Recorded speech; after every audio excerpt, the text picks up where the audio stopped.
Welcome to the fifth episode of The Backlog Boat. As always, I am your captain, Roberto Gonzalez. To my left, we have our navigator. What up, everybody? It's Jake the Navigator here, welcoming to you to the fifth episode of the Backlog Boat podcast. And today we have a very special guest this week, Mr. Beast. Mr. Beast, go ahead and introduce yourself right now. That's your cue, Stephanie. Oh, okay then. Yeah. You're a really good Mr. Beast impression. I am the captain, Stephanie. Or Robert, were you supposed to introduce me? You're the captain? Or not the captain, I'm sorry, the doctor. Whoa, I'm here. Wait. Really bringing the energy this episode already. My bad. All right then. I am the doctor, Stephanie. So is Mr. Beast. Rob, you're up. So I should have expected nothing less. You wanted me to bring the energy, dude. It's here. Yeah, and if you want to bring the energy, you got to do your own bits, bro. I've never seen a Mr. Beast video, so I honestly don't know what the fuck he sounds like. Well, then I guess I could be sounding like him right now and you wouldn't know. I guess it's fair. Do you sound like Mr. Beast? I don't think so. Yeah, I don't think he does. Okay, then you both know. Then help me out here. I think your voice changes once you acquire that amount of wealth, and it's something that we couldn't replicate here because we don't have. So what you're saying is, on this podcast, we sound poor, and we just can't fix that. We actually do sound poor. Have you heard our podcast? I listen to it every month, bro. It's great. Oh my gosh. We could use with upgraded mics, but here we are. I'm literally at negative money, dude. I've been unemployed for a month. You're right. You should be Mr. Beast. Shut the fuck up. Oh my gosh. I don't know anybody do anything this month other than media, I guess. Isn't that what we start with? Yeah. I mean, so you're still unemployed? No, I got a job. I've been unemployed for half of April and the entirety of the month of May. But next month, baby, start my new job. So yay. I stop complaining about being broke. Congratulations. Congratulations! Congratulations! Congratulations! Congratulations. Congratulations! Congratulations. Congratulations! Congratulations! Congratulations. Congratulations! Congratulations! Congratulations! Congratulations. Thanks, I'm very excited. But now I'm trying to move into an apartment and I realize it's cost me like $4,000. So I gotta find that money somewhere. This is America. This is America, dude. Like, Jeez, 4K. Wow. yeah, I mentioned this to Robert, but Stephanie, my old apartment sucked ass. There was crime constantly. People trying to just break into the apartment, like they would literally just walk up and then check to see if the doors were locked at random periods of the day, just to try to get in. No washer dryer. Had an ant problem. No heating in the middle of winter, and no AC in the summer. And the rent of that apartment went up by $500 Oh my god. in the time that I moved out. And it's unavailable. So that means somebody more desperate than me has rented that shitty apartment. I mean, it do be a hard life. Like, fuck me, dude. Jake's looking to move back into our old place. Really? Aw. Yeah, because they're kind of the only one-bedroom apartment I could fucking afford.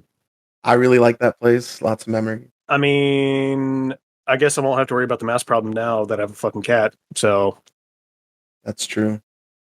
like, I did not realize I had a fear of mice until living that apartment. Oh my gosh. I forgot about that. Oh my god. Like, it's not like I don't understand. Like, I don't realize I have a fear of things until I'm confronted with it. Dude.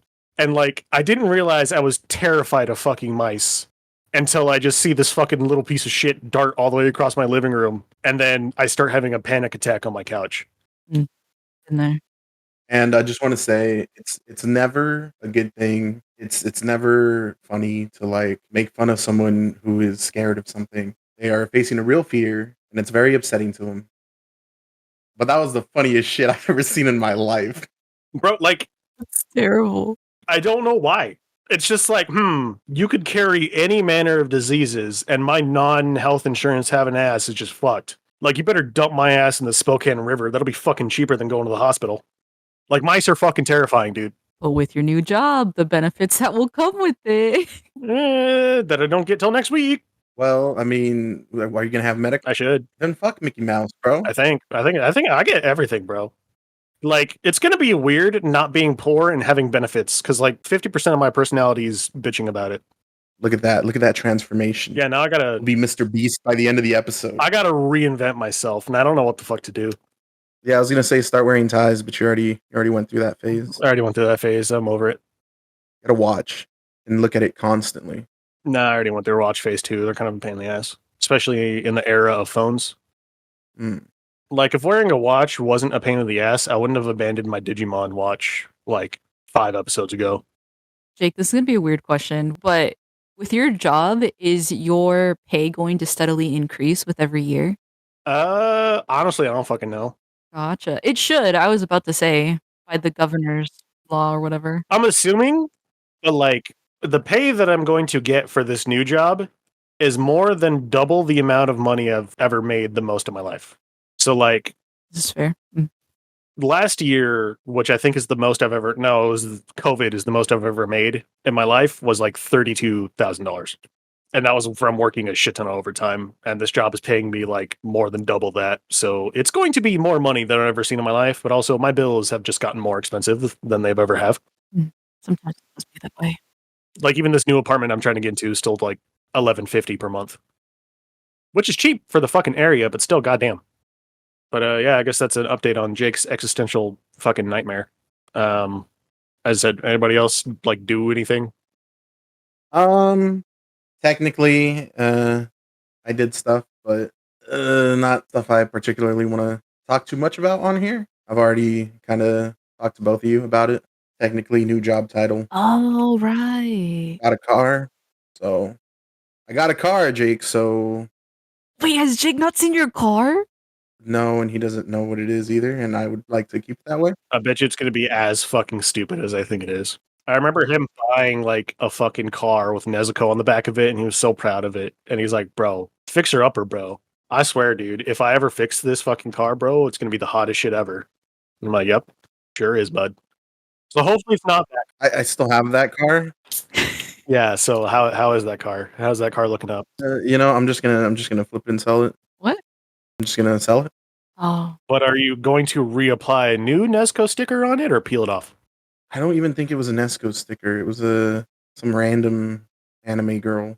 Oh, was it the bitch from Spice and Wolf? I think it was. I don't even remember, dude. I don't know. But anyways, so I mean that means I'll probably be able to make it to your graduation. Yay, that's next month too. You know what else is next month? I don't give a fuck, but other people seem excited. What's next month, Robert? Jake's birthday. Yep, I'll be turning 35. So happy birthday to me. And Robert's 3 years older than I am, so we'll be in our 30s together. We are going to be in our 30s together. That is a true statement. I would never lie on this podcast. what an interesting time. Did you do anything non-media related this month?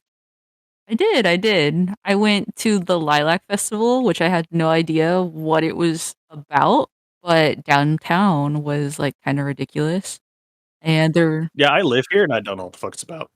yeah, I still don't know what it's about. And we had like saw everything. And also there was only like at least probably like 10 little stall things. And I guess there was also a car show during that same time, which was also interesting. Yay. So what is it though? Do you like get a bouquet of lilacs or something? I honestly don't know. Or is it like a shitty farmer's market? I think it's like, I know this is something that happens in Washington. I don't know about like other places, but like for small towns, they'll basically like have princesses and like a queen and stuff like that. So it's kind of like a pageant and it's like a parade that goes around. Okay, so there's bread. Yeah, I was like, kind of. It was interesting. And I mean, I guess that's an event. Yeah, I was about to say. Is that just a small town thing? I feel like it is because, like, Vegas, at least when I was growing up, that wasn't a thing. There were multiple pageants like in the area, but like there wasn't, I guess, like a Princess Vegas. You know what I mean? So maybe that's just a Nevada thing, though. I don't know. Maybe like in other places. There was just different zip code princesses. Pretty much. I know, bro. When I lived in Yakima, we drive all the way out to Toppenish to go to their fucking parade. So, like, yeah, I guess they're events. Yeah, I don't know. I just thought it was interesting because we also didn't know what it was. But we went to Off the Wall, and that was actually pretty cool. It's a food truck within like a a dining establishment, and they have like a huge bar there. And like some of their drinks just are bananas. So it was actually pretty cool. It was a pretty fun time. Not being so antisocial this month. I wish I had the money to not be not antisocial. That's fair.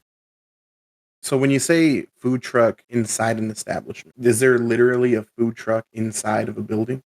Yeah, there literally is. And also too, like you would think that there wouldn't be a lot of seating, but there is. And the bar is not connected to the food truck, so it's literally a food truck where you order at. But then also too, if you want other things to like drink, then you go like literally just a few steps over to like this massive bar. So there's like so much seating in there. What you're saying is you should take Jake there for his graduation. Honestly, I think you all would really like the drinks. If you're paying for it. Would it be a graduation gift? And it's not like expensive either. The drinks, well, yeah, but food isn't. I mean, I'd rather drink than eat, but I guess, you know, if Robert's paying for it, then I guess I gotta do both. They got vegetarian options, I hear. They do. Oh, fucking sold. Easy. And vegan options. Yeah, you know what sucked about my last job is it was a great place to work and everyone was super friendly. We would have regular like pizza parties and they never ordered like a vegetarian or cheese pizza. How do you not order a cheese? Everyone likes cheese. I'm just like I bring it up multiple times too. They're like, "Hey, yeah, we fucking broke a sales goal this month or whatever, so the company's treating everybody to Domino's." I'm like, "Oh boy, I hope there's gonna be a fucking cheese pizza," and nope. There's like cowboy, fucking barbecue, buffalo chicken, fucking meat lovers, pepperoni and sausage. And I'm like, how is there not just plain cheese on one of these fucking pizzas? You know, I'm not the biggest fan of meat lovers. Honestly, I I think feel like it's just too much meat. pizza's greasy enough, dude. I feel like you don't need it. Like, it's just too much. Stephanie, what's your opinion on meat lovers pizza? Yeah, I don't really like all the things that come on it. So I'm just like, nah, not for me. I'm glad we could all have a. I mean, while we're at it, we might as well just ask the real question. Pineapple on pizza, yay or nay? I'm definitely a yay. Stephanie, this question matters a lot. I already know that you both are going to be on the same page, but I do not agree. I will never agree. Get the fuck off this podcast. Get out. I feel okay. All right. I'll see you guys later. Like, not at all. Nah, I just, But also too, I have a weird thing. I don't like savory and sweet. That's just something that I'm just like, not about it. See, savory and sweet also isn't really my jam, but sweet and spicy is my jam. Like growing up, my dad would like always order Canadian bacon and pineapple pizza because he knew my sister and I would not fuck with it, and he would just have an entire pizza to himself. So, like, even like when I stopped or when I wasn't a vegetarian, I wouldn't fuck with it. But now, jalapeno pineapple is one of my favorite pizzas. Yeah, I was gonna say it's got to be jalapeno pineapple. I don't like Hawaiian pizza. Yeah, Hawaiian pizza can suck my ass. And I'm sure there's other things you could do with like pineapple, but you got to experiment. And, you know, I'm not going to fuck around with $20 at Domino's and find out that my pizza sucks. I guess that's a good point. I don't know what pineapple and like jalapenos taste like. Maybe that's a better option because I'm just like Canadian bacon and pineapple just ain't the move. Canadian bacon fucking sucks, dude. Like, you basically just put bologna on a pizza. Like, I could do that shit myself. Okay, last question about this, I guess. But have you all heard of like pickles on pizza? Are you all down for that? Fuck. I bet you it fucks. No, Yes. there's no Yes. fucking way. Bitch, what do you think a peppercini is? What do you think a jalapeno is? They're just pickles. Okay, you know, now that you say it like that, like Artichokes? if it's like a spicy pickle, I don't think they're spicy. Well, I guess you could like add spice to it. Like maybe you can throw on some jalapenos, but it's like for real, just straight up pickles. All I'm saying is tangy pizza exists. People put buffalo sauce all over that bitch. And you're weirded out by pickles? Another thing that adds a crunchy texture with a tangy flavor? see the thing No, is, fuck you. You're full of shit. People put vinegar on their pizza, dude. I don't really like pickles all that much, unless they're the spicy pickles. You're broken, dude. Those I fuck with. Delicacy. I would literally have to like my parents had to put limits on me when I was a kid because I would just fuck up an entire jar of pickles in one sitting, which is like really bad for your everything. Well, and see, maybe you're right because I know they have like cheeseburger pizzas, and Those are okay. people like pickles on cheeseburgers, so maybe it would go well there. I also don't like pickles on cheeseburgers, so And I've had pickles and ice cream before, and it's pretty good. what the fuck is wrong with Yeah, you? wait, hold on. It's a Yakima staple, Robert. Is it? A Yakima staple? There's a fucking, I don't even remember the name of the shitty ice cream shop. It probably doesn't exist anymore, but they used to serve like, it was like vanilla ice cream with pickles inside, and it was fine. Like, it wasn't bad. Jake was getting like ice cream from a homeless man. What? It was just like, here you go. You know, whatever, dude. Provide back to the community. That shit was good. Pickles and ice cream. You ever had a pickle dog, bro, at the Yakima County Fair? Pickle dog? No, I have not. I'm guessing it's a hot dog with. I have not either. It is when they shove an entire hot dog inside a pickle and deep fry that bitch. That sounds disgusting. And it was pretty good. I was about to say, I think I would try that, but the ice cream one, I don't know. Because, like, I don't know, man, just Robert's the motherfucker who's like, I just can't eat vanilla by itself, bro. I just can't do it. So you thought, let's throw a pickle on I it. just like if Wait. it doesn't have anything in it, bro, I just can't do it. So next time I have vanilla ice cream in a household, I'll be like, don't worry, Robert, I got you, bro. I know you can't handle this vanilla bean ice cream by itself. Wait, Robert, what? In our good Lord's name? You were here for that. Wait, you can only or you cannot? Robert will not eat vanilla ice cream by itself. What do you put on it? Do you put hot sauce on it? Like, what are we talking about here? I'm talking like, chocolate syrup or strawberry syrup or like fruits, like those little topping things. Robert says he's too good for McDonald's soft serve ice cream, and I think he's full of shit. What? You can mix like granola in there too, like give it a little crunch. Chocolate chips, like literally you can put anything on vanilla. You know, this reminds me when Robert would I used to cook when we lived together sometimes, and like Robert would literally put like crushed red pepper on everything I cooked or tapatio, and it was like absolutely fucking pissing me off. I've seen this too, though. So like whenever he would cook, I started putting crushed red pepper on everything. And it got to the point where like I think it might have been my birthday, but he like baked me a cake and I just dumped a shit ton of crushed red pepper on it. And that was a fucking bad time. See, the way that went down is Jake had a couple of drinks and we're all chilling. And he's like, Robert, don't worry, pal. I'll get you a slice of cake and I'll make it for you just like you like it. And he grabbed the crushed red pepper and he's like, here you go, since I know you put this on everything. And he starts just pouring crushed red pepper on this cake. And I was like, I'm not going to fucking eat that, Jake. Like, what was the point of this? And Jake goes, well, someone's going to eat it. And he's like, it's a waste. So if you won't eat it, I will. And he started to drunkenly take more bites than he probably could handle before like the taste actually got to him. And it was, as Jake said, not a good time. Yeah, I just remember it not being a good time. I was so blasted that night that most of those memories are fucking gone. It was indeed a time. Well, So Lilac Festival. That was it, huh? I was about to say, yeah, I'm good. So what video games you guys play this month? I played some video games. Stephanie, you play any video games? Yes, I did. Who wants to talk about their video games? I mean, I guess I can bite the bullet and I can talk about something that's going to be real hard for me to talk about. But in the spirit of being honest, I have to eat my words. Talked a big game. Flew too close to the sun when I said that Tetris fucking sucks. Jake visited me this month. I did indeed. And he just kind of snuck on Tetris one night and he handed me the controller. And this is the cool Tetris. I forgot what it's called. Jake, what's it called? Tetris Effect. Tetris Effect. And it is indeed a journey. It was beautiful. Saw the sights, heard all the noises. It was heaven. But I suck at Tetris. And I've been playing it wrong my whole life is something I also realized. Because I'd be, letting the shapes fall. If I saw one that I really wanted to get somewhere, I'd speed it down. And overall kind of just looking, mapping my next moves. Play for a bit, and then I'd die and I'd hand the controller to Jake, and Jake would take over.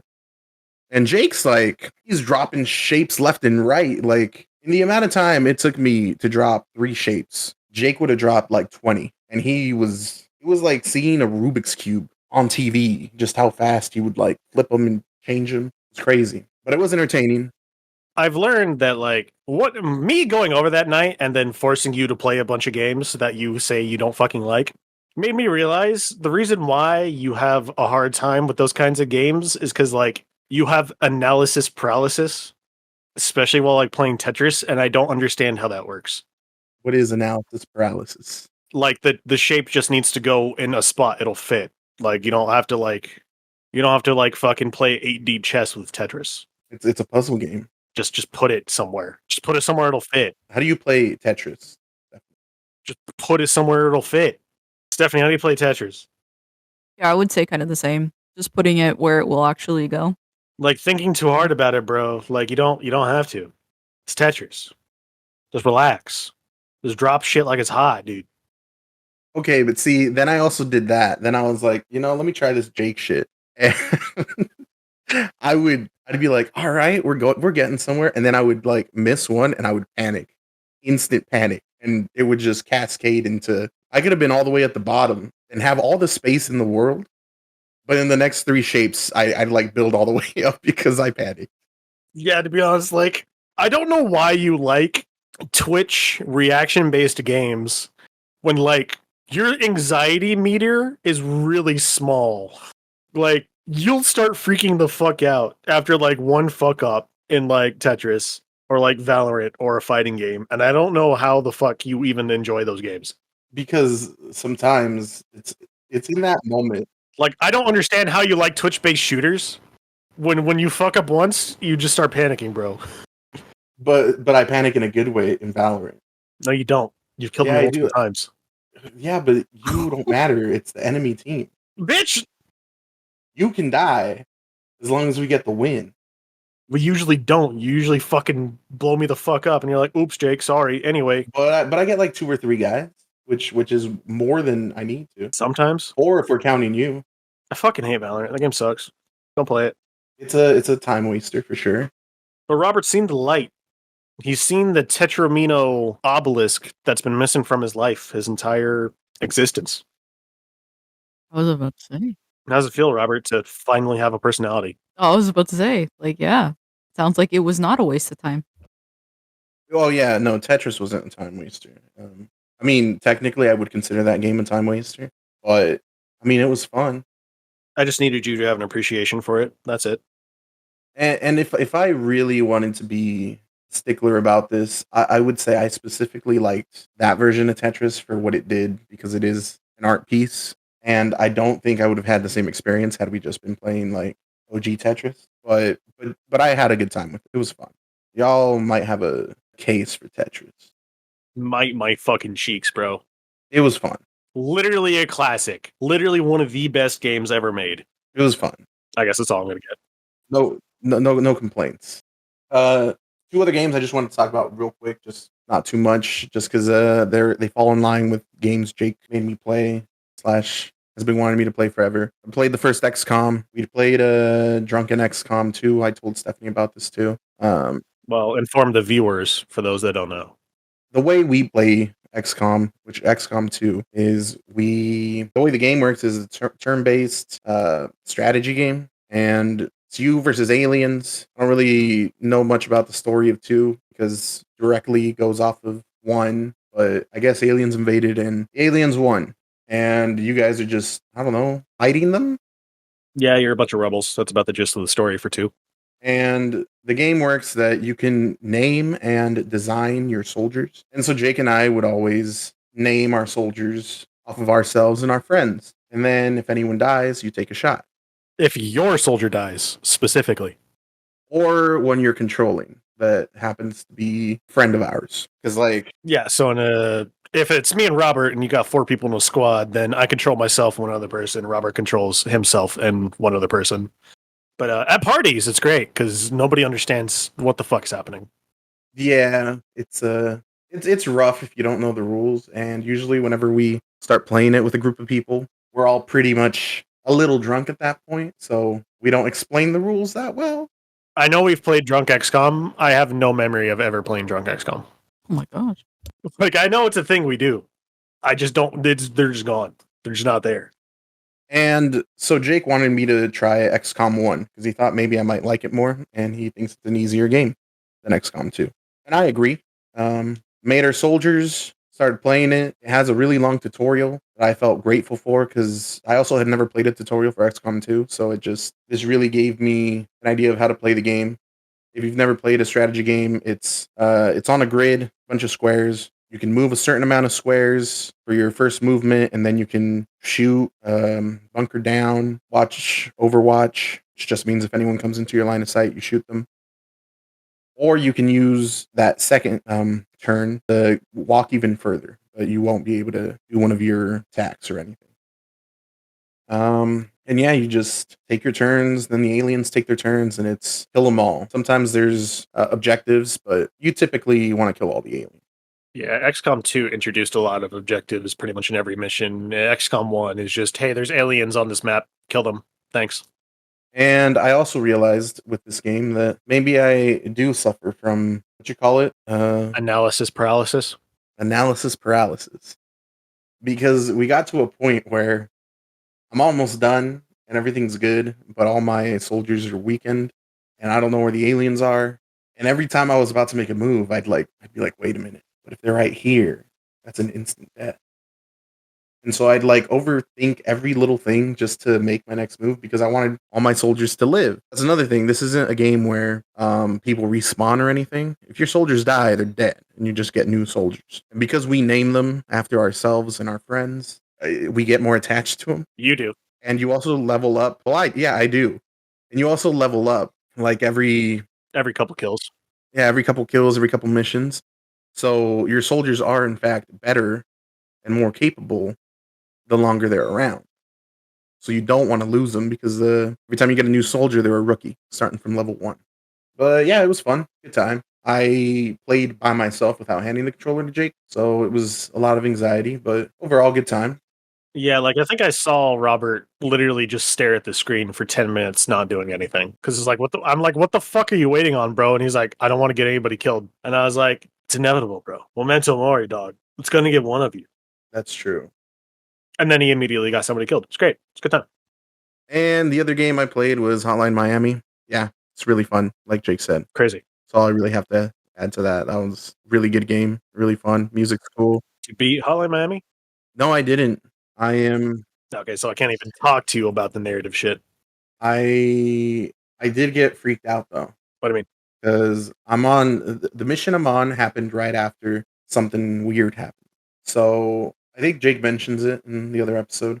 There's 4 people you talk to and all this. But there's also a guy that you just see at random places. Could be at a grocery store. Could be, I forget what the other places are. Works at a grocery store, a bar, and it's not a grocery store, it's a convenience store, bar, and pizza place. Okay, there you go. Wow. And every time you go in there, you basically go up to this dude and you're like, hey. And he's like, oh, hey, how's it going, man? Everything's all good. Yeah. Here, take this on the house.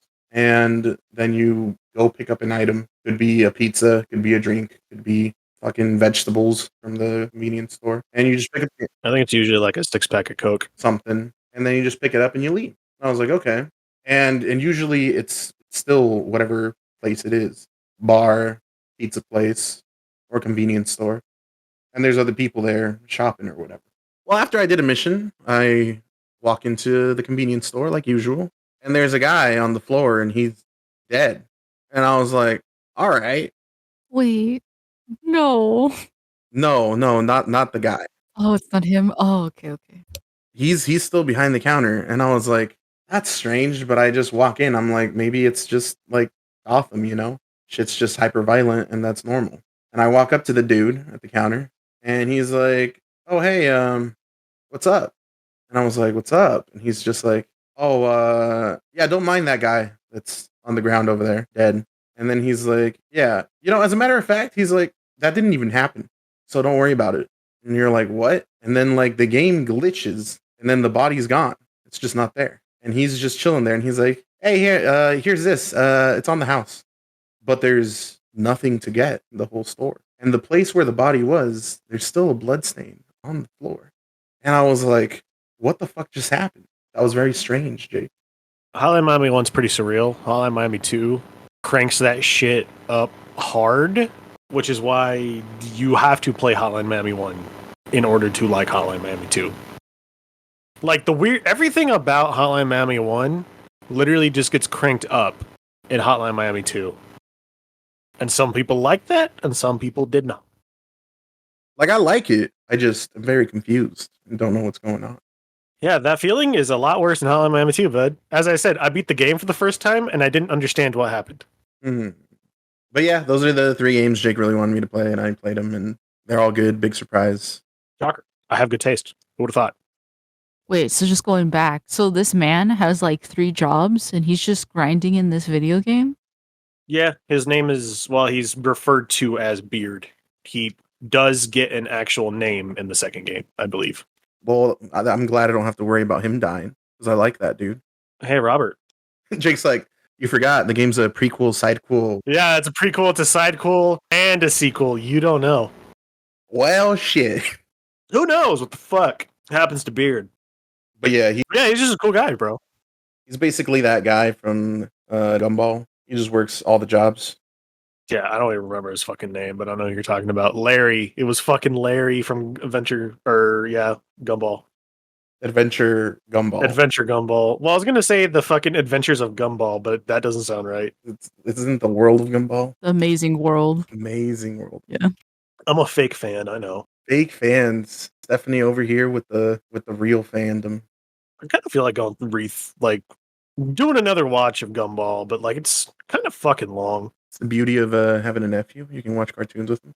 That's fair. But I guess like Gumball's just funny. Like it's like you can put on any episode and be entertained, even if it is a continuity episode. Hot take, we all like the Amazing World of Gumball. Hot take, we all like pineapple pizza and pickle ice cream. All right. Whoa. Let's not go there. And nobody else on this podcast disputes that. Stephanie, what did you play this month? All right. So I have a complete banger. It was the Krusty Krab cook-off. This was an amazing game. And so how I found out about this game, it's actually an app. And I learned very quickly that it's basically like where you have to pay to get all these power-ups to like progress. And I was just not about that. So they actually have this on the Switch, and that's what I got it on. And basically what this game is, it's just SpongeBob.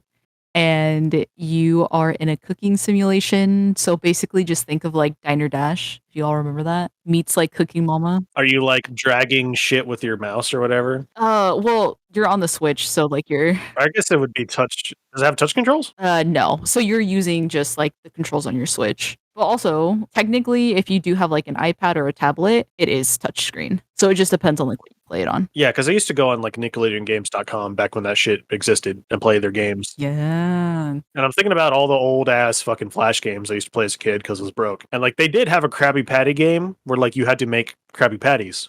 Yeah. And you would like grab the ingredients and drag them onto the burger. And if you fucked up, Mr. Krabs would yell at you. So I assumed it would be like that. Yeah, most definitely. I think they took like elements of it because like when you first start off, you're making pancakes, which is like really weird, and you're doing it in SpongeBob's front yard. I'm sorry, they don't fucking make those in the Krusty Krab. So it was like, it's bananas. But I guess also too, there's like so many different side stories and like why you're even there, I guess, to begin with, and how you get to the Krusty Krab. And you also get to see like different parts of Bikini Bottom.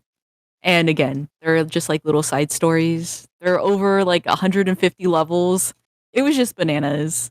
Okay, so did they just make a SpongeBob Persona game? Is that what I'm hearing? I mean, I wouldn't say it's like that deep, but Do you have social links? Do you have town exploration? no. But you get to decorate, I guess, like your, I guess, space, wherever that may be. And you do get to see like different parts of Bikini Bottom, though. It's just not that you can explore them, but you see them. So it was really interesting. But do you make the pizza? Yeah, do you make the Krusty Krab pizza? You do not. What the fuck? Actually, I haven't beat it yet, but also too, like again, so what it starts off with, it's like pancakes, and then you move to the Krusty Krab, and then you move to like Goo Lagoon, and then there are like, you start off at Weenie Hut Jr. Yo! and then you're going to the Salty Spittoon. And so each of them have their own things. So like I think of course at Weenie Hut Jr., right? They have like weenies and stuff. Are you playing as SpongeBob, or are you just playing as you, Stephanie, No, you're working at Weenie Hut Junior? it's Junior Weenie Hut Junior. But anyway, no, it's just bananas. So you get to see like all these different things. And I guess also too, like I said, there are these like different spin-offs. So how you even get to, I guess, Goo Lagoon is because I guess like Larry, he's like, hey, we need to basically like max out our protein. And I guess now that I think about it, you just get shit on when you're at like Weenie Hut Junior until you get to the Salty Spittoon. Because I guess you're trying to build a name for yourself. It's just bananas.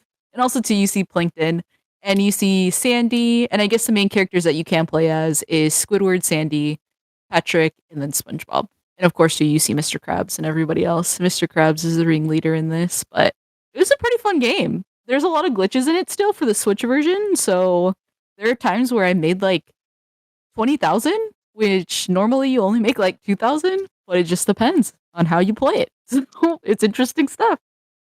Do you ever go to that like one place that's down the cliff that the bus takes them to in that horror episode?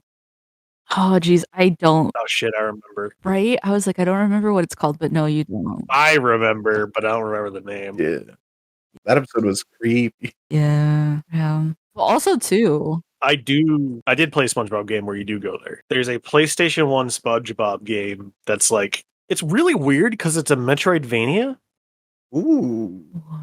And the main way you attack enemies is either by jumping on them, but like a lot of enemies will just fuck you up instead. So you have to get the fucking like leaf blower and then suck in foliage and seashells and shoot them out at enemies.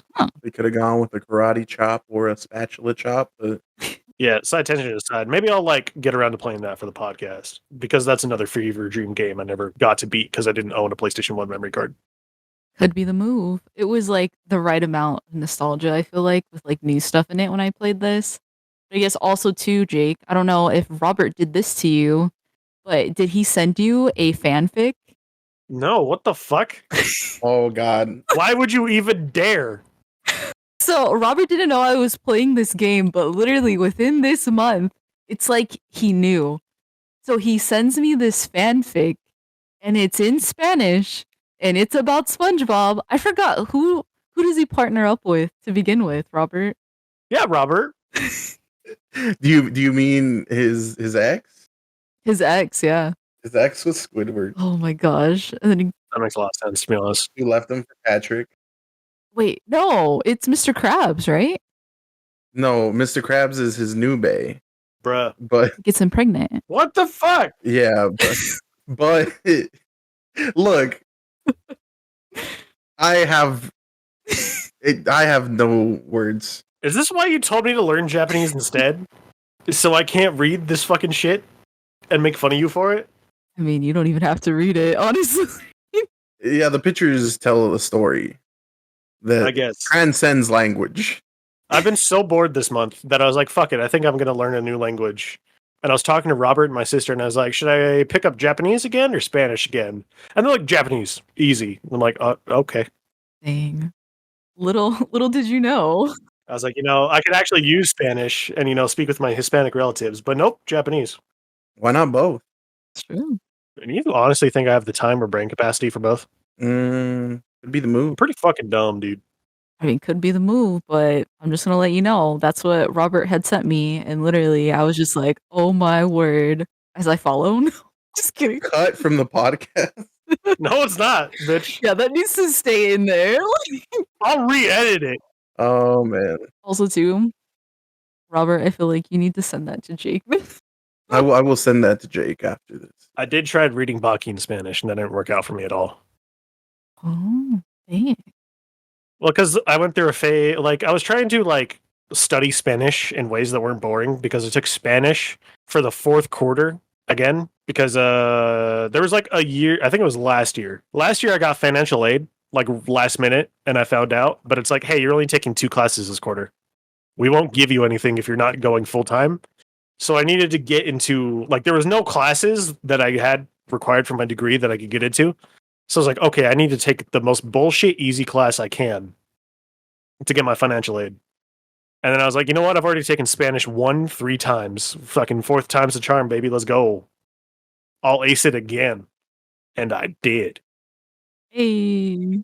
And anyway, I was so bored. That's why I read Grappler Baki in Spanish, and that didn't work out for me at all. Just saying, Naruto in Spanish, shit goes hard. Yeah, honestly. I guess also too, Jake, dang. Robert and I, we have watched like weird movies in Spanish. And so it's kind of hard not to remember words or things like that. So I was like, maybe next time we can add one of those in there. I know. I watched, what was it, Bird Boy? Bird Boy? That was an alright movie. Yeah, it was like a Spanish movie. Why does that sound familiar? The Bird Boy. Was that your attempt at making that sound I don't know. Hispanic? Yeah, easy, bro. It's like it's about the little bird boy who sells crack. What the fuck? What? Wait, hold on. What? Y'all don't remember this fucking movie? Wait. Is it animated? Yes. Okay. And the little mouse girl who hates her parents? I was thinking like a live action thing. No. It's Yeah. called like Bird Boy and the Lost Children or some shit. I haven't seen it, but I know what it is. I know what you're talking about. Bird Boy and the Forgotten Children. Sorry. It's about a little bird boy who sells crack. I have no idea what this is about, but And it's entirely in Spanish. Hey man, if you want to watch it so you can talk about it, go ahead and put it on your list. Like I watched this shit a couple of years ago. it's not the same. I think I will. I'm down. Right? So Krusty Krab Cook-Off, 10 out of 10. I was about to say I would recommend it. Also, too, it's just for like that nostalgia piece. It is single player though, but also too, I feel like you can trade off, and the power ups are just really funny too. So good stuff. Also, too, the app is free for like iPhones and stuff like that. My phone's cringe. You know what I'm like with free to play games on the phone. Same. That's why I was like, yeah, not gonna do this to myself. What do you mean same? Are y'all in the privileged position of being able to spend money on free to play games? Is that it? Well, you know how we shit on me for spending on Clash of Clans and all that? Stephanie, Well, please don't tell me your words. Stephanie and I used to Stephanie, play please. this game called sorry. Tapped Out by The Simpsons. Oh my god, Stephanie, you still please. play that shit? Like, why are you I lying? do still play it. I do still play it, but I don't spend money on it anymore all the time. My god. I'm literally gonna log into my account and I'm gonna see your freaking shit. I wish you did. I wish you did because I've been trying to go to your fucking town forever and I can't because you haven't logged on. Oh, I need to figure out my password. But yes, Jake, I'm sorry. I have dabbled in I wouldn't say gambling, but I guess like buying things that I shouldn't, and I never regret it. I dated a girl who was really into Simpsons Tapped Out. Hey Jake. Really, like towards the end of our relationship, and I feel like that's why. That's why we broke up. Hey Jake. Simpsons Tapped Out. It's a red flag. You want to know something? You're still friends with her? She fell off. Oh, well, she's probably better off. Bro, I got people from like way back on there. You know who I also have on there? Who? I don't remember his name. The guy I worked with, glasses. He used to live in the same apartment that I moved into in Tri-City. Did he get fired for stealing guacamole? He got fired for something. Was his like tapped out like amazing or No. He literally built like 10 of that first brown house you get bruh? to try and get money quicker, and his town looks like shit. But anyway, Jake, because Jake, you watched. I don't know if you watched Super Eye Patch Wolf's video on The Simpsons, but I think I did. and actually, I made Stephanie watch this too. I think, and I don't know if I'm quoting him right or anything, Yeah, fucked me up. Anyway, but I think Tapped Out is responsible for the majority of the Simpsons income, like how much money they make, which is insane Honestly, it doesn't surprise me. because of like how much seasons there is and like how much Simpsons merch. Who's buying Simpsons merch? It's so fucking tacky. You'll see the fucking Bart Scarface t-shirt, and that's like it.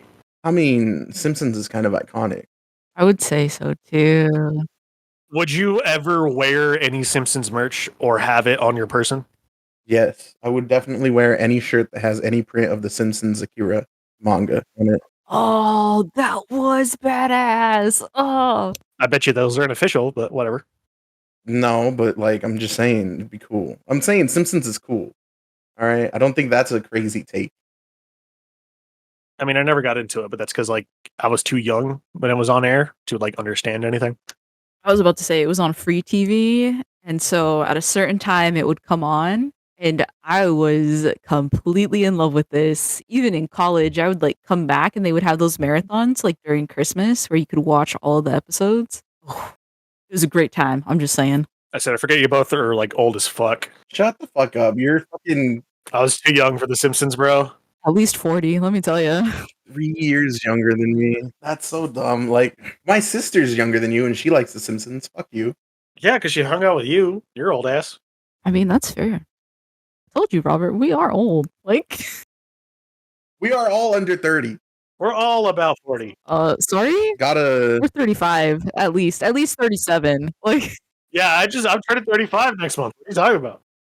All right. well, yeah, Jake, what did you play this month? Yeah, see, I'm really excited to talk about this, and I've been looking forward to it all week. All right, so this month, I've mentioned I've been unemployed, been really fucking bored. However, there's one game that's been on my backlog for a hot fucking minute, and I was very excited to play it when it dropped. And that game is Wasteland 3, which I have finally beaten after like a year or two of it being out. And Wasteland, for those that don't know, it's like the great grandpappy of like the Fallout series. So like Wasteland 1 came out on like Apple fucking 2s or whatever in like 1988. And then eventually those guys left that company to go make the first Fallout game. But Wasteland 3 is just a magical video game.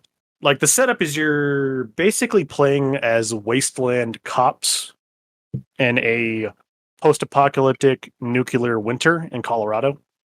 Like the deal is you're playing as the Arizona Rangers, which are like they're like a group of like army rangers before the apocalypse happened that just got stuck out in Arizona. And then the apocalypse happened, and then they fucking I guess tried to get their shit together and then like bring some law and order to the wasteland. And I guess in Wasteland 2, the Arizona Rangers get their shit fucked up real bad and are like on the verge of like being wiped out. So they get a offer from this dude in Colorado called the Patriarch. And he's like, hey, I've got some shit that needs handled in Colorado. If you guys come up here and help me out, I'll start sending supplies down to Arizona to help you guys rebuild. So that's the setup of the game. And this entire game is basically about making decisions that you think are right and are probably going to end up with nobody being fucking happy about anything you're doing. And it is great. Sounds super relatable. I know, dude. Like, my favorite part. I was being serious about that, by the way. Like, making decisions that no one's going to end up liking. Well, it's just like I was playing the game at some point, and it was just like, okay, I've heard like your ending can go many different ways depending on how you play it. And then there was a point in the game where I hit where I was like, oh, I'm not going to make anybody happy with the things that I'm doing. Because, like, I'm playing the fucking hard, fast moralists, baby. My Arizona Rangers tolerate 0 bandits. If you're a raider or a bandit of any kind, you're getting fucking shot, homie. Like, I've killed multiple, like, main party members because they were raiders. Like, this game has that kind of, like, choice-making and consequences to it. Not too unsimilar to, like, Fallout New Vegas. And it's also got, like, that fucked up New Vegas sense of humor. Like, there's these dudes holding the Patriarch's son hostage, basically. So, because, like, his main deal is, like, my 3 kids are fucking my shit up. I need you to go arrest them and bring them back to me. Thanks. And one of his kids is hanging out with a faction called the Gippers. And they provide, like, fuel to the majority of Colorado because I guess they struck oil or some shit. Which, in the middle of a nuclear winter, turns out is hyper important for, like, heating and cooking and electricity and shit. Like, if you don't have gas in Colorado, you just die, pretty much. You need it for literally everything. Literally everything. The first thing I see when I walk into the Gippers faction is a giant Ronald Reagan mech who is holding a fucking, like, court tribunal for, like, 2 criminals. That's fucking rad. It is lit, dude. I was about to say, what? It is lit, dude. And, like, there is fuck, what are they called? I believe they're called Godfishers. There's a Godfisher, which is a faction of, like, tribal folks in Colorado who capture folks, cut off all their limbs, skin them, and then turn them into kites. Meanwhile, they have to be alive for this to work. And then they fly them up and they'd offer these people kites as sacrifices to their gods, and they'll think that'll bring like good crops and shit. What the fuck? So there's one of those who was guilty of taking a gipper, cutting off all of his limbs, and she got captured before she could like fully skin him and turn him into a kite. What? And then there is a robot on trial because he is from the commune, which is another settlement on the other side of the gippers. And they're a little robot commune that just wants to come together and share ideas and resources and try to help out humanity the best they can. And he was caught trespassing in Gipper territory because one of the Gippers members got shot by a godfisher, and he was trying to provide medical assistance to this man. So that's why he crossed the border. Reagan is responsible for judging these people, giant mecha Reagan. And he looks at the godfisher and says, you know what? Living's hard out here. Every American deserves a second chance. You're free to go. And then he looks at the little robot and he says, no communists allowed in my free America. And then he just destroys him with laser eyes. I'm like, damn, this is a 10 out of 10 game. It sounds like it, honestly. I'm like, dang. And if you've ever played a New Vegas, it's pretty similar. Like the dialogue isn't as in depth because you're in charge of like 6 people at a time instead of just one. So you have like a literal D&D party of people that have their own strengths and weaknesses that'll come up during dialogue. But Colorado has a bunch of factions, and everybody's kind of a fucking prick. Like even the local Colorado police force fucking sucks. And it's kind of like up to you whether or not you want to kiss their ass or not, because kissing their ass will make the patriarch happy. But also they're kind of like really into police brutality and like a fucking martial state. You know, as I said, you got the godfishers who are like, you know, they're chill guys. They just like turning people into kites. You know, you got the gippers. Just totally chill. Run all the oil and really love Reagan and worship him as a god. And then, you know, as I said, you got the commune, which are filthy fucking communist robots. You've got the payasos who put fucking, what was her name? Is it Mary? The Virgin Mary? Yeah, they dress up like a giant statue of the Virgin Mary in like clown makeup. I don't know why. I was gonna say Michelle Rodriguez. Yes. And then commit war crimes in the great clown's name. And there's just like so much interesting shit about this setting. And it's great. I love it so much. And I'm sad that I've beaten this game because there's literally nothing like it to fill that void in my life for a while. It's kind of like the first time I beat New Vegas. So doesn't it have different endings depending on which factions you help? Yeah, pretty much. So as I said, basically the patriarch's like, hey man, I need you to do these things for me and I'll help out Arizona. So you're like put in the spot of like, where does your loyalty lie? Like what do your Rangers give a fuck about? Are they trying to like do what's best for the people of Colorado and cut their losses with Arizona? Or are they trying to like make sure Arizona has the resources it needs to rebuild? Well, yeah, but what I mean is, so don't you have like at least 4 other endings there, or is it like your ending is choose it's same ending, switch text depending on which faction you help? No, it is like a New Vegas style ending system where like Then you got more playtime, bro. every single faction has multiple different outcomes, and it just tells you what happened to everybody after you beat the campaign. Oh my gosh. So then yeah, you got more playtime, bro, unless you already did all of them. yeah, I could go another way about it, but I'm just like so satisfied with the way I handled my Rangers, and I regret nothing. Don't give a fuck who died, that I'm like kind of okay with it. Because like your Arizona Rangers come up from Colorado, and I guess there was a group of bandits like spying on your like radio frequencies, and they really fucking hate the patriarch.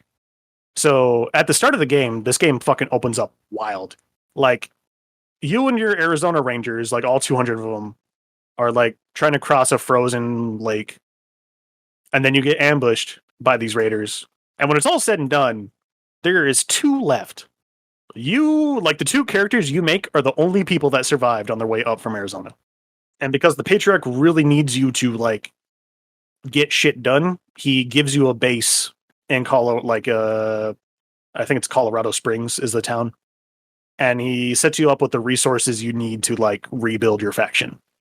So as you're going through the game, you're also like building up the Arizona Rangers presence in Colorado and deciding who you want staffing your shit. So like, for example, you have a brig and then you have to fucking have a person in charge of that. You have a doctor's office that you need a person in charge of. You have an armory that you need to find a person to put in charge of, a cooking station, and all these other members. So like a lot of the character moments, I guess, come from like how you manage and deal with all these people and who you decide to put in your faction. And also like how you resolve conflict in your like Arizona Rangers. Because you might just like recruit two people that fucking hate each other. And you just have to go deal with it. Like I'm proud of my Rangers. That's why the end of this game is fucking heartbreaking. Because like to me, I have people in my main party that came up. Because it turns out like there might have been a couple more people who survived that ambush that you can find later in the game. And all the people that I have in my party are the people who are from Arizona who are like, yeah, we know this Patriot guy's done some shitty things, but like we need to make sure our people at home get the things they need to survive and thrive. So like that's just kind of how I played my game. It's just like Arizona takes top priority. So like I'll do my best to help out Colorado, but I need to make sure my folks back home get what they need. And the soundtrack to this game fucks hard. Like I don't like country music, but this game makes me like country music. Oh. This entire soundtrack is like country and folk music, and it is really good. Like, and especially because like most of the soundtrack happens when you're in combat is when they'll start playing the music. So when I decided that the little communist robots were too cute to shoot and that I had to wipe out the Gippers because they wanted the cute little robots dead, as I'm doing a genocide on this entire fucking faction of people, America the Beautiful starts playing. What? And I'm like, this is great. I love this. Like, there's a country remix of Everybody Have Fun Tonight when I show up to the Cannibal Jamboree, which is just a random encounter on the map that I didn't actually know existed. And you show up and there's a dude who's like, hey man, you here for the barbecue? And you're like, hey man, are you barbecuing people? And he's like, yeah, bro, it's the Cannibal Jamboree. And then the song starts playing as I pull out my gun and just turn him into fucking mincemeat. Does that make you better than them, Jake? If you are a raider, a cannibal, or a bandit of any kind, you got, bro. I don't give a fuck. Like, this game will just let you pull out your gun and shoot anybody. I don't give a fuck that the cannibals at the Cannibal Jamboree weren't hostile to me. They all died that night. And I have this soft country mix of Everybody Have Fun Tonight, Everybody Wing Chun Tonight, playing in the background as I'm doing it. This game is magical. This game is Dungeons and Dragons in digital format. And it'll be another while till I have one of these experiences in my life again. What about Baldur's Gate 3? Did that game finally fucking come out? Probably not. I don't know. It's been in early threw it out access for there. like 5 years. I mean, When Baldur's Gate 3 drops, yeah, I'll probably have that experience back in my life again. But like for now, it's just like, damn. This game also is long as fuck. Like it took me a really long time to beat. the game you're describing and the game I played are, I feel like two different things because you made me play the beginning of this game, and I remember I couldn't even beat the first encounter. That's because you don't understand how turn-based strategy games work. And this game is literally Dungeons and Dragons. Like you need to, it requires that you min-max your party. Like it assumes everybody's going to be busted because that's how difficult the fucking encounters in this game are. So when you eventually build your party to the point where you are killing gigantic scorpion mechas the size of a fucking 5-story building with just you or 6 guys, it feels amazing. But also, it's an RPG that builds up over time. Like, it's going to take a while to get there. And as I said, I just don't think you had the turn-based strategy game experience to fuck with it. Because the Wasteland 3 isn't like a beginner-friendly RPG. It kind of assumes you know what you're doing. I never know what I'm doing. Same. It has the same cover system as XCOM. Maybe you could play it now if you really wanted to. But as I said, it's a long-ass game. Like, it's fun, bro. As I said, went to the Cannibal Jamboree. I did a couple genocides. I got robo herpes. Let's see. I recruited a cat named Major Tomcat and beat the game with him. He was cool. He's a little cat in a cowboy hat who only responds to David Bowie references.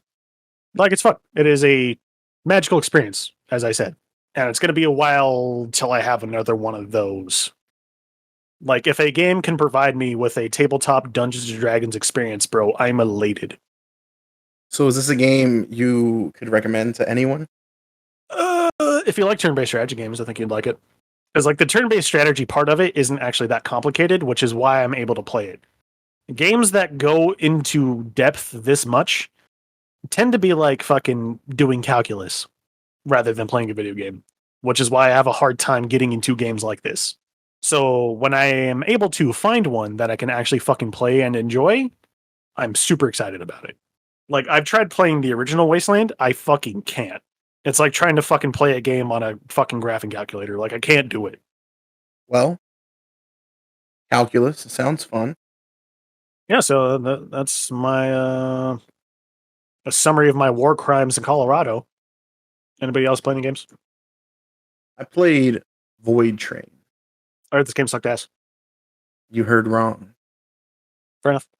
No, you probably heard right, actually, because this game was sold as a co-op game that you can join with friends. And at launch, at least, I heard that all that stuff was really bad. Like, not well optimized. It was hard to join games. A lot of bugs when you tried playing with someone. But on the single player side, that's a different story. If you don't know this about me already, I love trains. I think trains are fucking rad. And this game begins with you, some random traveler, getting lost somewhere or stuck somewhere because of a blizzard. And so you seek shelter in this cabin you find in the middle of God knows where. And it's all being narrated. It's kind of talking to you, kind of just relaying what's going on. And once you get into this shed, you power it up and you notice that there's a little miniature train diorama, kind of like the Back to the Future one where there's the DeLorean with the town. And it's just a little train on a loop, and there's one triangle on one side and another triangle on the other. And you're like, okay. And then you give that power, and the triangles light up, and they look kind of weird looking, sci-fi looking.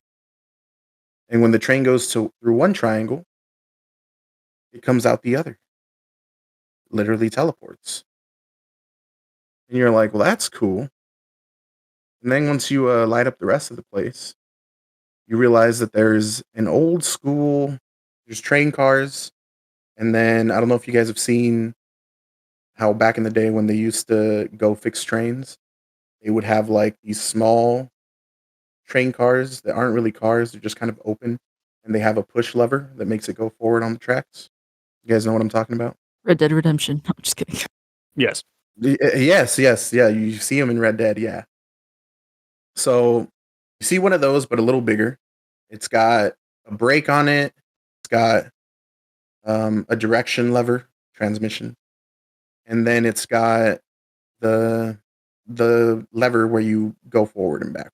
And there's a huge triangle shaped thing in front of it. And there's a bunch of wires leading to this switch. And so, of course, you turn the switch on. And the triangle turns on.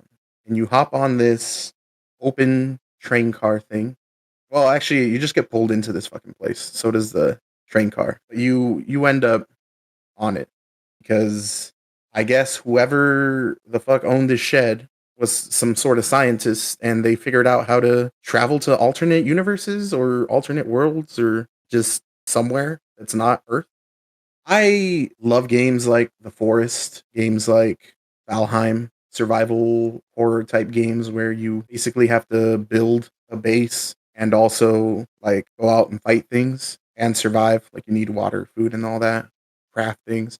Love those kinds of games. I can never really get too far on them because I'll get hyper fixated on building my base and I take too long doing that. And then I've wasted too much time and I don't have like gear and stuff to actually fight or defend myself.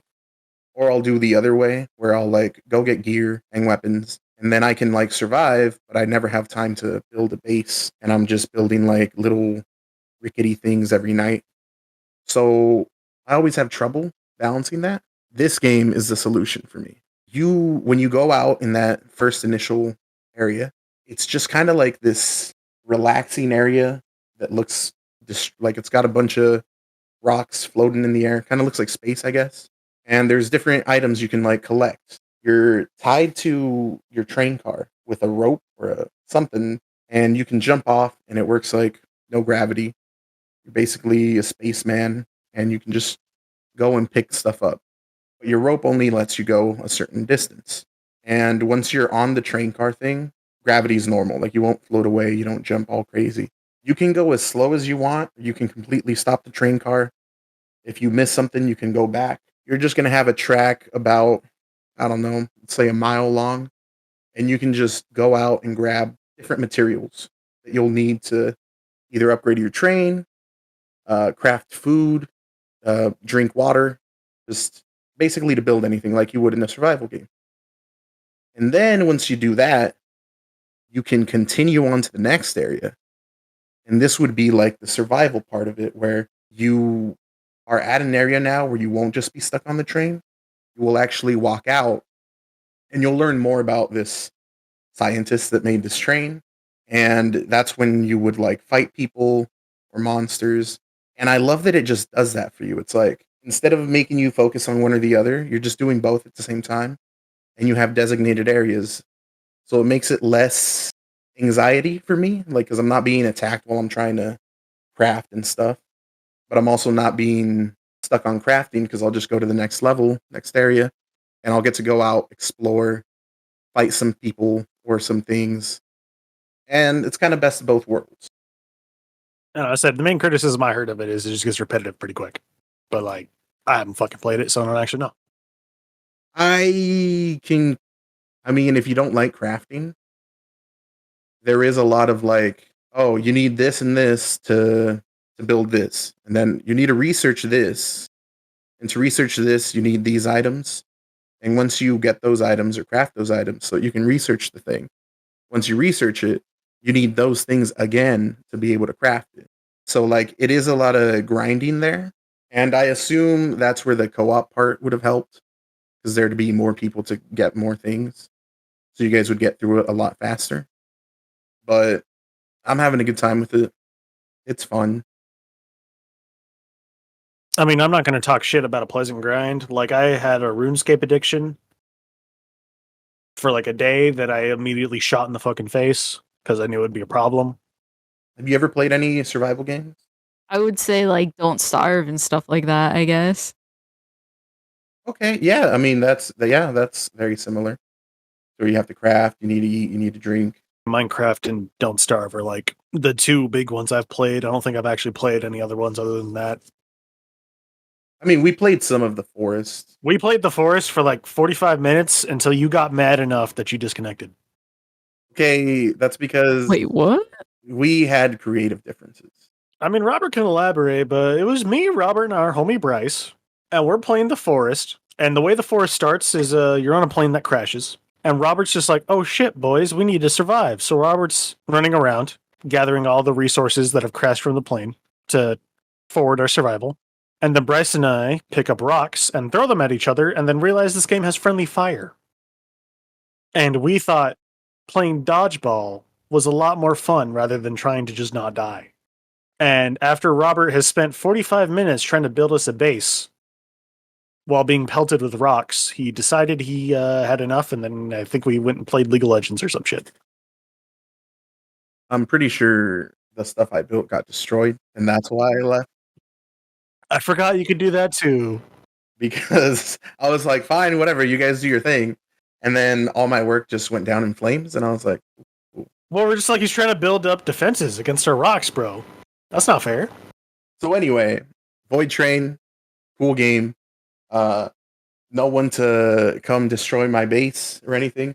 Except, oh wait, I think there might be, because where I left off, I looked to my left, and then a new set of tracks appeared. And another group of people who had a train that was way better built than mine. Like, for one, theirs had an actual train, whereas mine is just planks of wood right now.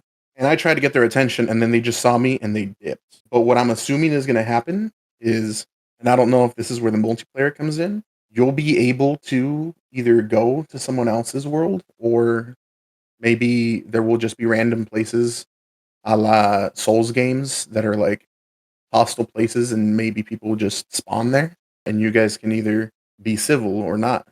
Or maybe because I'm playing single player, it'll just be AI. I don't know. But that's Void Train. I mean, sounds like fun, maybe. I don't know. I don't like have too much love for survival games because I feel like Minecraft growing up gave me all I need. I do like Don't Starve, but I feel like I'm too stupid to play it. This is a lot easier than Don't Start. All right, fair enough. Call it one of those Steam sale games. Stephanie, did you play another game? I mean, technically, but I only played the first 20 minutes of it, so I would like to pass. That means you, Jake. Yeah, did I mention that I gunned down a group of children to down into the valley to pray in Wasteland 3? I don't believe so. Okay, I just want to get that in there. Anyway, so I played another game other than Wasteland 3. Because I think you said Raiders, Cannibals, and I forgot if children were in that list. Well, they are now. They had it coming. Anyway, other than Wasteland 3, I played a little game that's also been on my backlog for a hot minute, since like 2016 maybe, called Thumper. Thumper is it describes itself as a rhythm game violence. And while I feel this game is indeed hyper violent, I don't know if I would consider it a rhythm game. So Robert has a little bit of experience with Thumper. He knows what I'm talking about. But in this game, I have played Thumper. I would say it is a rhythm game. What the fuck are you smoking? I strongly disagree with you. Anyway, as Thumper, you play as this little metal beetle racing down a track. And on this track, there will be little blue squares, and you need to hit the X button when you go over a square. There's also little like obstacles that you need to hold the X button when you encounter them, and you'll boost right through them. And there's like corners, and if you see a corner, you need to flick the left analog stick in the opposite direction and hold the X button to take the corner without taking damage. And that's like the main core 3 mechanics of this game. There's a couple more things that come up, but that's like the base 3. And you are making like obscure industrial, I wouldn't even call it industrial metal because there's no guitar. It's just like regular industrial percussion music as you're flying down these tracks and navigating these corners and hitting these obstacles and pressing X on these little pads. And like the reason why this game describes itself as rhythm violence is because everything about this game feels really fucking harsh and kind of weird. Like if you like take a corner wrong, your beetle explodes into a fucking flurry of shrapnel as it tries to like shake itself off and prepare for the next corner. Or if you take 2 hits, it just explodes in entirety and fucking dies. And like the environments that you're traveling into are like esoteric space nebulas, and they look and feel really ominous, and so does the music. Like you're getting the vibe that wherever the fuck you're going, you shouldn't allow or be allowed to be there as you're heading towards your destination. And like the track itself is trying to stop you from getting there. So what I really like about this game is it's got atmosphere for fucking days. Like it's got a soundtrack of primarily like industrial percussion and like low horns, and that's it. And it gives this like entire thing eldritch vibe that I fuck with. Like I said, Robert, you can talk about this game too, but like, how do you feel about this game? How does this game make you feel when you're playing it? Jake describes rhythm game. This isn't a rhythm game. Look, for one, it is a rhythm game. You gotta hit the thing once the visual cue tells you to hit the thing. So we'll get that out of the way. But it does, like Jake said, feel very harsh. Every time you do, even when you do things, it's always a clang. Like it feels satisfying when you hit things because it almost feels like swinging a hammer and you hit the nail on the head. Whereas I guess the rhythm games I'm used to playing don't feel like I'm using a hammer to hit a nail. They feel like I'm using an instrument to play a note. So yes, it's more aggressive, and it does have a vibe. It's creepy. It's uh, looks like you're on a roller coaster while you're doing these things, and like the thing in front of you wants to destroy you. Yeah, like there's mini bosses that are literally just geometric shapes. Terrifying shapes. And in order to defeat those mini bosses, you need to just make sure you don't miss a note, I guess. Or like don't fuck up anything about the track you're on. At the end of every single level or a level set, there's like 9 level sets. A little skull pops up, and as you're playing the game, this skull gets progressively more fucked up and weird looking until it becomes this fucking eldritch abomination at the end of the game. So I guess that adds to the horror vibe. I mean, like, my beef with this game is I think it's neat, but I don't think it's a very good rhythm game because this game is fucking fast as fuck. Like, you are barreling down this track at like hyper speed. And why I don't consider it a very good rhythm game is as the levels go on, the tracks become so fast that you can no longer rely on audio or visual cues to hit the tracks properly without dying. Then what the fuck do you rely on? You have to memorize the tracks. Like, you just have to memorize every single corner you need to take. You need to memorize every single obstacle you need to break through, every single like button you need to hit. And like there's more and more mechanics that get added to the game as you go on. Like there's lanes later, like halfway through the game, where you need to flip between multiple different tracks. And if you're on the wrong track at the wrong time, you just die. There are also regular enemies instead of mini bosses and bosses that if you miss a single note on a track, you take damage. Because like you don't need to hit the blue squares at the start of the game to make progress. They just add to your score. If you encounter one of these enemies, they break your shell or kill you if you don't have a shell immediately if you fuck up and miss a single note. So I am relying literally on track memorization more than I am actually listening to the beat of the song. And this game, it has level sets, as I said. So if you're on level set 1, level 1, it'll be 1-1, then 1-2, 1-3, 1-4, 1-5, etc. And a little fun fact about this game is that's also the tempo that the music is based on. So while this sounds reasonable for the first half of this game, I've never heard a song played at 9/26th tempo before. So I literally cannot rely on the rhythm to help me complete the track because I don't know what the fuck a 9/26th beat sounds like. But despite all odds, and through my fucking newfound autism, I did beat this game that has a clear rate of 1.6% on PSN. And as I said, that's why I don't think it's a very good rhythm game, because if you're a rhythm game player, you cannot rely on the visuals or the audio cues to play the rhythm game. You literally just have to make mistakes and memorize the tracks. Explain this game like I play Tetris, thinking 20 steps ahead. Well, no, because like when I'm playing a rhythm game like Hatsune Miku, like I listening to the song and the cadence of her vocals helps me figure out when I need to press the button. As I said, shit in Thumper is too fast.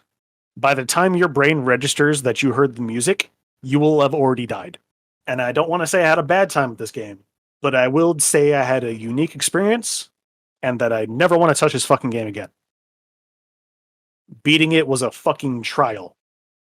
And that was my experience with Thumper.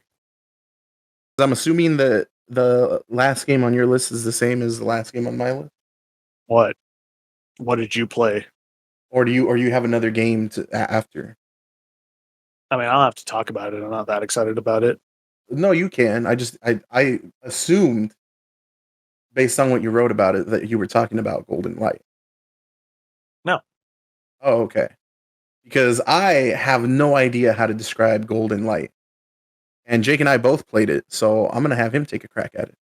Weird, surreal, like just fucking weird. I don't know how to, I honestly don't know how to describe this game either. See, so when I read we have Silent Hill at home, I thought that's what you meant. No, dude.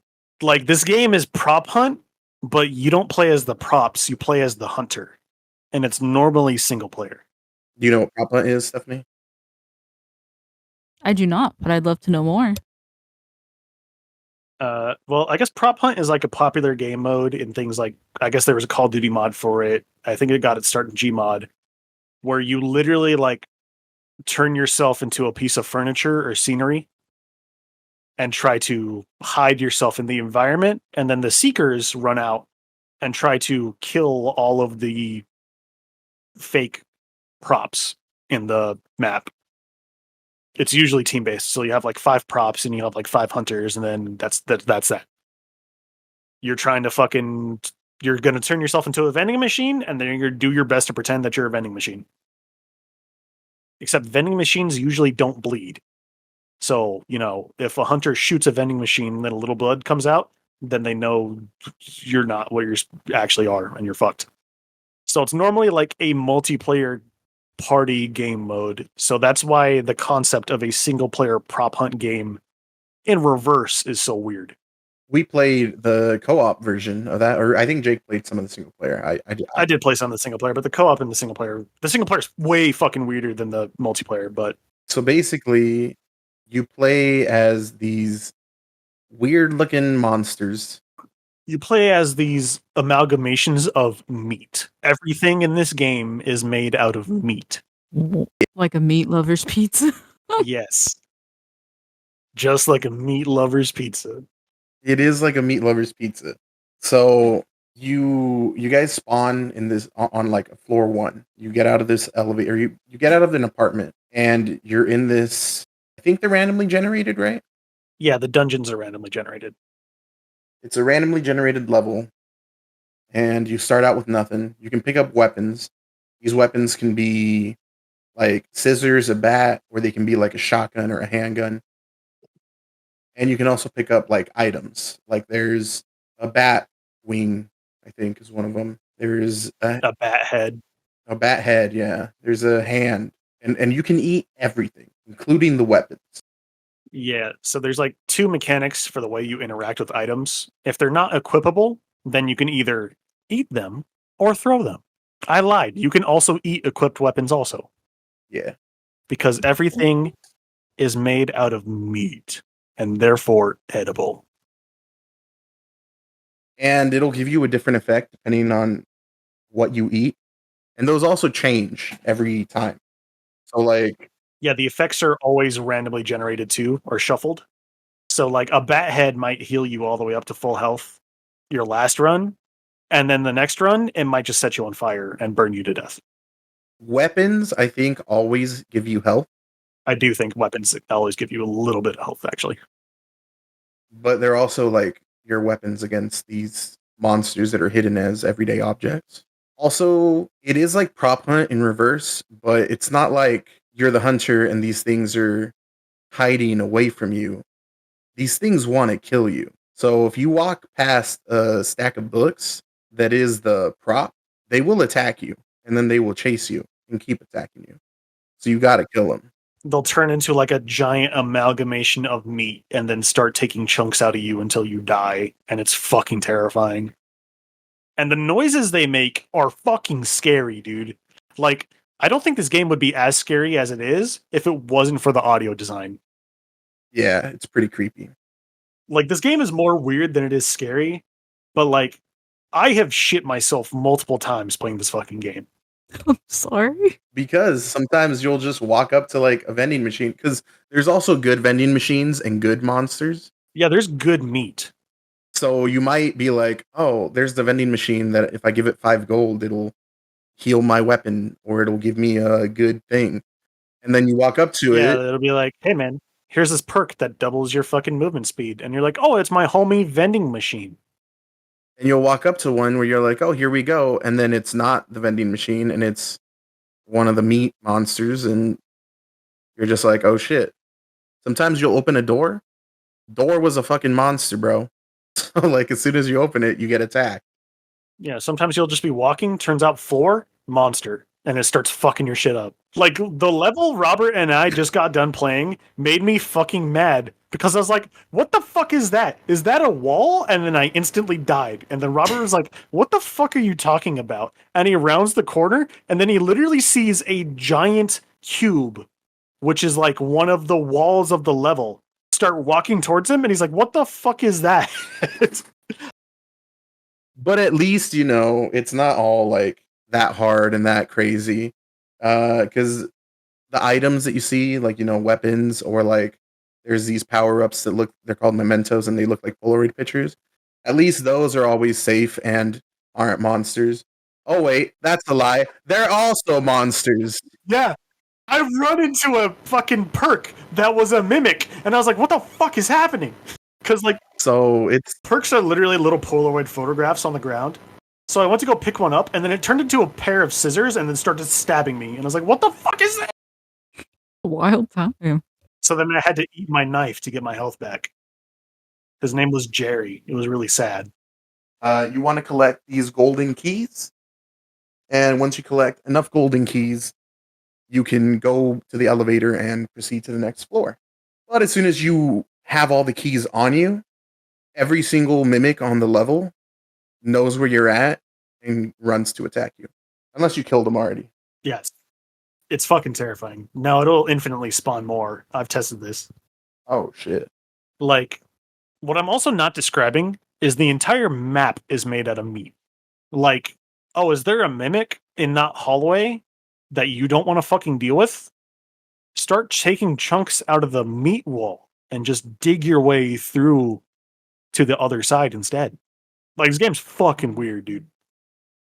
And it's very hard to describe, which is why before, while we were waiting on Jake, I was like, oh, do you want to see me play this weird game that Jake and I played? It was so that you'd have an idea of what we're talking about right now. Yeah, I was like, this sounds wild. I'm like trying to wrap my head around it. Whoa. Single player is way more wild because the multiplayer is not that complicated. The goal of the multiplayer is you end up on a floor, find all the keys in the dungeon with your homie, leave. That's it. The single player has a similar setup, but in between dungeons and deaths, you have an overworld that is also explorable and way more weird than the dungeons. Might have to check that out. Like, I don't really know how to describe it because this game does have an overall arcing story, and it's the meat hole took your girlfriend. Go get her. I don't know, fam. The meat hole can have her. I was about to be like, I don't know how I feel about something being called the meat hole, but Like, it's fucking weird, but it is also like just a masterpiece because I'm constantly thinking about this fucking game because I don't understand what's happening when I play it. It's really fun to play. No, I enjoy the gameplay loop a lot. At least the multiplayer loop. The single player loop is pretty similar, but as I said, the fucking overworld shit is huge and overwhelming.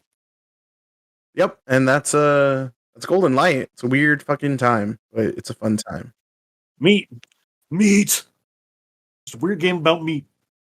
That it is. So then, Jake, what does Silent Hill at Home mean? I don't know, we even have to fucking talk about this. Like, I fucking played The Evil Within, which is apparently one of your guys' favorite games. oh my gosh, yeah. I was like, why would we not talk about this one? Jake always does that. He'll be like, we don't got to talk about the thing that we most want to hear him talk about. What, you guys really like Evil Within? I didn't play the first one. I watched the walkthrough of it. Wait, did you not play the first one? No, I told you this. What? Stephanie, you unironically like Evil Within 1? I do. I really do. Okay, so last episode, you guys were talking about Evil Within. 2. I assumed you were talking about Evil Within 2 We were. because you never clarified. Yes, we did. No, you didn't. So I didn't actually think anybody liked Evil Within 1. I have heard nothing but bad things about this fucking game. Well, where? Where have you heard these things? Like other video game podcasts, like Robert, fucking anybody I know who played this game. I have talked badly about the way it plays. I do not like the controls for it. That's why I couldn't get through it, because I literally couldn't play with those controls. I guess it has another control scheme that's just normal third-person shooter controls. I was about to say I liked it, and does look like it got reviews of a 9 out of 10 and a 8.7 out of 10. Just throwing that out there. But anyway, Yeah, so did Jedi Fallen Order. Don't trust that shit. I trust it. I trust it with my life because I really liked it. And I don't know. I think it has a really good storyline too. And it's like really fun. At least I thought it was really fun. You're full of shit. This game has almost no narrative in it. Oh my goodness. I think you also need to play 2. Yeah, probably. Because this game doesn't explain. Like, I literally only played Evil Within 1 to play Evil Within 2 at some point so I could talk to you two about it because I thought you were both talking about Evil Within 2. But Robert was trying to explain to me the events of the first game of Evil Within 1, and I couldn't wrap my head around it. And even after playing Evil Within 1, I still don't understand what the fuck happened. Like, the narrative part of Evil Within 1 is kind of the weakest part. What? Like, what I like about the Evil Within 1 is its gunplay. Like, I thought this game was going to be a hot pile of shit.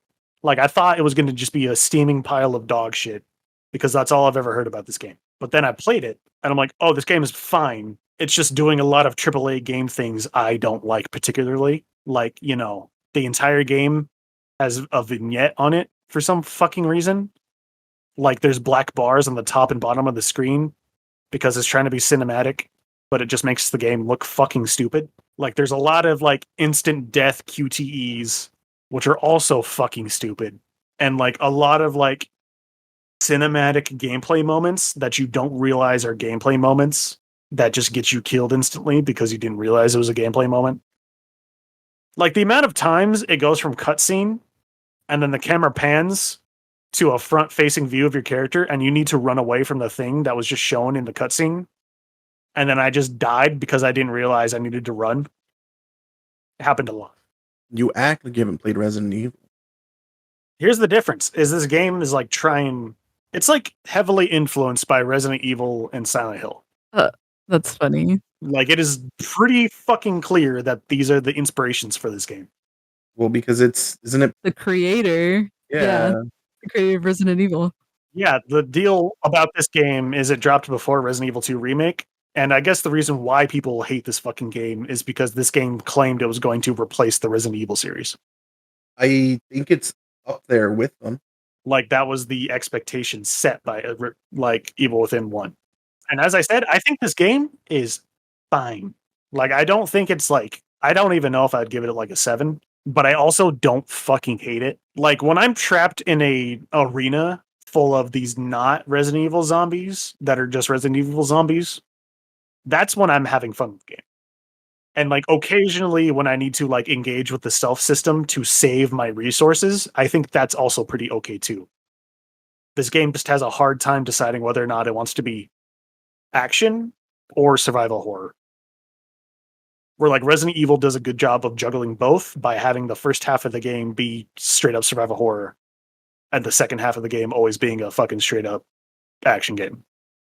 I think you'll enjoy Evil Within 2 a lot. Unless you're playing 4 or 5, which are just action games. Especially if you liked this one, I think you'll really enjoy the second one. And as for the Resident Evil comparisons, right now, if they were like, here's a trailer for Resident Evil 9, or here's a trailer for Evil Within 3, I would be more excited about Evil Within 3. I'm also gonna say this. I don't know. I feel like the Evil Within, like the first one, like it tackles things that are in the subconscious, which I think is just bananas. Like, it's like psychological, and like even the monsters and stuff are named after like psychological phrases and stuff like that. And it does, I guess, like from what I've studied, I just thought it was really cool. And I was gonna say, like, as a psychology nerd, you might be able to pick up on the subtleties of it. yeah, I was about to say, But like, I'm just gonna Subtleties, things are literally named. bounce right off of it because I don't understand. Like, he's talking about like, yeah, the fucking 5 whatevers, joy, pain, pleasure, fucking consent, and whatever the fucking 5th one was in the audio logs. And I'm like, okay, I don't know what that means and I don't care. Like, I fucking identify with the main protagonist of this game because I don't understand what the antagonist of this game is talking about, and I don't fucking care. Like, Sebastian Castellanos doesn't know what the fuck is happening, nor does he really give a shit. I don't know. I think it's kind of cool. Like, I don't know how he is in the second game, Like maybe he's different. But like the only personality trait Sebastian has in this game is he's just kind of a reliable dude and that's it. You know, That's a good way to put that. I was about to say. I was like, the way the second one begins. Well, like the game, if you read all the fucking diary logs, it's like, yeah, Sebastian's a fucking alcoholic who lost his wife and kid, and he's fucking sad and shit. But like none of that ever comes through the game. Just you wait. Like after Yeah. It's like, dealing with some survival horror shit for like 4 straight hours, he pulls out a flask and is about to take a swig, and then his fucking detective partner's like, "Wow, man, you really drinking now? At a time like this, huh? You know, that accident must have really fucked you up, man." And I'm like, no, I would be drinking right now too, dude. Like literally you fall down a fucking blood hallway. There's a fucking safe head man with a chainsaw chasing you.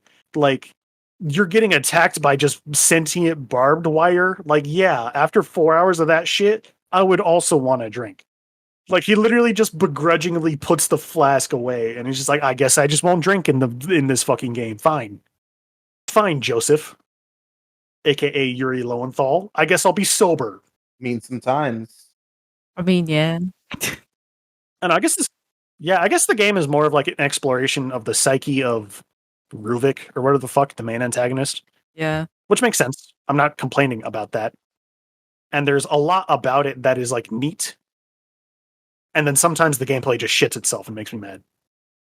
Are you saying you would have preferred if this was an analysis of the psyche of Sebastian?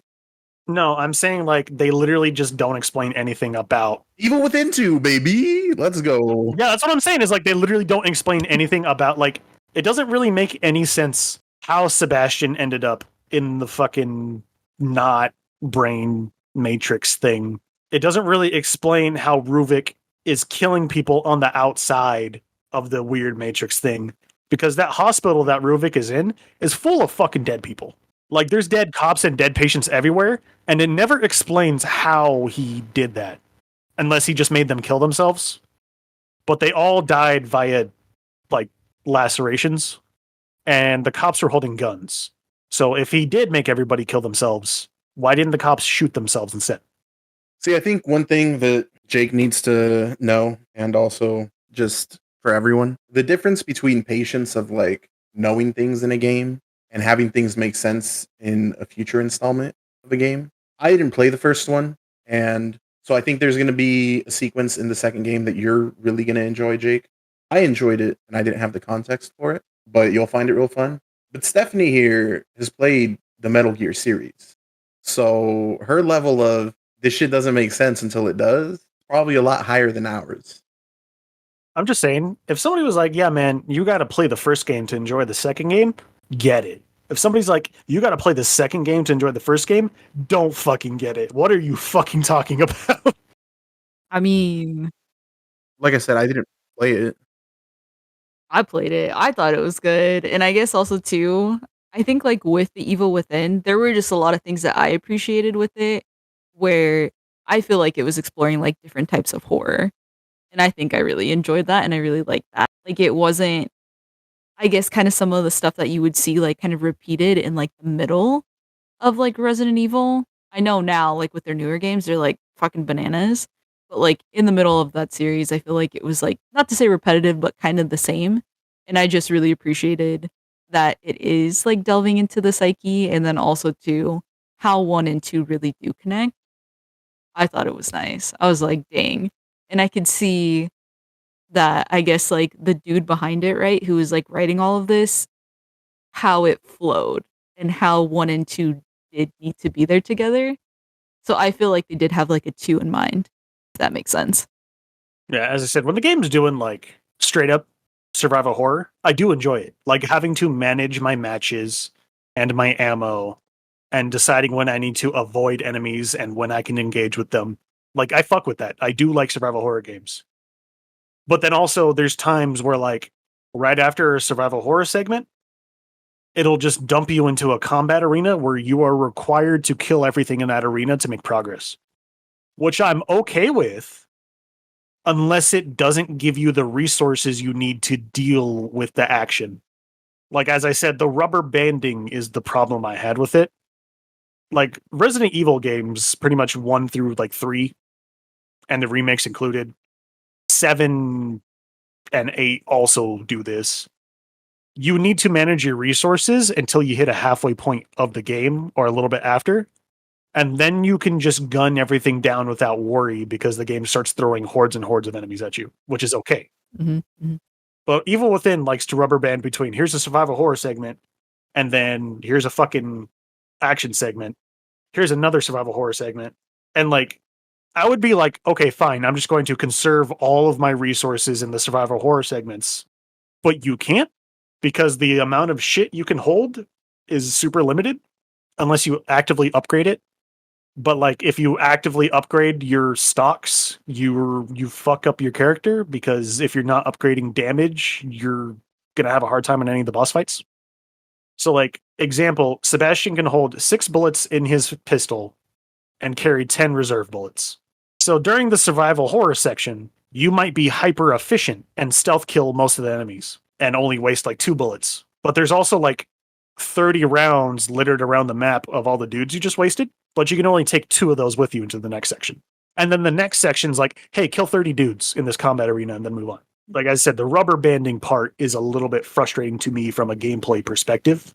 Because like, once you're in the action part, it's not like you can try to stealth your way through any of those engagements. Like, you're fucking in there and they know where you're at. There's no hiding anywhere. Like, the only saving grace about it is like, you get a crossbow in the first game that you can upgrade and make ammo for on the fly. So because of that, I just upgraded the damage on the crossbow to the max, because that's kind of the only like renewable resource I had for ammunition. I don't know, Stephanie, maybe your gameplay experience was different. Like I said, I don't think it's a bad game. I think the action is good. It's just, it feels like this first game is having an identity crisis on what it wanted to be. I can respect that. I think that was one of the things I really loved about it. Yeah, like even a lot of the like psychological segments are like annoying instant QTE deaths that like you're obviously going to die on the first run because you wouldn't know what to do. Like the fucking, that maze where like the little blood dude walks through the bars in the maze and can get you at any time and instant kills you. That shit fucking sucked. Yeah, that's true, actually. Like, I wanted to enjoy the imagery of the setting or that level because it looks really cool. And then I die 13 times to do the horseshit due to me not knowing how to navigate the fucking maze. I think you'll really enjoy too. Like I said, I don't think the game's absolutely dog shit. I just think it has an identity crisis, which I guess probably gets sorted out in the second game. Like, they probably, like, there's a lot of weird gameplay shit that me in particular would be annoyed with, like having to walk up into a mirror and hold the X button, which loads you into a new level that exists just so you can save. You can save in is cool the first time, but like not having a way to instantly save your game at a safe spot is really fucking annoying. That's my piece on Evil Within. Like, I didn't think it was as bad as everybody said, even though I just shit on it for like 30 minutes straight. Like, I think it was a pretty okay game. Like, I thought the gunplay felt good. All the bosses are dog shit, and there was too many of them. But all those bosses are not fun to fight, especially when the game is like, here's a survival horror segment, and now here's a boss, and you have 5 bullets. Have fun. And I forgot about the fucking turret sections in the game. Why is there fucking turret sections in my survival? It's fine. We can move on. Love that shit. No, you didn't! I fucking groaned when he's like, wow, that fucking turret looks useful. And I was like, why is this here? We can move on before I complain about the shit more. Can we just put in like a Patrick meme? Sorry. Yeah, like The inner machinations of my mind are an enigma. Bro, literally, if that works the way I think it works, that means this dude is actively dropping Sebastian ammo in his headspace. And it's fucking dumb.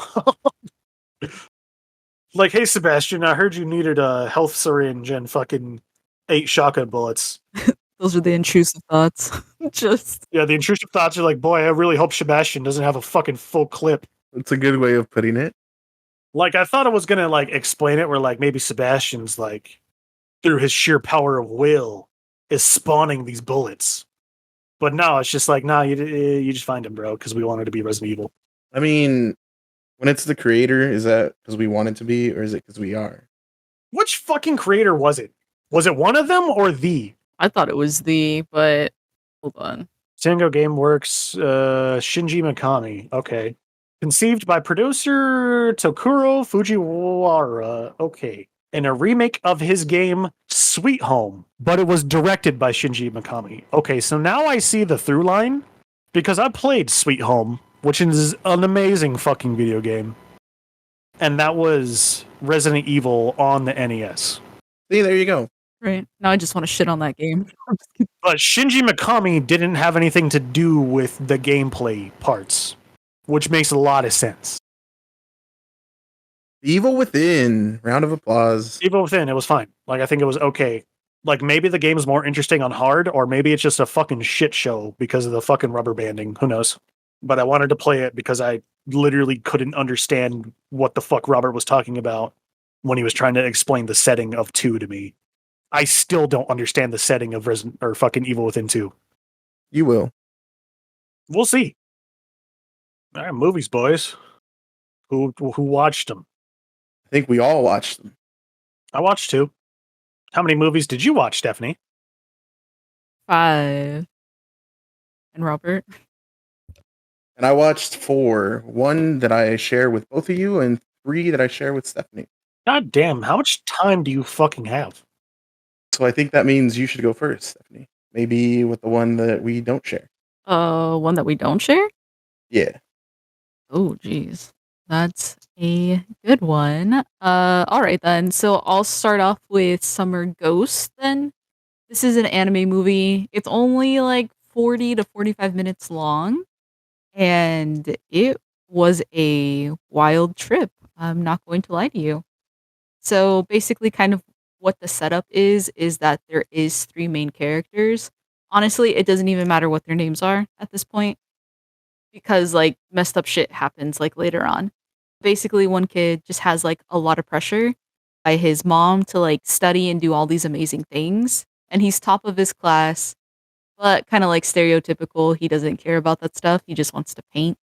And then you see the perspective from this other girl, and she is basically being bullied like really terribly at her school. And then you see this other guy and you don't get to learn about like what's really going on with him. You just know that he's sad. And so I guess kind of these characters all meet because they know about this summer ghost. And I guess if you go to this airfield and you like light fireworks, then you're able to actually talk with the ghost. And then this literally happens in like the first probably 10 minutes. You end up finding out that you do all of these things to see the ghost, but also too, you have to be contemplating suicide. And it just gets wild after that. And then you think you know how it's going to end. And then it doesn't end like that. It's bananas. I would say it's, Wow, Stephanie, sounds like a fun, wholesome movie. let me tell you, it will be a movie that will make you think about things differently. But also too, like I said, it sounds like messed up in the beginning, but it just takes a complete left turn. So would definitely agree. People should watch it. I wouldn't say to like pay to watch it though, because I think only on is it like on High Dive or something? Don't pay to watch it. I have that. Oh, okay. Well then, Jake, you can watch it. But anyway, I had to watch Flowers of Evil on there because it wasn't on anything else. oh, see, that makes sense. Yeah, I think this is kind of the same thing. But also too, there's not a whole lot of music in it either. But I think that's for a reason. And also too, I guess the animation style is kind of like similar to Devilman Crybaby. Not the same exact, but very similar. Just Wait, what's this movie called again? Summer Ghost. You have definitely piqued my interest. Why is it only 40 minutes? Is it just like a short or? Yeah, I was about to say, I don't necessarily know. I know that it came out in 2021. They were talking about doing this movie in 2020 though. So a lot of people were really excited about it. But yeah, I think it is like a good watch. And also too, I feel like some people will be able to catch on like what's going on with like one of the dudes. But at the same point, like I said, it just takes like a left turn and you're like, wow, I don't understand how we got here. But in a good way. See, when you said it looks like Devilman Crybaby, I thought for a second it was directed by Masaki Yusa, and I was about to shit myself, but no. No, it's not. It is most definitely not directed Yeah. by Masaki Yusa. But yeah, that would be the the one that I didn't watch with Robert, I think. So whoever wants to go next. I watched, 2 movies, and I shared one with Robert, which I believe you also watched. So Robert's probably up. Okay. Then I'll talk about the shittiest one that we shared. We watched Evil Dead Rise. Does the movie suck? I heard a lot of people liked it. So it doesn't suck. It's just I call these movies date movies. They're horror movies that are basically there for you to take someone on a date to. They're not Hereditary. They're not Sinister. They're just like you're gonna get some gore. You're gonna get. Oh, so you mean it's fun to watch? That's crazy. See, here's the thing. Okay, so maybe this is me being a boomer. I like the original Evil Dead series because it's so many things that this movie is not. Did you guys watch the first new Evil Dead? I did. I didn't. I also wasn't too fond of it, but at least it's like it's trying to do its own thing, you know? It's not trying to do its own thing. It's doing the cabin again. But it's in a cabin, familiar setting, pump down on the jokes and pump up on the terror gore, which I personally was a fan of like the mix that they had before. And honestly, I don't think anyone could replace Bruce Campbell as Ash. So that was bound to happen.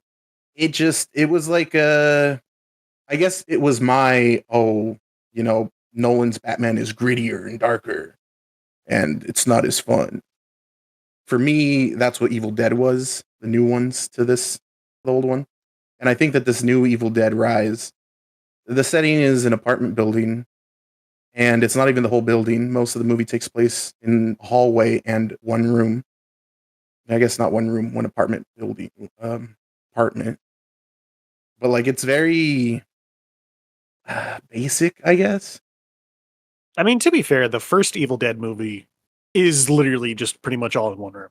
Yeah, but it's the cabin, and it's like I said, it's different. Yeah, but the cabin's like not big, No, but that's what I'm saying. That's your setting. You chose a cabin. I suppose. This was an entire apartment building, and within the first couple of minutes, after they got in the hallway, they're like, "Fuck that! We're gonna cut access to everything." So, because they're like on like the 5th floor, or I don't know what floor they're in. Stairs gone. They don't work. I think it's like the 12th or 13th floor. Okay, yeah, they like instantly cut off access to that. They don't go to like any of the other rooms that are there, and there's just like an elevator at the end, and the one room or the one apartment that they're in, where it's like you had a whole apartment building full of people. You could have done something here, but like I said, it takes place literally in a hallway and in one apartment, and the couple of people that are on that floor, they I don't want to spoil anything, but they're not there for a majority of the movie. So I feel like if it was in a cabin, at least then I would understand. Oh, hey, we know that we have a small group of characters, and we know that the lay of the land is small. But with a big setting like this, to just not use it, it was like, eh. I know, like I can understand if they want to go for like a claustrophobic vibe. Like now I'm interested because everything you're talking about this movie just makes it sound like the first movie, which legitimately made me uncomfortable and scared me to like a point where I never want to watch the movie again. Here's another thing. I think that the technology and CGI and stuff that they had when the first new reboot came out wasn't so far ahead that like the gore made me really uncomfortable. In this one, bro, like I've seen video games look better.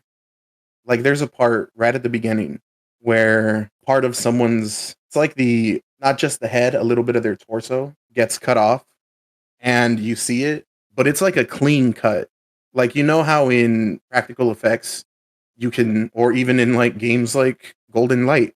You can see the meat. It's disturbing, right? This looks like if I got a video game model and then I just made a cut and pulled it out and like nothing's coming out. It's just there. Like you'd have to see it to understand what I mean. It's just I don't think the gore was done well. I mean, fair enough. Stephanie, did you also say you watched this shit? Yeah, I actually watched it with Robert.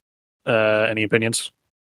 I would kind of say the same thing. I really didn't like it, and I guess I kind of like lost attention to like keep watching it like pretty early on. And I'm pretty sure you know, Jake. Have you actually like watched a scary movie with Robert before? I've haven't watched many like actual scary movies with Robert. Is the deal?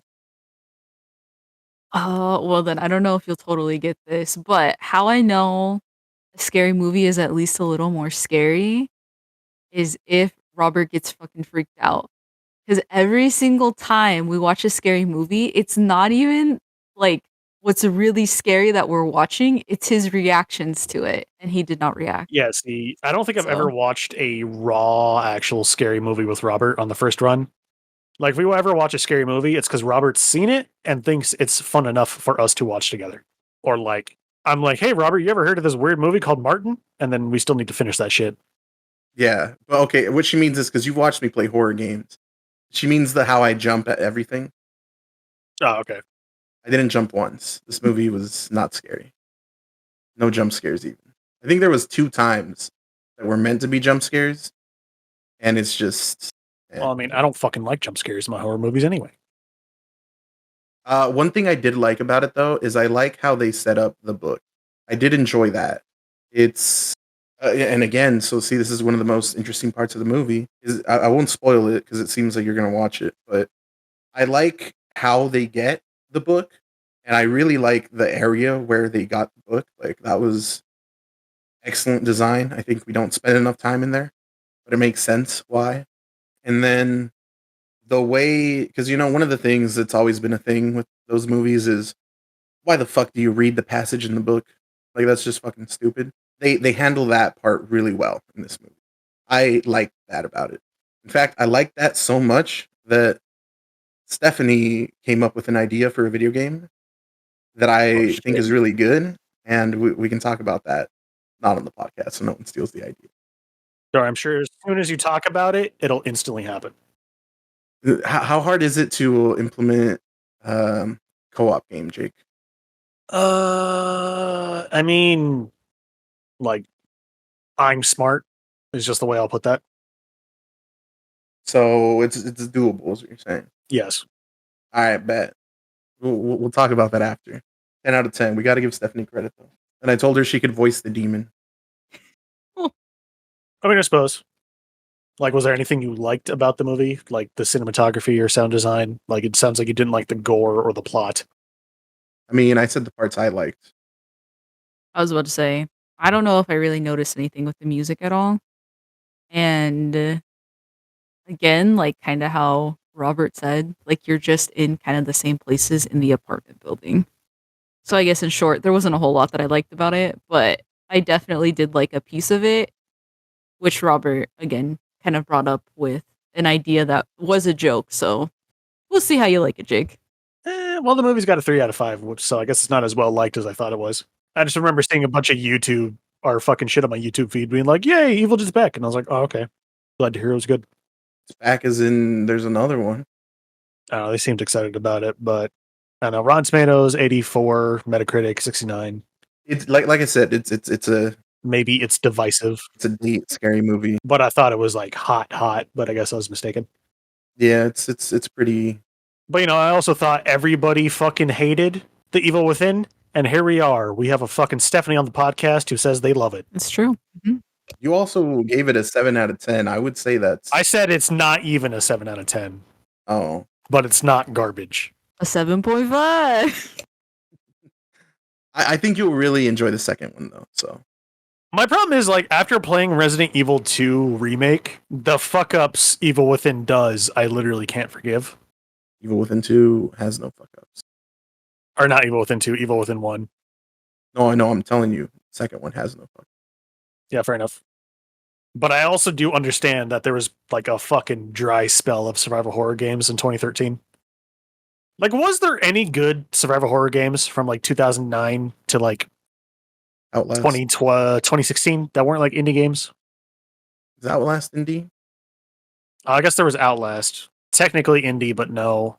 Yeah, I guess we got fucking Last of Us and we got Outlast. And I don't fucking like Outlast. Well, game's fucking boring. that was Evil Dead Rise. Bring back Ash. Actually, now I'm thinking about it, we got an entire new generation of horror. I just didn't like it. Like Amnesia and fucking Penumbra and fucking Five Nights at Freddy's and all that shit. Stephanie, would you like to talk about another movie? Wait, is it me or is it Jake? Well, Jake only has two, Oh. Yeah. so let's get us down to two, I guess. Especially since we share one with Jake. Okay then. So don't pick the one we That share one. with him. Yeah. Yeah, don't pick that one. That's next on the list.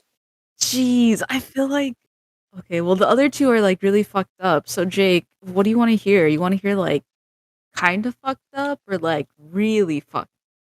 I mean, the movie I watched was an A24 film, so I mean, we're kind of just in that mood.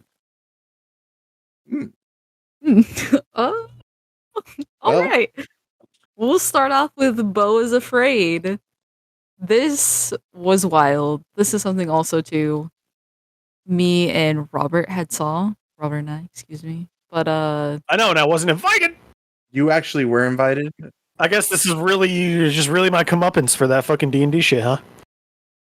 We'll go with that. I Yeah. would say so. Yeah, I'm just kidding. Karma's a bitch. I mean, I guess, bro. I mean, like, I'm unemployed. It's not like I couldn't have driven down there, but okay. This was literally right after we recorded the other podcast. The next morning, I saw that there was showings at the fucking old theater in Tri-Cities. And I hit up Stephanie and I was like, yo, I know you got work, but there's this showing, and this showing. And I only mentioned the first showing just to say all the showings. I never thought she would pick that one because I thought she was working. I still did. And this was like at 10 in the morning when I sent her this text. And she's like, yeah, let's do the 12:30 one. And I was like, that's in 2 hours. And Tri-Cities is an hour away from me. So I was just like, all right, bet. So I don't think I could have hit you up, Jake, and been like, hey, bro, I know you're unemployed and also have the ability to break the sound barrier. Yeah, I guess also too. We should probably. I don't know if like people who listen to this know, but I guess Beau is Afraid was only showing at select theaters and only for a limited amount of time. It was like wild because that was the original plan. We were gonna see it all together.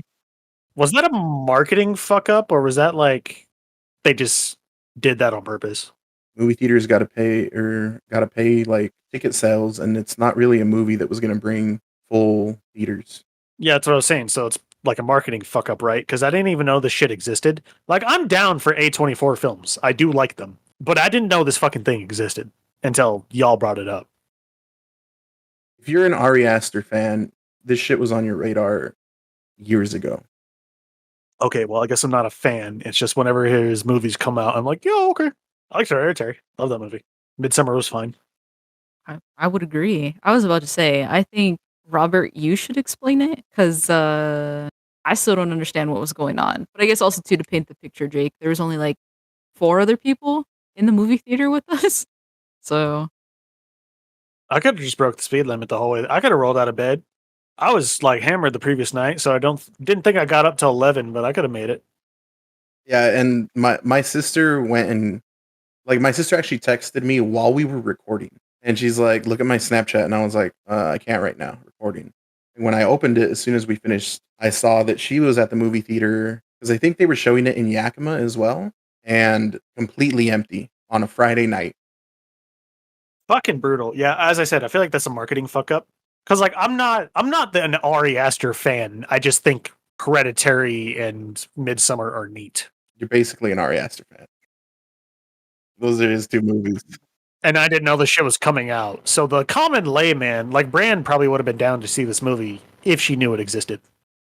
So I think that you're really gonna enjoy this one, Jake. This one was like he says it's a comedy. If you look it up, that's not what it says. I think it says what does it say? Horror or something? I don't think comedy even pops up. Horror, dark humor. Okay, so it does say dark humor, but Yeah, it says horror comedy when I look it up. okay. 2.8. Damn, it turns out the fucking Evil Dead movie was better. So no, hear me out. Where do you see 2.8? On Google reviews. Oh, on the Google reviews. It's a 7.1 IMDb, 68 Rotten Tomatoes. That's fair. This movie is divisive. It is a long fucking movie. It is like 3 hours long. God damn. I was entertained for the whole time. You want to know Ari Aster movies before you go watch this one to truly get the experience of when you watch this one. Because one of the big things, it's very famously known in the Ari Aster fan people, I guess. So I don't know if you know this, Jake, but in multiple interviews and like Reddit AMAs or whatever, he's always asked about Hereditary and Midsummer. They're always like, so you always have this scene in your movies where it shows a really graphic head injury. Is that like your thing, or was that just a coincidence? What's up? And he's like, well, my next movie is going to be a comedy. And yeah, I plan on having that in every movie I make. Heads up, Jake. Guess what his next movie is going to be? What? A Western. Horror? Okay. Well, like, Probably a Western horror, but yeah, I saw Bone Tomahawk, but I know how bad it can get. yeah. So, Beau is Afraid is a movie about Beau. And Beau is on a journey to go visit his mom. And what a journey it is. I think we leave it at that, Stephanie. Because Jake's going to watch this movie. I guess, but like, you're giving me as much context I've had the whole time, which is fucking nothing. I literally never saw a fucking trailer for this movie. I didn't know it was coming out. I didn't hear shit about it, other than Ari Aster was making a comedy, and I didn't know this was it. I think that's all anyone should go into watching this movie is just knowing that. And I'll talk about some other things, but I'm saying that's the basic outline of the movie. That is the whole movie. It's Beau's journey to go see his mom. And he has severe anxiety. Anyway. He does have severe anxiety. Can't relate. This movie, the cinematography, I mean, you've seen an Ari Aster film. I mean, I saw Midsummer, even though I didn't like it that much. But you know what he can do with a camera. Yes. It's amazing. And he has amazing shots here too. The movie's also really fucking funny. Like, it is a comedy and a really funny one. And the reason that I think you'll really like it is because a lot of the humor tracks with moral oral. Damn. Like it's those kind of jokes. Like, you know, when you see something fucked up happen and then someone says a thing and you just fucking laugh at the absurdity of what you just watched. It's that kind of vibe. Do like me some moral oral. And that's why I think you'll really like this. And I'm sure Stephanie did too, felt a little insane at times because something that we thought was really fucking funny would happen and we would go to laugh. And the other audience members did not. They're just kind of staring awkwardly at the screen. And I was like, are we terrible people? I was like, this is where the horror comes in. Are we getting anxiety because we can't relate to regular people? As I've said many a time, American Psycho is my favorite comedy. If I showed that movie to my dad, I do not think he would laugh a single time. I think the kind of people that think American Psycho is a good comedy would think this is a comedy.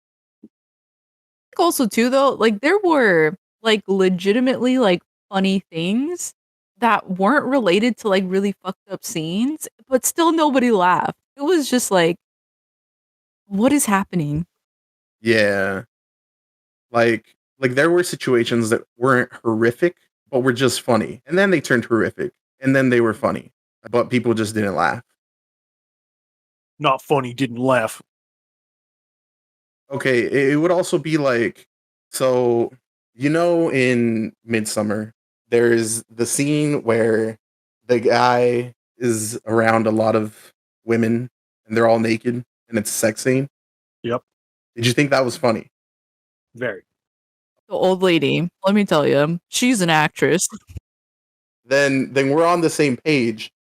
You know how there's people that laughed at that scene, and then there's people that were like, "What am I watching?" and they kind of wanted to get away. That's the difference here. But it's a really funny movie. It does have themes of horror. It does have scenes that will make you uncomfortable. That's an Ari Aster film, baby. Like, what do you expect? Yeah, no shit. Underlying themes of trauma. I guess that's why I like Hereditary so much. It's because that movie's really funny to me. Yeah, no, there were scenes that were genuinely funny. Like when she's the mom scene is really fucking funny. Like when she's fucking zooming, bro, I started fucking crying. Like and I think that's Ari Aster's sense of humor. So, and this time he just made a movie that's more humor than horror. Is there anything else you want to say about it?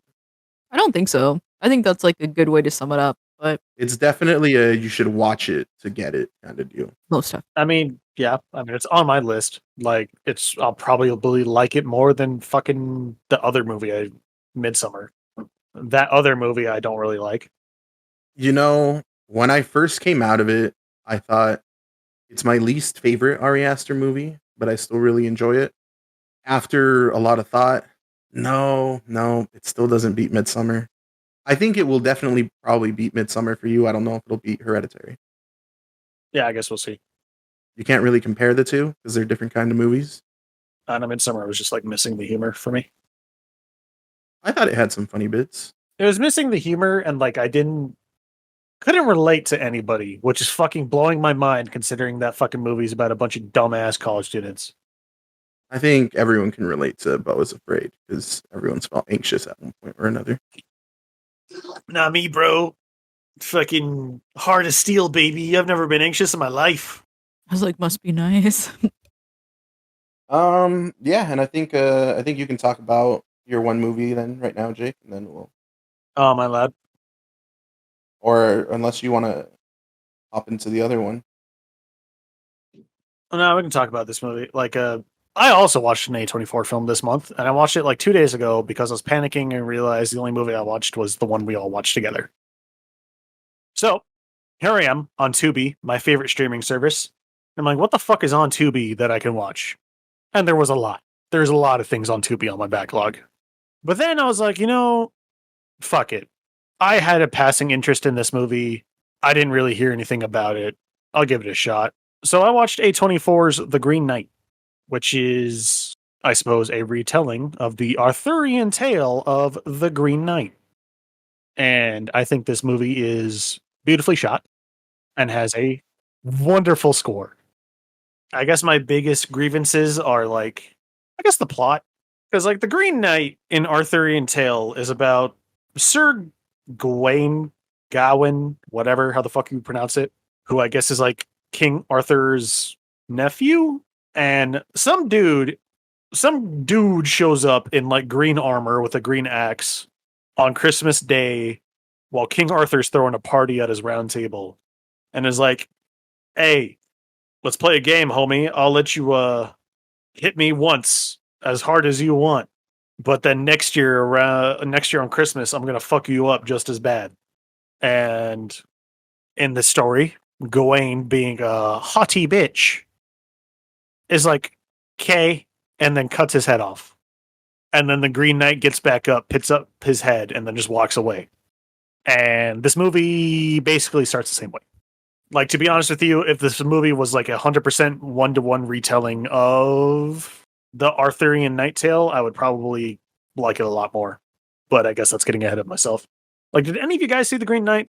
Have you seen it, Stephanie? I didn't. No. Mm-mm. Can I say something though, real quick? What's up?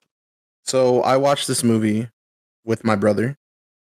We used to do this thing where we would sometimes at night after we play games, we would just hop on a Discord call and watch a movie together. This was one that we had on our radar. I got up to that part and a little bit more. Like I know what happens a little next. I know what happens once the year comes in the movie. I fell asleep. It's kind of a boring fucking movie. Not gonna lie. And I really enjoyed that. So yeah, maybe if it was just a short that was that, I would have been like, damn, this is sick. But I fell asleep And because it was a movie that we just rented, my brother rented it, and it was when it first came out. So, it's like $20 to rent it. We weren't going to do that shit again. I've never watched anything more. And I think I got what I got out of it because I really thought that whole sequence was cool. But I fell asleep. So, like, it must have been boring to me after that. I mean, it's on Tubi. Like, the movie is really, it's a slow burn, like, not gonna lie. But it's also like a fairly accurate retelling of the tale until the second half, which I actually didn't know anything about. Like, I looked up the tale after watching The Green Knight because I didn't know what the fuck the deal was.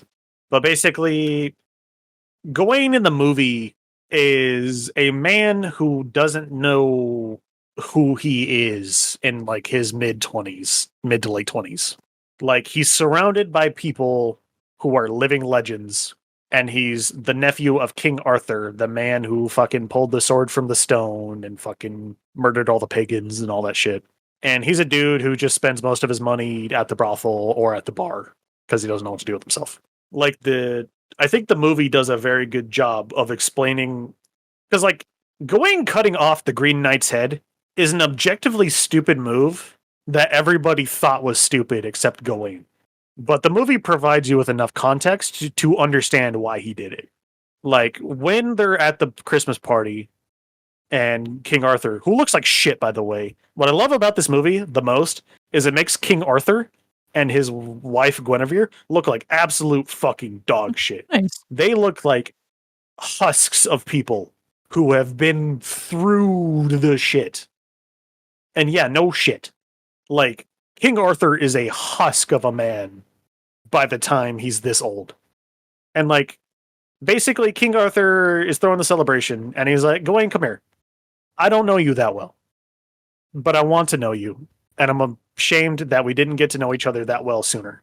I like being surrounded by my own blood. So go ahead and tell me something cool about yourself. Tell me a story. And tell me something interesting about the man that is Gawain. And Gawain's like, I don't have shit to talk about, to be honest, bruh. Because, like, Gawain hasn't done anything interesting or cool with his life. Especially being surrounded by King Arthur and Queen Guinevere and the Knights of the Round Table. He hasn't done anything noteworthy. So, right after that, the Green Knight shows up and offers his little challenge game thing. And then Gawain, he's like, hey, which one of you is going to accept my game unless you a bitch? And then Gawain steps up and he's like, hey, man, me, I'll do it. Because he's like hungry for glory and greatness. And I don't know, a fucking legend to tell that all these knights around him have that he does not. Can we real quick talk about how terrifyingly cool the Green Knight looks? Oh, he looks fucking amazing. Like, that's a lot of that shit's practical effects. He is a man made out of like bark and wood. Oh, wait, is it that movie? Yeah, he's... Yeah. Oh, okay. There's a lot of depictions that are just like, yeah, it's a guy in green armor, but there's also a lot of depictions that are like, yeah, it's some kind of weird dryad looking ass thing. And this movie went with the second depiction, where he's a man made out of fucking wood. And I believe he's played by the dude who plays the dad in The Witch. Oh my gosh. And he fucking nails it. Yeah, which is why it's a very stupid thing to cut his head off, because like just looking at this guy. Yeah, he's fucking tall as shit and jacked too. If a guy that looked like him makes that challenge, you know to not sit the fuck down. Well, because like it's implied that like it's a game of chivalry. Like, hey man, would the famous knights of the Round Table ever attack an unarmed, non-hostile combatant? And Gawain's a dumbass, and he fucking immediately chops his head off. And then everybody cheers and claps, just like that. And then the year goes by almost in an instant. And then King Arthur shows up at Gawain's house, and he's like, hey man, so you gonna go meet up with the Green Knight to do that thing? And then Gawain's like, what? Are you fucking stupid? Why would I do that? And he's like, because, you want to be great and you want to have a legend to tell. Like, what I like about this movie, like, what's weird about this movie is, like, if it was a one-to-one retelling of the story of the Green Knight, it would be easier to dissect. But because it is not, it is a lot harder. Like, it's got a lot of the beats there. It's got the meeting with the saint where she's like, hey, go get my head out of the bottom of this fucking pond. And it's got the fucking meeting with the nobleman, and he's like, I'm gonna go hunt for you. If my wife sucks your dick, you gotta suck my dick too. It's got that in there. And then it has the meeting with the Green Knight, which is pretty close to what it actually is. It's just like this movie has so many different angles it could be taken. And the problem is, because none of you watched it, I can't really talk about any of those angles that the movie is coming from. Like, I've seen this movie taking as a, like, viewed through the lens of performative masculinity, and I get it. Because, like, Gawain is a dude surrounded by legends who've built their fucking stories on blood and fucking quests and strife and shit. And he's a dude surrounded by these people, trying to be like these people who has nothing. So yeah, no shit. Cutting the Green Knight's head off was fucking stupid. But like, if you're that dude, what other option do you have? And like, he's just looking at it through that lens. He's literally just doing what people tell him to do throughout the entirety of the movie and not actually making any decisions for himself until the very end of the movie. If you have the literal Green Knight story interpretation of the fucking movie, the movie is about what it actually means to be an honorable man. And like they discuss this multiple times in the movie. So at some point, Gawain goes on his quest to meet the Green Knight in the Green Chapel 1 year after he fucked up the Green Knight to finish the game. And he meets up with a fucking like a lord in a castle. And I guess this isn't a spoiler, or it is. I don't fucking know. It's part of the Green Knight Arthurian tale. But the Lord is like, hey man, the chapel, not that far away. Like you could get there in less than a day. You're good, bro. Here's the deal, homie. You look like shit because you've been on the road for a while, so I'm gonna go hunting. Anything I bring back from hunting, I'll give to you. And exchange, anything you receive at the castle, you give back to me. And then Gawain doesn't really understand what this means, but he's like, yeah, sure, okay, man. And in the legend, the Lord's wife is really trying to fuck Gawain. So like the first day, she gives Gawain a kiss. And then the Lord comes back, and then Gawain gives a kiss to the Lord without any context. And then the second day, the fucking wife gives him 2 kisses, and then Gawain gives the Lord 2 kisses without any context. And then the third day, she gives him 3 kisses and a sash of invulnerability that'll protect him from death. Damn, that's a good deal. And then he gives the Lord 3 kisses and then doesn't mention the sash. This isn't really like the way the movie plays out, but it's like close enough, I guess. I said, I can't like explain too much without explaining the movie, but basically this movie is about Gawain being fucking terrified of dying because he doesn't really understand the point of him finishing the game. Like he's doing it to like save face and to like stand up to Arthur and make him proud. But like even his girlfriend is like, why the fuck are this is literally a suicide mission. And he's like, she's like, what do you expect to happen? Him just to not cut off your fucking head if he picked it up and then walked away with it? This dude's going to go fuck you up. And he's like, I need it for my honor. And I guess it's like a kind of interesting like commentary on like masculinity and honor and what it means to be a man and honor promises. But I can't really talk about the full depth of this movie without spoiling anything. So I guess I'll just leave it at that. Like it's a very fucking confusing movie that you have to think about for a long time until you can actually like fucking have an opinion on it. Because at face value, Did you like it?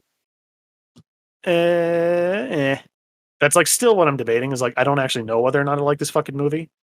Because as I said, it's shot really well, and Gawain's journey through the land of Camelot and shit, I like the depiction of it because like it makes living in a medieval world look like absolute fucking dog shit. And I like that interpretation. Because, yeah, living in a fucking medieval fantasy land probably sucks. Like, the first thing he sees when he rides out of Camelot is a battlefield full of dead bodies that nobody bothered to bury after one of fucking King Arthur's crusades. And I'm like, yeah, that probably would look as shit as I think it does. And as I said, I like the way this movie looks a lot. Like, I think the directing part of it fucking nailed it. But so much of this movie is left up to interpretation that I guess that's my greatest gripe with it. Like, I don't like it when a movie leaves itself up to interpretation because I always assume the worst thing possible. And I don't really know why I do that. But, like, that's just the default I have. I don't like when I have to think about art. Well, the problem is, like, I don't even think about it. I'm just like, okay, this is what happened because that's the worst case scenario. Done. And that was my assumption of what happened in the movie until I got multiple different, I watched multiple fucking hour-long video essays on this movie to try to understand it better. Well, Like, if a director doesn't, if the events of a movie are unclear to me, I'm going to assume whatever the negative outcome is what happened, because that's usually the most realistic outcome. And I don't know how y'all feel about interpretive films, but it's just my personal preference that I am actively annoyed when there's an interpretive fucking film. boy, do I have a list of movies you'd hate. As I said, is there a worst case scenario in any of those films? Because I'm gonna instantly go with that one. And if that ending is not interesting, then cool. I don't think the ending of the movie is interesting. I mean, makes sense. Stephanie, do you have an opinion on movies left up to interpretation? Yeah, they're not my favorite, but also too, I guess some of them are pretty okay. It just depends. Depends on if there are things I like about it. What's a movie left up to interpretation that you like? Oh, jeez. That's a good question. I would like to have the captain answer this. There was one that we watched recently that did that. And I remember you and What? I don't remember what it was, and I don't even remember this, but I just remember that at the end, you and I both thought different things. Like I was like, oh no, this happened for sure. And you were like, I thought this happened. What movie was it? Was it The Lighthouse? No, it wasn't The Lighthouse. This sounds like vaguely familiar though. Yeah. Fuck. I don't know. The deal is, if there's a movie that's left up to interpretation and I find every single variant of the ending interesting, then it's probably good. The main issue is, depending on the fucking interpretation of your ending of The Green Knight, multiple of those endings are fucking boring and not that interesting. So do you go with the one that's most likely or the one that's most interesting? So one of the last ones I watched was Triangle of Sadness. I think I talked about it on here. I don't remember if I did. I think I did though. I don't think you did. And that movie ends with 3 different things happening. They don't happen, but they're about to happen. And then it ends. And you can literally, in your head, choose whichever ending you want. Either one person succeeded in doing something which would cause the death of another character, or another person succeeded in doing something which would save that character, or one of the characters decided not to do a thing which would have saved all of the characters.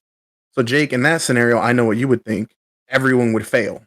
But what I liked about that movie is that it doesn't really matter which ending you think of, because the point of that movie is that all 3 of those characters got to that moment in time where their actions led to any of these possible outcomes. And that's why it ends there, because it doesn't fucking matter what happens. The point of the movie is how they got there. The ending isn't really important. But that's a movie that did that well. You can easily fuck that up. I guess. Like I said, The Green Knight, the movie, is a movie about death and an acceptance of death. But the story of The Green Knight is a tale of morality and honesty. Because in the Green Knight legend, Gawain goes up to the Green Knight, and then the Green Knight basically bitch slaps him, and that's it. And then Gawain gets fucking mad, and he's like, "What are you, a pussy? Just cut my fucking head off, you stupid bitch." And then the Green Knight eventually gets pissed off, and he's like, "All right, fuck it." And then he goes to cut off Gawain's head, but he's got that sash of invulnerability that he never gave back to the fucking Lord. And then they're both pissed off about it, but Gawain feels ashamed about it. And I guess Gawain goes home and he thinks about damn bro, I really did lie, and I do feel bad about it. And that's that. The movie's not as cut and dry as that. So a movie about death and an acceptance of death, you would think there's an appropriate ending, but no, it's left up to interpretation. So I literally just don't really know how to feel about it. Especially when I like other people's interpretations of the film better than what I immediately assumed happened. Anyway, Green Knight, it was fine, I guess. The Green Knight. Woo! Whoa. Damn, 2.5 on Google reviews. We're really just going down, aren't we? Well, we got a bit of a silent killer over here. Stephanie and I watched Soft and Quiet. This movie, am I right? You right.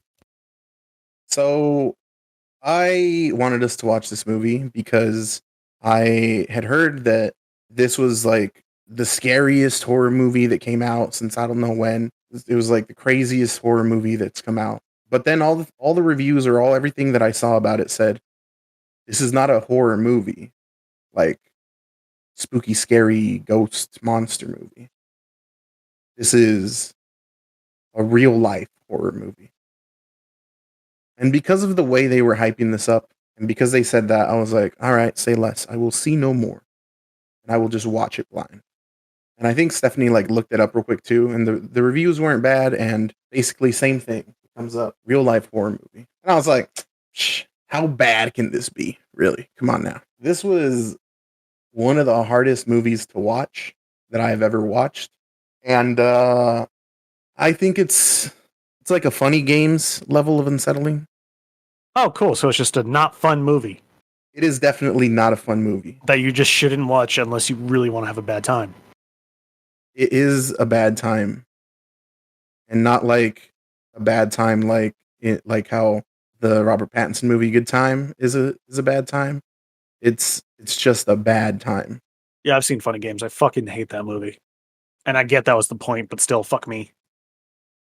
Stephanie, what are your thoughts on this movie? I mean, I think the best way that I would kind of like categorize it, and I don't think it's giving anything away, but also too, Robert, if this is like too much, then just take it out, I guess. But it's basically like meeting all of the Karens that you've met in your life, combining them into like one, into a meat monster, if you will, and then having them just like wreak havoc on you specifically. And you're just like, what is happening? The Karen Meat Monster. Like Karen Apocalypse, love it. No, this movie's fucked up. Figured. Like, I think it had trigger warnings, right? Or something when you put it on Netflix? Or was that just like, Oh, yeah. Or no, it had. Wait, can I say that? Maybe I can't. I don't know. Again, I mean, I feel like we can just because it's gonna be the first thing you see when you pop this movie on. So, like, it was for hate crimes. yeah, I was like, I mean, Oh, shit. Is this the one that's basically about Asian hate? yes, Okay, I know this movie. You don't know the plot of this movie. it's fucked up, bro. Yeah, no. Like, that's why I went with a plot synopsis of it in a YouTube video and didn't bother fucking watching this movie. Yeah, it's like messed up, messed up.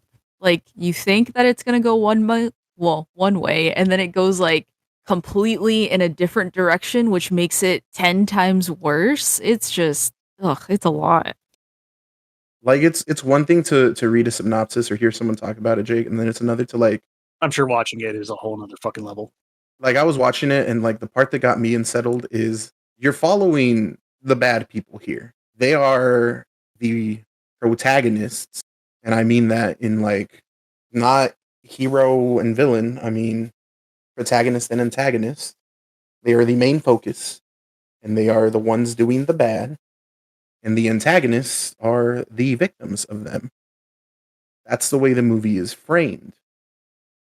And that is really unsettling just on its own.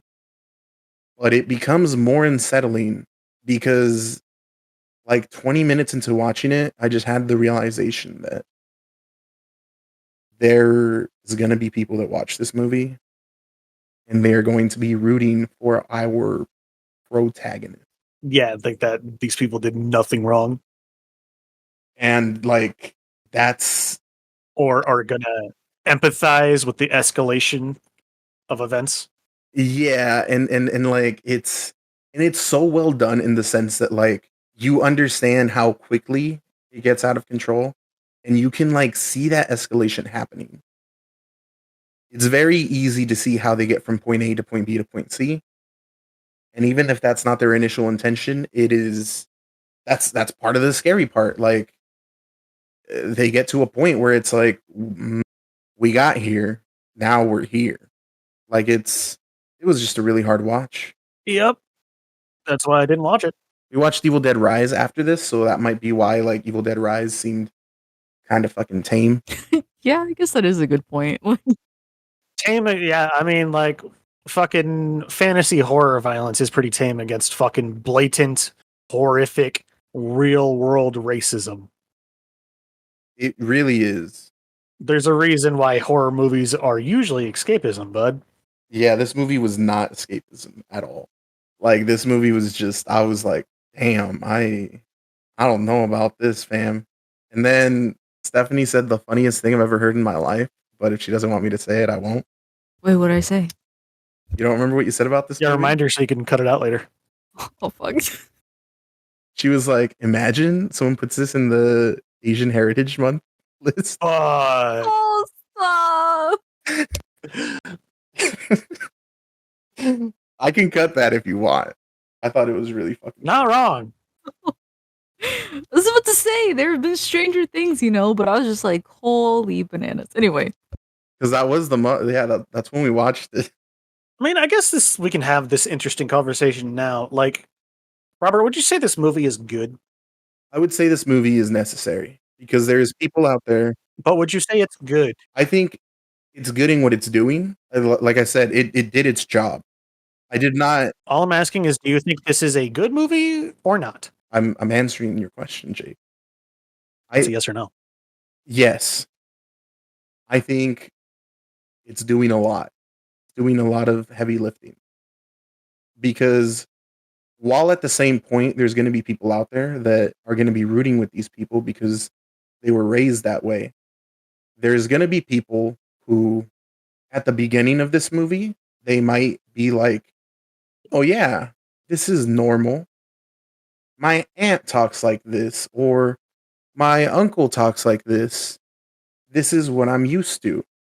And then as it starts to escalate a bit, they're going to be like, whoa, that's not my aunt. That's my uncle would never.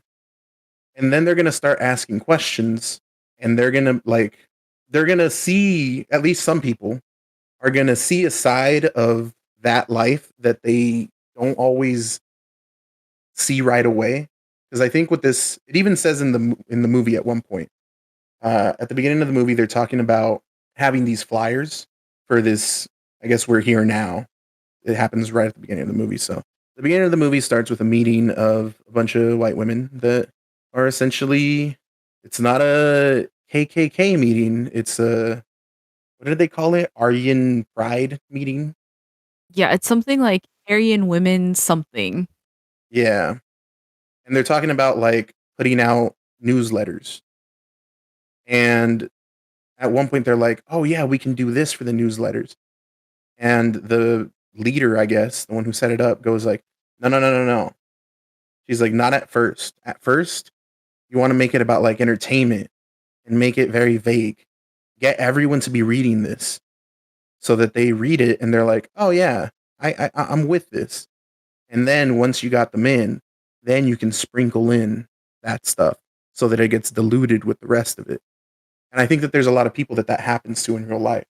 They get raised by these families that might have these thoughts and it just gets diluted. And by the time they're older, they become these people because they never got that harsh reality to them. And I think this movie will do that for a lot of people.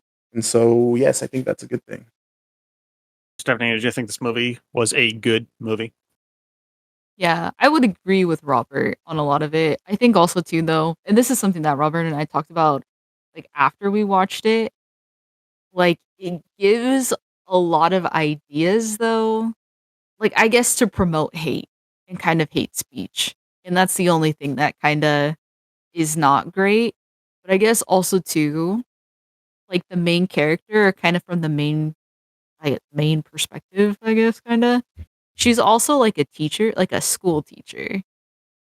And so I guess it just like hits home more that again, right? Like these are real ideals, these are real beliefs, of course, and they're actually like surrounded basically by us all the time. And sometimes people just mask it a little bit better. And it's just bananas. And oh my gosh, like also too, like in the beginning scene, like she literally has a cake and it has a swastika in it. It's just Subtlety. yeah. Ugh. They're just bananas. There are just a lot of things that were like hard to watch, I guess. I don't know, I guess my point was like, I'm constantly debating if like I can consider a movie or a video game good if I did not find it entertaining. Depends on your definition of good. Like, I can find it informative, but I also wouldn't say the news is good Because news is either good or bad. or an article is like good. Okay, so what is this thing you're insinuating? Is it like, okay, an article can be really good as in it's like written very well, but if it's about 9/11 or like Hitler, is it good or is it bad because of its subject matter? No, I just saw like a YouTube thumbnail of a video essay that I didn't watch that stated video games don't need to be fun to be good. And that's had me thinking a lot about the context of media. Because, like, I don't know if I agree, because if a piece of media makes me too uncomfortable or I find it too boring, I will tap out. So I'm literally just trying to grab another perspective on it. Like, I tapped out of funny games, bro. That was a wild movie. Yeah. Like, I get the point of the movie, but I can't sit down and get through the whole thing. And if I can't finish a piece of media, can I say that I liked it or that I thought it was good? I think that comes down to your personal, because it's like saying, I don't know, let's take a roller coaster. If you love the excitement and the thrill, you're going to love a roller coaster. If you're terrified of a roller coaster, you're going to hate a roller coaster. But if you've never ridden a roller coaster and you're terrified of them, you might one day be like, I should actually ride one before I decide that this isn't for me. And so if you ride it and you're like, oh, actually, you know what? I learned that like I don't enjoy this, or I learned that it's actually just not as scary, but I also don't find it fun or whatever.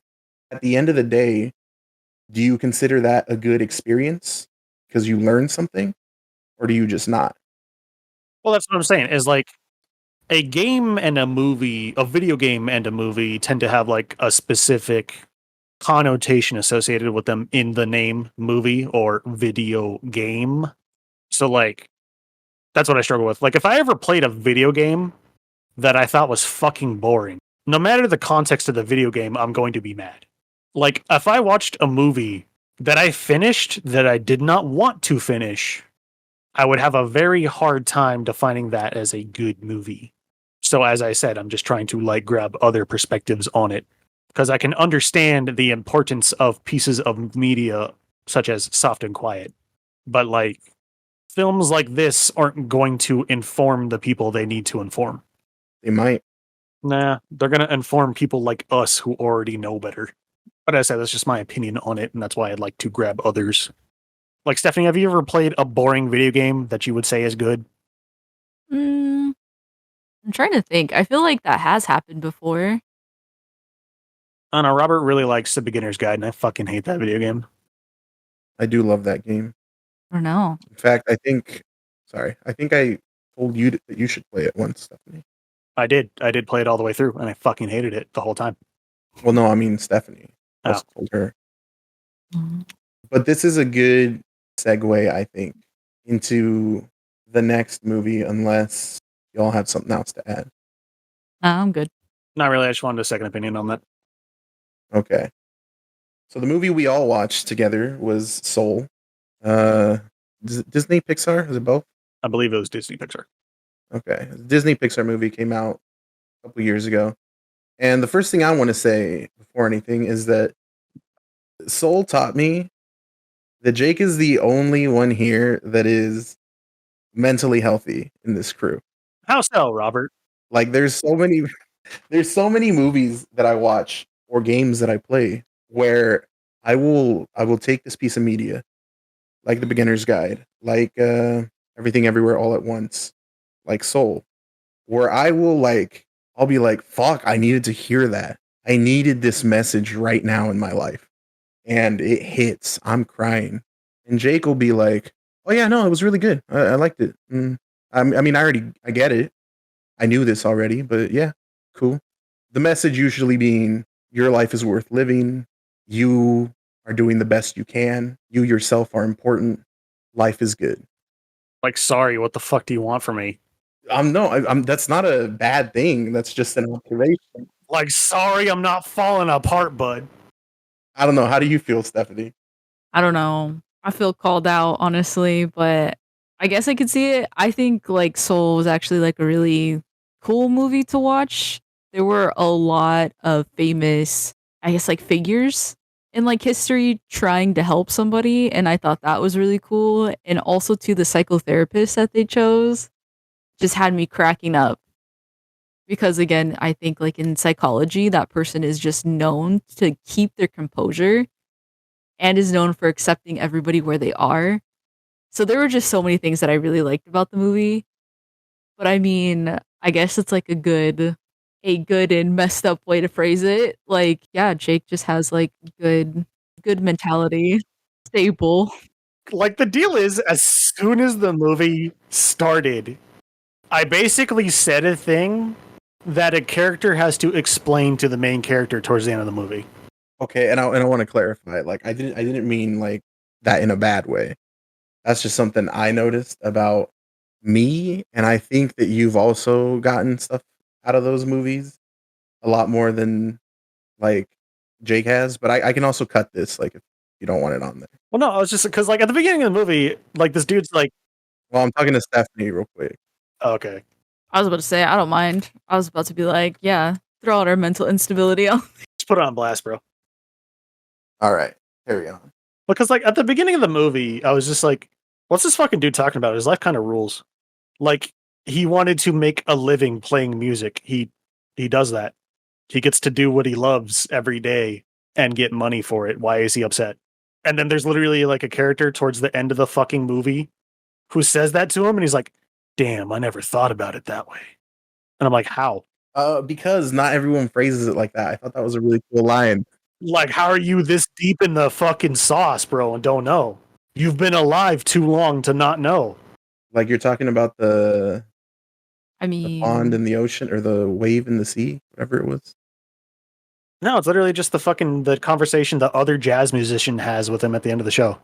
I think with it, it's interesting because I feel like people do this all the time where they're like, "Hey, I'm not living exactly the life that I want."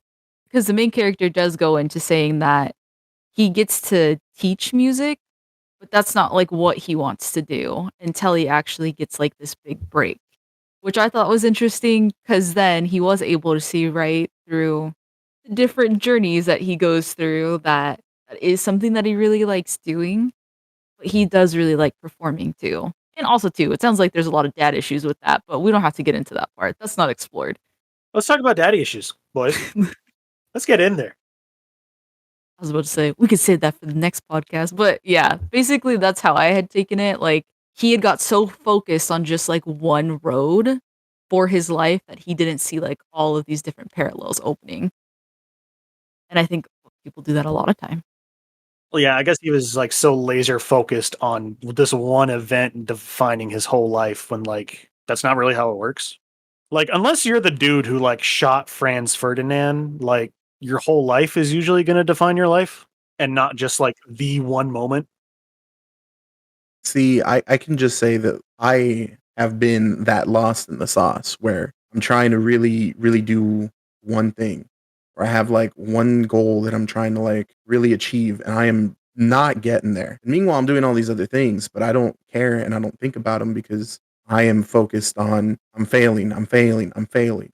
And so, I mean, that it's nice to sometimes be reminded because I do get lost in that sometimes. And so I mean, this movie really spoke to me, which we haven't really talked about, like what the basic premise of the movie is.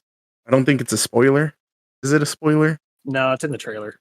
Yeah, I was like, this dude, he is a teacher. He's teaching music, but he really wants to play. And then he finally gets a big break. And as soon as he gets this big break, he fucking dies. Put in a coma, technically. Oh, yeah, he's put in a coma.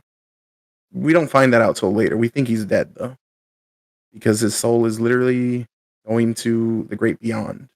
And in that, he gets paired up with this other soul that doesn't really want to experience life.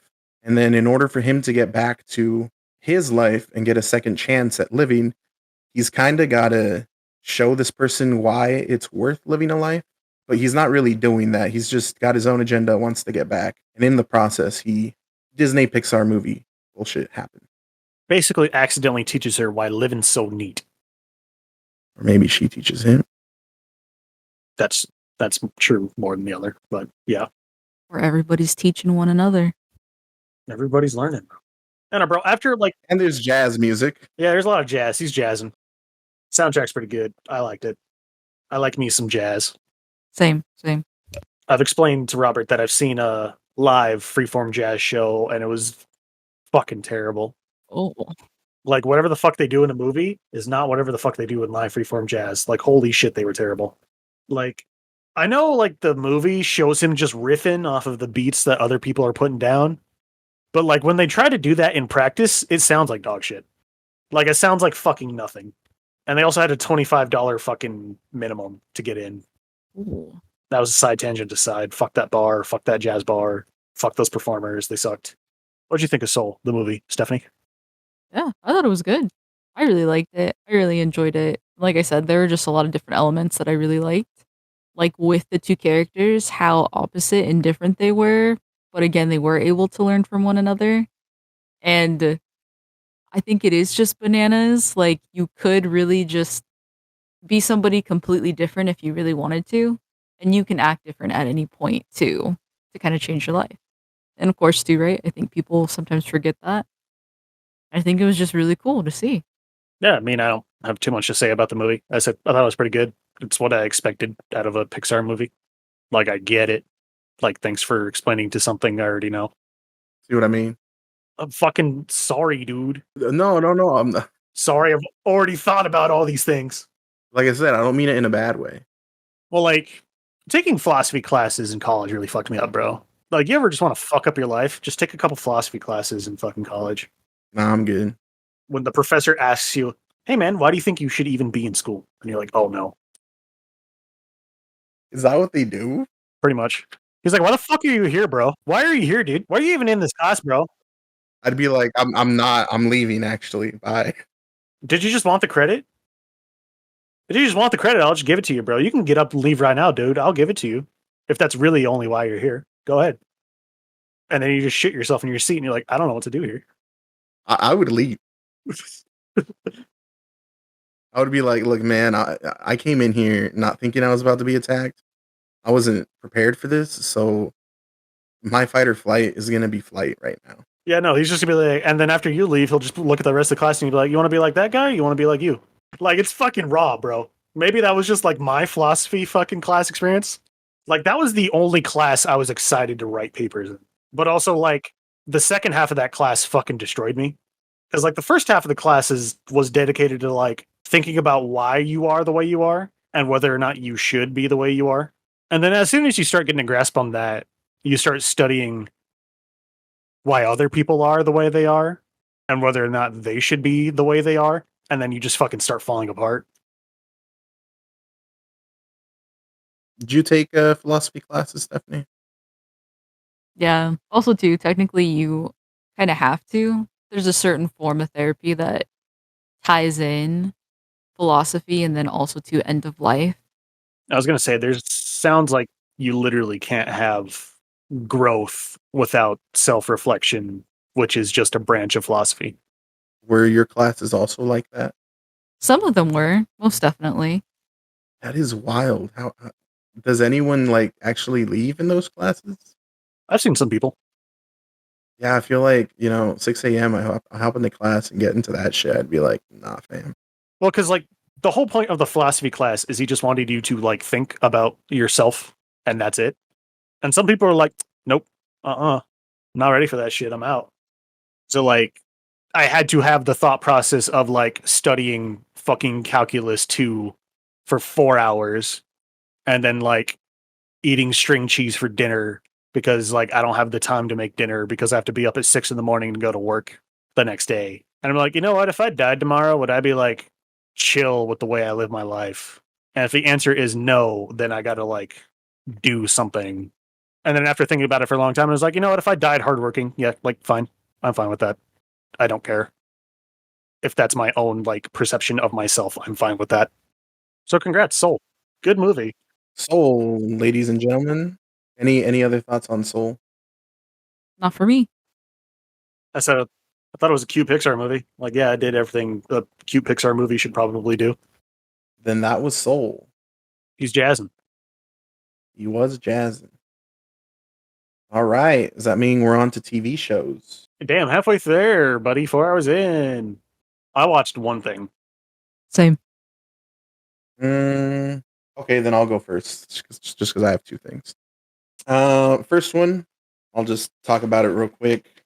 I had seen all over the place, without seeing like clips or anything of it, Succession, HBO show. Everyone's talking about it. It's supposed to be really good.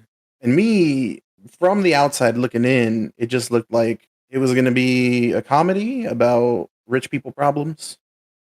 And I was like, that doesn't seem that interesting or that exciting. And so I didn't watch it for the 3 seasons it was on. And then the last season got announced, and a lot of people were talking about it again. And I finally saw TikTok of all things. And this guy was talking about his top 10 list for TV shows. And literally every TV show he mentioned, I was like, damn, this is a banger list. I love all of these. Like, everything was like top tier. And then he gets to his number 2 spot. And his number 2 spot was Succession, which I don't agree with, by the way, after having watched some of this. But it made me watch it. I watched the first 3 seasons. It's currently on its final season. Might be over now, or it's going to be over real soon. They're about 10 episode seasons, so it's not long, but they are hour-long episodes. It is a show about rich people problems, and it is a comedy. But it's the intriguing parts of this show is everyone's a fucking snake. Everyone's out for themselves. And we're talking high corporate business. Like, these dudes are rich. Like, they're Bezos and Musk rich. So I'm going to say this. It is a drama, too. There is some very, like, a lot of good acting. There is moments where, like, people are genuinely depressed. Like, all this crazy shit happens. But at the end of the day, the worst things that happen to these people, like, when shit goes down and you're like, oh, fuck, like, they're fucked. They're done. Even when they're there, they're still super rich and have, like, fancy apartments and are still going to live a way better life than you and I ever will, despite it being the end of the world for them. So, not something you can relate to that easy. Speak for yourself, Robert. Oh, that's true. I'm unemployed. I forgot Mr. Beast coming up. I'm fucking coming up, bro. Found a job. We're there. I really like the family dynamic in this show. Everyone is out to get each other, but also they're really believable as a family. And it's just really interesting to see how even when they're against each other, they're also with each other, but not. But yes, but no. Like, it's a really cool dynamic. Another thing I really like is I don't have a vote in this race. Like, it's got a Game of Thrones, everyone's gunning for the throne type of thing. And I watch it, and I'll admit at the beginning I was rooting for a certain character. But then after a while, you sort of stop rooting for any single character, and you're just watching this go, and you're just watching people make plays. And it is like whenever someone makes a play, it's like, damn, good for you.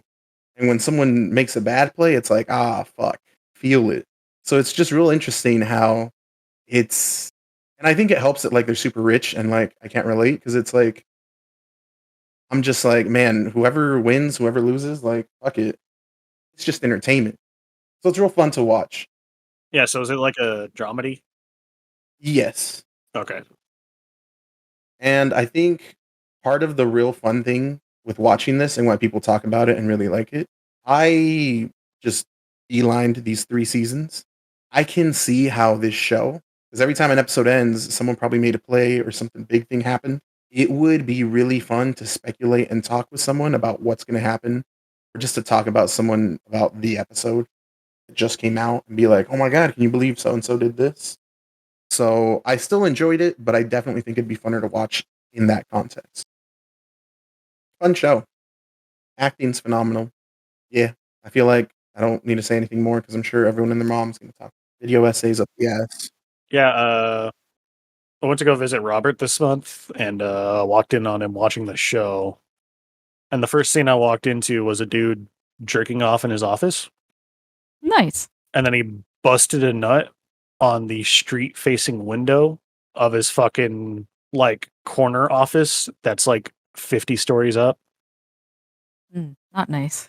And I was like, damn, Robert, don't know what the show's about, but I'm in. And it was Kieran Culkin, who is fantastic in his role. It was Kieran Culkin. I didn't recognize him because it looks like he lost weight, but that's the gay roommate from Scott Pilgrim versus the World. He is phenomenal in this role. It's really good. Is that the same dude as Swarm? No, it's not. That's Rory. Oh, I okay. think that's his name. Yeah, I think that's Rory Culkin. I give a shit about Macaulay, and I give a shit about Wallace from Scott Pilgrim versus the World. That's it. I mean, you've seen Rory too. And what? I made you watch Scream 4. Oh, I guess that movie sucked. That's my favorite Scream. Well, not my favorite. It's my favorite new one. It goes 1, then 4, then 2, then 3. That doesn't matter. How am I doing so far and not offending anybody on the podcast? Am I winning? I mean, I think I'm the only one that gives a shit about Scream. I like Shaggy and Scream. Yeah, he's the best. What, Matt Willard? Yeah, who doesn't like Is that him? his name? Matthew Willard? Yeah. I mean, I like the Scooby-Doo live action movie. And he's gonna be in the Five Nights at Freddy's. Yeah, I bet you that's gonna be lit. I'm not gonna lie. I'm like weirdly excited for that fucking movie, despite me not really giving a fuck about Five Nights at Freddy's. For someone who doesn't give a fuck about Five Nights at Freddy's, you own all the games. I know a lot about Five Nights at Freddy's. Made me watch so much hours of lore, which I'm grateful for because now I'm super hyped for that movie. Robert, I don't really give a fuck about Magic the Gathering. I've listened to like 80 hours worth of like lore videos. Magic the Gathering is bananas though too. Like you can win so much money. I just think that's wild. And a lot of people basically, You can also spend so much money. yeah, a lot of people like to play the gambling aspect of it instead, like Robert, which I'm sure is going great. Still haven't even opened most of those packs. I was about to say the Fortnite ones. No, the Fortnite ones they're open, but they're not open. You better keep those in a glass case, bro. 20 years from now, somebody's gonna be like, I really want those Fortnite cards, and is gonna pay 10 grand each. The world lasts that long. Yeah, probably not. But that's Succession. I'm sure a lot more people have a lot more to say. I could talk a lot more about it, but at the end of the day, I don't care that much about it. Like, I'm gonna finish it. I do enjoy it. Really good show, love it. Fuck you talking about? No, I just mean like I said, I wouldn't recommend it to you. I wouldn't recommend it to Stephanie. I don't know who I'd recommend it to. Well, My dad, maybe. maybe.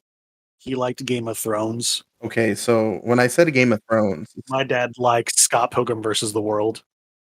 no, you know what? Okay, I think you guys might like it. I don't know. I don't want to do that thing where I like talk too much about how well I think Kendall's depression is portrayed or like deep shit like that, and then y'all go like, "Wow, you really kind of exaggerated this thing," and then it ends up like maybe I read too much into it.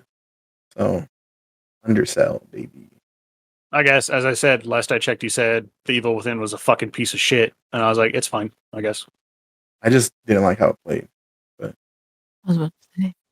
It's left bumper to sprint, right bumper to fucking crouch. It's not complicated. 7.6 at least. But all right, whoever wants to go next on our show. I was about to say, Jake, me and Robert watched the one that's on my list. So Fine, I guess, and talk about my thing. All right, so I've had this on my backlog for approximately 4 weeks. Been waiting a hot minute to get to it. Basically, last month I was looking for shit to watch for the podcast, and I was browsing my new streaming service that I pay for basically no fucking reason, High Dive. And I was like, you know what? That anime, boom, put it on the list. I'll get around to it eventually. And at the beginning of this week, in a panic, I was like, shit, I haven't watched any TV shows for the podcast. I should probably at least watch one. So I watched the most Jake-flavored anime I could find on High Dive, which is perfect for me, because I can recommend it to nobody else. It is a show called Ippon Again, a show about a high school girls judo team. And it is a very relaxing show with literally no stakes. It's also like not very long. Like I think it's done. Unless it gets a second season, like this plot legitimately goes fucking nowhere. So like the setup is like this girl did judo in middle school with her middle school friend, and like they study for high school entrance exams, I guess, in Japan. So she's like, I'm gonna go to this last tournament. I'm gonna do my best, and then I'm gonna quit so I could get into the high school I wanted to get into. Because Japan has a fucking education system that sounds like a nightmare to go through. Cutthroat. So she goes to this judo tournament, and this is the first episode. And she squares up with her opponent. And the first thing that fucking happens is they're grip fighting. So they're trying to get a strong grip on each other so they can go in for a throw. And the other girl missteps and punches her square in the fucking face. And then her nose immediately starts bleeding. I'm like, damn, that's pretty much what happened to my fucking sensei the other month. You did mention. I did mention that. He did break his fucking nose. But I was like, damn. But the judo, when they decide to spend the money on it, is actually animated very well. And I'm quite impressed with it. They also do a very good job of explaining judo as a sport, I guess, for people that don't know. And also naming the throws. Like the entire intro of the show is just judo throws and their names. But as I said, it's a cute show with very low stakes. I like the tiny character arcs the characters have that they could expand upon, but as I said, it just has 13 episodes and that's it. Like Hive Dive was simulcasting it, so I guess it was coming out here in the same time it was coming out in Japan. So whether or not the show gets a second season's up in the air. But your cast is a girl who's got amazing defense skills in judo, so she's really good at evasion. You got a girl whose groundwork is really good, and she's got her pins down on lock. You got the girl who's like the savant, and her throws are just really fucking good. And then you have the experienced senpai, I guess, who's like pretty good at all of it, but she's really good at playing the game of judo, so to speak, I guess. Like, she fights in a way that she knows is going to be best for her team. Like, for example, if she's about to get thrown, she'll make sure she's going to get thrown out of bounds so that the opponent doesn't get the point for it.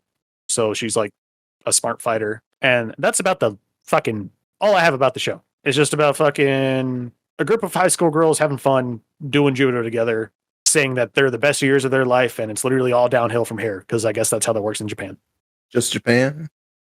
See, here's the deal. I had a lot of fun my first 2 years, or not my first year of high school, but towards the end of my first year of high school, and then it started ramping up in my second year of high school, and then I stopped going to high school to go to college in my third year of high school, and then I immediately stopped having fun. So if I was allowed to be in high school, maybe I would have peaked in high school. Yeah, it's fun. It's low stakes. It's judo. Obviously, I'm a fucking shill for it. So whenever they animate a fucking Osotogari perfectly, I'm going to be like, damn, that was crisp. Or a fucking nice looking Uchimata, I'm going to be like, god damn. Like, they also talk a lot of judo jargon, and I'm like, yay, that's for me. They're like, yeah, man, they feinted into this throw, and then fucking faked him out with this throw, and then countered with this throw. I'm like, damn, that was nice. That was cool. And they go to Denny's a lot. There's that too. Sold, bro. Sold, bro. Sold for Denny's. All I needed was Denny's. I said, it's a very low stakes show. It's very light. There's not much going on in it. Like, the highest amount of drama in the show is there's a girl who's a like kendo savant, which is Japanese fencing. And she's been fencing her entire life. But she wants to spend more time with her friend who's been into judo her whole life. So she decides to quit fencing in high school, even though she's the ace of the team, to start judo as a newbie. And I'm like, oh, that's sweet. That's cute. And her dad, who was a fucking kendo star in high school, accepts her decision to transfer to judo. I'm like, damn, that's how I know this is fantasy, because like if this was like any kind of realistic, that kid would get their ass fucking beat. I don't know. Did you guys know any sports dads? No. Because I knew a lot of sports dads growing up trying to fucking be a baseball star. That's not how that would go down. Yeah. If you played baseball your whole life and then decided to switch into fucking basketball and your dad grew up trying to raise you a fucking baseball star, that's not how that's going down, buddy. This is also going to sound really bad, but it reminded me a lot of my baseball years just due to the sheer amount of like ass smacking. What? Like, did you guys like play school sports or like fucking organized sports? Did dudes smack each other's asses? Yes. Did your coaches smack your ass? No. Just me? I think it's different when you're a woman or a girl in high school. I mean, I guess. Well, I mean, I was like 10, so. Yeah. I'm just saying, dude, because I'm just like, damn, they're just like fucking. There's just a lot of ass smacking in this fucking anime. Like, whenever. Isn't there an episode of Moral Oral about this? No, not specifically ass smacking. Like, whenever somebody needs a pep talk, just ass smack. Whenever somebody's like about to go out there and fucking fight, ass smack. Whenever somebody did a good job, ass smack. And I'm just like, damn, bro. It's just like Zilla baseball all over again. But that's the one show I watched this fucking month. So what the fuck did you guys do? So one that I also watched is an HBO show. It's called Love and Death. And I guess it's about Candy. I forgot her, Candy Montgomery, I think that's her last name. And how she kills one of her fellow church members. And you get to see like everything that happened before that point. Is this a reenactment of a crime drama that happened in real life? Yeah, I was about to say there was already one that was done through Hulu, and I guess they redid it with I always forget her name. The other Olsen. Jessica Biel, I think. Was that What? who it was? No. Huh? No, the other Elizabeth Olsen. Is that what her name is? Oh, that's the new one. Yeah, that's what I'm talking about. I'm not talking about the old one, not the Hulu one. Oh. Gotcha. Stephanie, can you explain to me why murder is so lit? It prints money. From my perspective, or yeah, I was about to say. Yeah, just from your because like I don't fucking get it. So I just want to understand why murder is so fucking cool. I think like I don't know if this was Bailey Sarian. We already talked about her from last time, but also like there was a YouTuber that said it so perfectly for women and also to men. Now it's happening a lot more, but it's like it's almost like something that might happen to you. So like when you watch these things, you're just like, okay, these are the things that I need to do. So again, if somebody's gonna attack me, then I'm gonna like dig my nails into them so that for one, there's gonna be DNA on my nails unless they cut my fingers off. So it's just like it's some crazy stuff, I guess. But also too, it like made sense.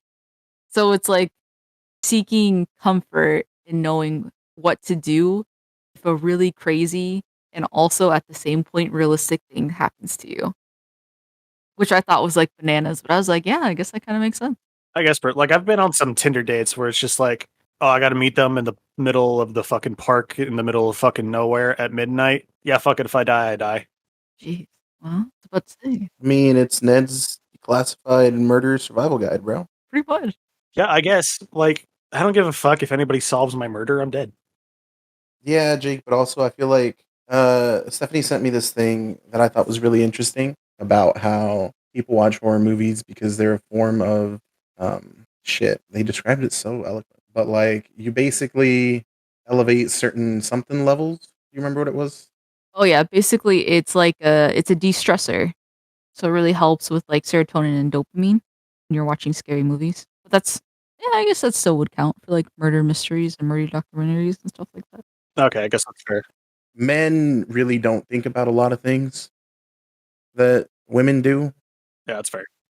There's a lot of times where we just feel safe because we've never known to be scared at certain moments in our life that women are scared in just like day-to-day things that we take for granted because we're men. So like us saying if we die, we die. Going on a date is more of a joke than like I feel like at any time if a girl's going on a random Tinder date, if I die, I die is less a joke and more statistically a reality.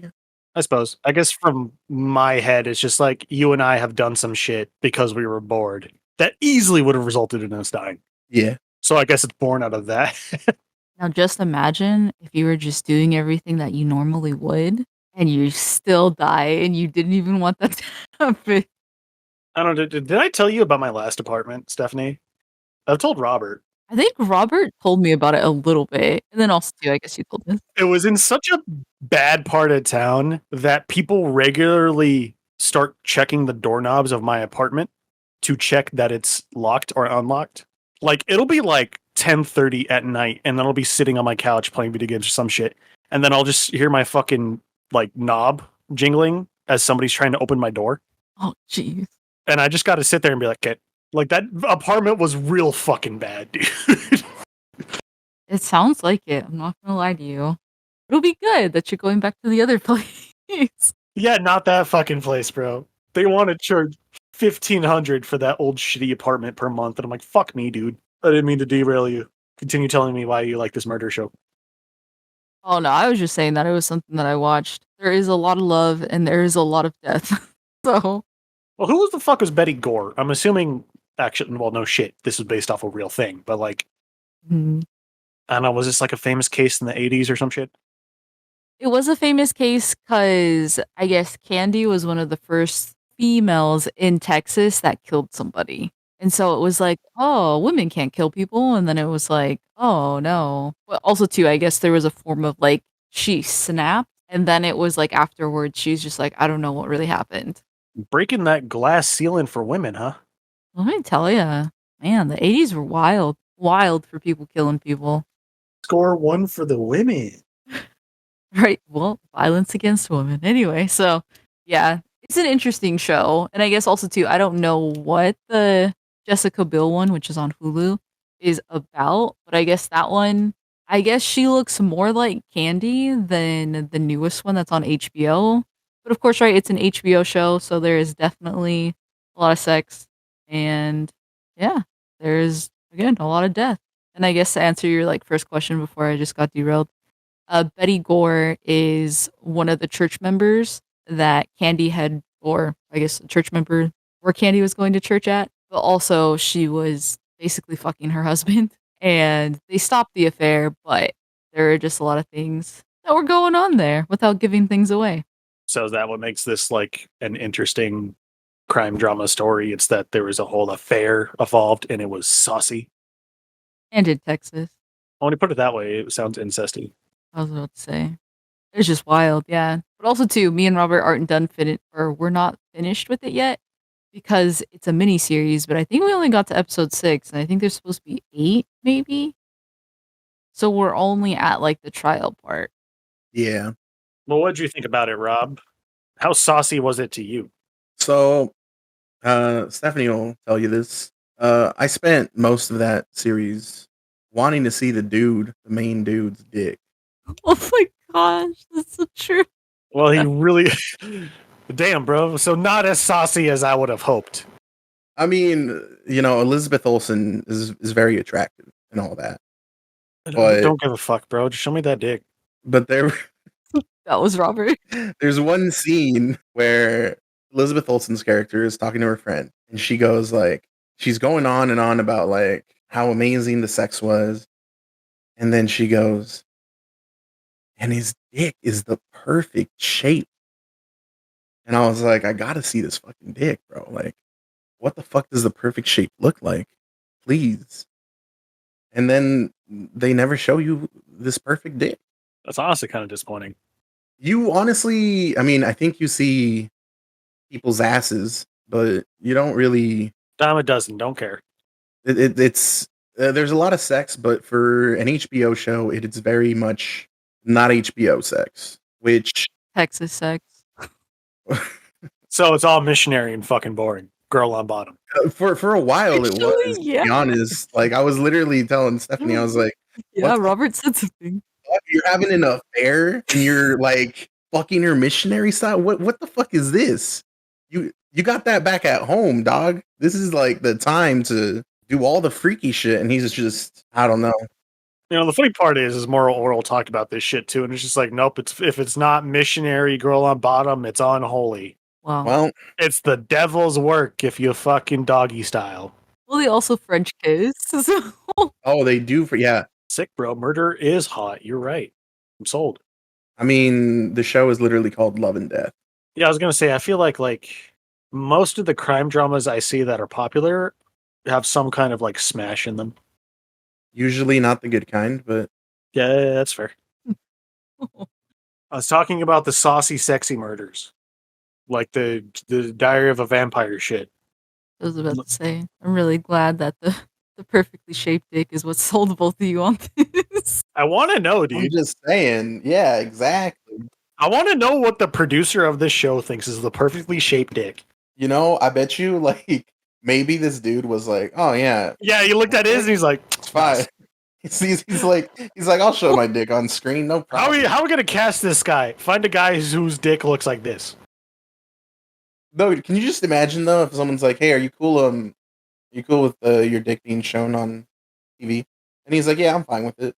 And then like he reads the script and he hears this chick go, "It's like the perfect shape," and then he's just like, "Actually, you know, can we maybe not show?" The world isn't ready for this knowledge. It would be pandemonium. The men would wipe each other out within days. I just cannot. You can't handle the truth. Fucking red pill me right now, Robert. Send me a link. About to say, can't handle the truth or that dick, I guess. But we are. Love and Death. It was interesting. I'm just actually super disappointed that they didn't show the perfect dick. But yeah, sounds like good watch. Anything else you want to say about it? No, I was about to say, I think Robert, it's your turn. Or I do have a show. But before I talk about that show, I have to talk about something else. What's up? In 2013, I'm going to slaughter these names. Balak, Michael Sanlaville, and Bastien Vives. The French names. They made this comic. The comic is called Last Man. And it's a comic that takes place in the Valley of Kings, a world where magic is known to be real. And this boy, Adrian Velba, is going to take part in this annual tournament that happens every year. And it's a co-op tournament. You need a partner. And I believe it's a fighting tournament. I haven't read this comic. Okay, I was gonna say I've heard Wise the Last Man is a fucking classic, so it's been on my list for a while. And right on the day of the tournament, when he's going to fight, his partner gets sick and backs out. So he can't fight until this mysterious old man named Richard Aldana shows up. And he decides to fight with him. That is what I know to be the premise of this comic book series. Well, in 2016, Last Man got animated, 26 episodes for season 1. This animated anime type deal happens 10 years before the comics and follows that old man, Richard Aldana. And it is, Jake mentioned that Moral Oral is probably his favorite piece of adult animation. I would have said Venture Bros. I maybe would have said, well, adult animation, yeah, because I was about to say Gravity Falls, but that's not adult animation. I probably would have said Venture Bros before I watched this. Last Man is my favorite piece of adult animation. And it is a fucking ride. These 26 episodes are just 10-minute episodes, so it's not that long. And I'm so glad that I watched the show first, even though the show came after and is a prequel, because it means I went into all of this blind. And there's some things that I'm sure if you're watching it after having read the comics, it's like Star Wars prequel vibes, you know? You're gonna know who people are. If you haven't seen, this is a fucking spoiler, I guess, for Star Wars. If you haven't seen the original Star Wars movies and you jump in and watch the prequels, then the prequels are going to be a thing and you're going to be like, holy shit, Anakin? The dark side? What? But if you have, you like already know these things going in. And so I'm glad that there was a lot of things that I probably didn't get spoiled for me because a lot of the players at the end of this series aren't big players at the beginning of the series. And I think that maybe having read, I would have known things and I would have been like, oh, that's this person. So it was really neat going in blind and just seeing the series as a whole. We're following Richard Aldana. He's a boxer. He boxes, goes to this boxing club. He fights, and that's just his life. And then some freaky supernatural shit starts happening. And we're on Earth, by the way. This is just regular Earth. And like I said, supernatural stuff starts happening. I don't want to say too much because I don't want to spoil this because it's so fucking amazing. And he kind of gets dragged into this life. And the reason I also don't want to like say too much is because this show doesn't feed you any information. You are seeing things through his perspective, and there is a lot of shit he doesn't know. So when supernatural shit starts happening, he's like, "What the fuck's going on?" And you kind of learn what's going on as you go along. Animation, fantastic. Music, superb. The dub, really good. Um, if you like Venture Bros, if you like Gravity Falls, this is like Gravity Falls with a Venture Bros twist. Like it's for adults, and yeah, it's got ass and titties. It's got a lot of gore. It's really fucking good. There is another thing I have to say about this. Unless do you guys have any questions? Nah, like I said, I don't have any context for Wise Last Man because like I don't actually know shit about the comic other than a lot of people really like it. What you say? Me? Yeah. What was the title of what you said? Wise the Last Man. That's not what I'm talking about. Is it different? Yes. Okay, so This is just Last Man. Last Man. Okay, then I was thinking of an entirely different fucking comic. Yeah. No, I know what you're talking about too. Because yeah, Why the Last Man is the only thing that pops up when I look it up. Yeah. So here's the other thing I have to add. Oh shit, never mind. This thing's on Tubi. There's no fucking way it's on Tubi. It was on Tubi. Look it up right now. It's on Tubi. Is it on Tubi right now? It was. Look it up, please. Stephanie, did you have any questions? I did not. Okay. Here's the second part that I was going to add, which Jake might disprove right now. So I wanted to watch this. So I looked up, where can I watch this? If you want to watch this, you can buy the collector's edition that costs a lot of money. They put it out in France, and the dub fucking sucks, is what I heard on that version. Mondo dubbed Last Man in English here in the States, and this was a Mondo product. So it was on Verve under Mondo, and you could go and you could watch it there, and it was Mondo's dub, and that was all fine and dandy. And then the whole Crunchyroll Funimation thing happened, and and no one picked up Mondo. So all the stuff that was on Mondo, gone. So how the fuck am I going to watch this? And then I found out that it's on HBO Max in Mexico. So I could use a VPN, hop over to Mexico, and watch it on HBO Max. And then 2 days ago, HBO Max decided, fuck HBO Max, we are Max now, and you got to download a new app. And I didn't think anything of it.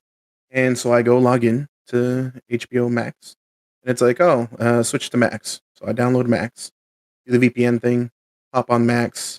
We're sorry, this product is not available in your territory at this time, but we'll let you know when we get it, because Max has not released in Mexico. So I was like, okay, no problem. I'll just hop on over to HBO Max, because my train of thought was, if you haven't released Max in Mexico, then why would you get rid of HBO Max for them? Probably still have HBO Max. And when they get Max over there, it'll make the switch. So VPN, Mexico, go to HBO Max, I'm logged out.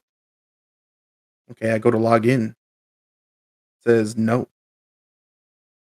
And I know I'm putting in the right password because I just logged into Max in the US. So I do the forgot password thing, reset it, do it again. It won't let me log into HBO Max using a VPN now. And I can only assume it's because that email address has already gotten a Max account. And so it just locks me out of that somehow. So I don't know where the fuck you can watch it unless Jake it's on Tubi. Nah, shit's gone. Shit's gone. Like, I swear I've seen it on Tubi before, but the problem with Tubi is like they literally have shit on there that only exists for 2 weeks. Like I said, it was on Verve. It's a Mondo product, and you want the Mondo dub. I think it's on YouTube. First episode's on YouTube. Damn. Well, because like a lot of Verve shit is on Tubi because Tubi's like where shit goes when you don't know where to put it. Like they have the entirety of Camp on there. But alas, this is the backlog boat, and we are pirates. So I do have it.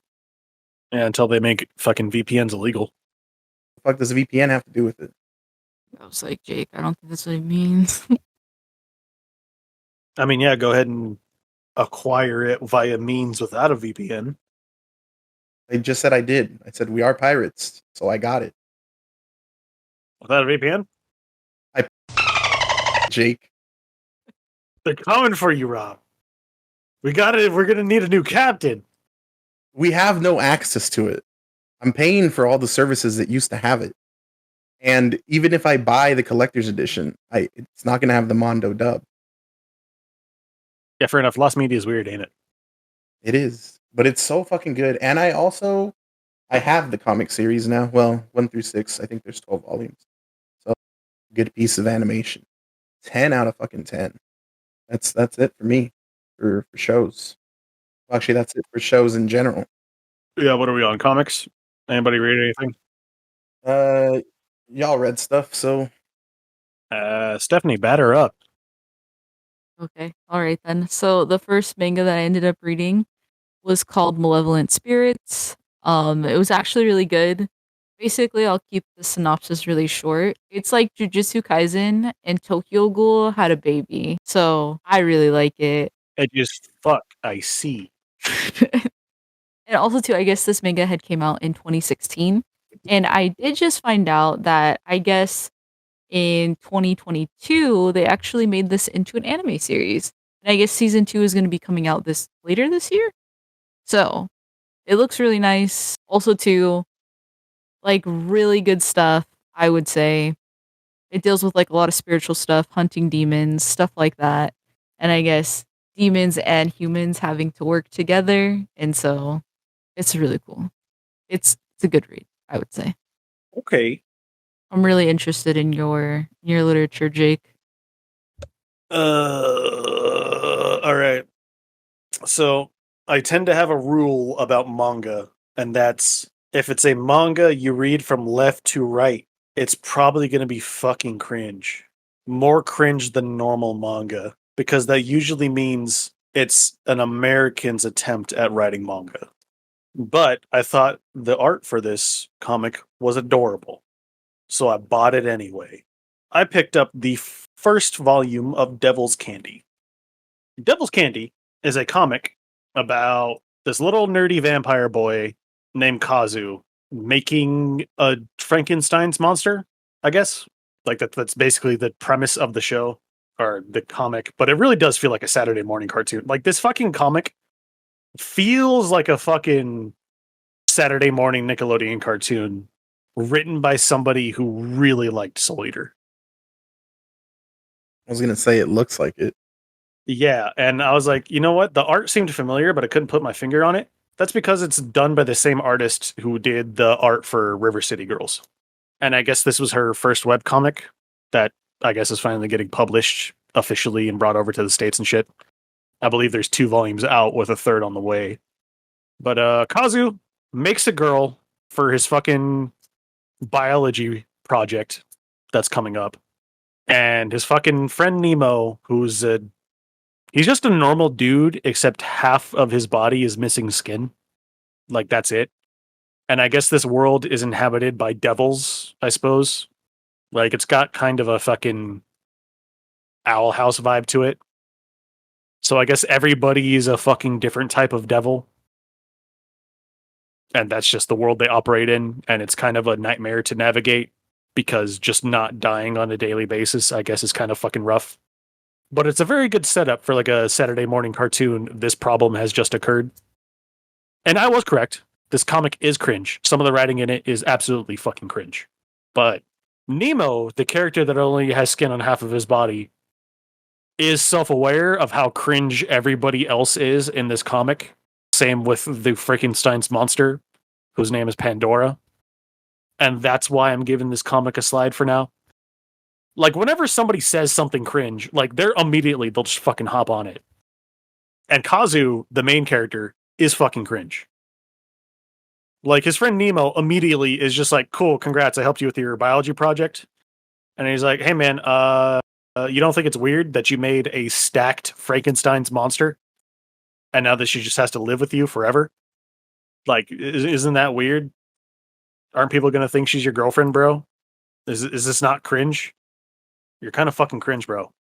And I do like the formula that this comic has, because in the spirit of the Saturday morning cartoon Monster of the Week-esque, every single chapter is just a different problem. Like, so far in the first volume, there's not an overarching story arc. It's just they go to this fucking high school that's full of diverse different devils, and Kazu's trying to teach his fucking Frankenstein's monster how to be a devil. And it's got like Jenny the teenage robot vibes. And some problem usually shows up, and his Frankenstein's monster, Pandora, has to go murder it, while Kazu usually gets kidnapped or fucking beat to shit or something else. And that's that.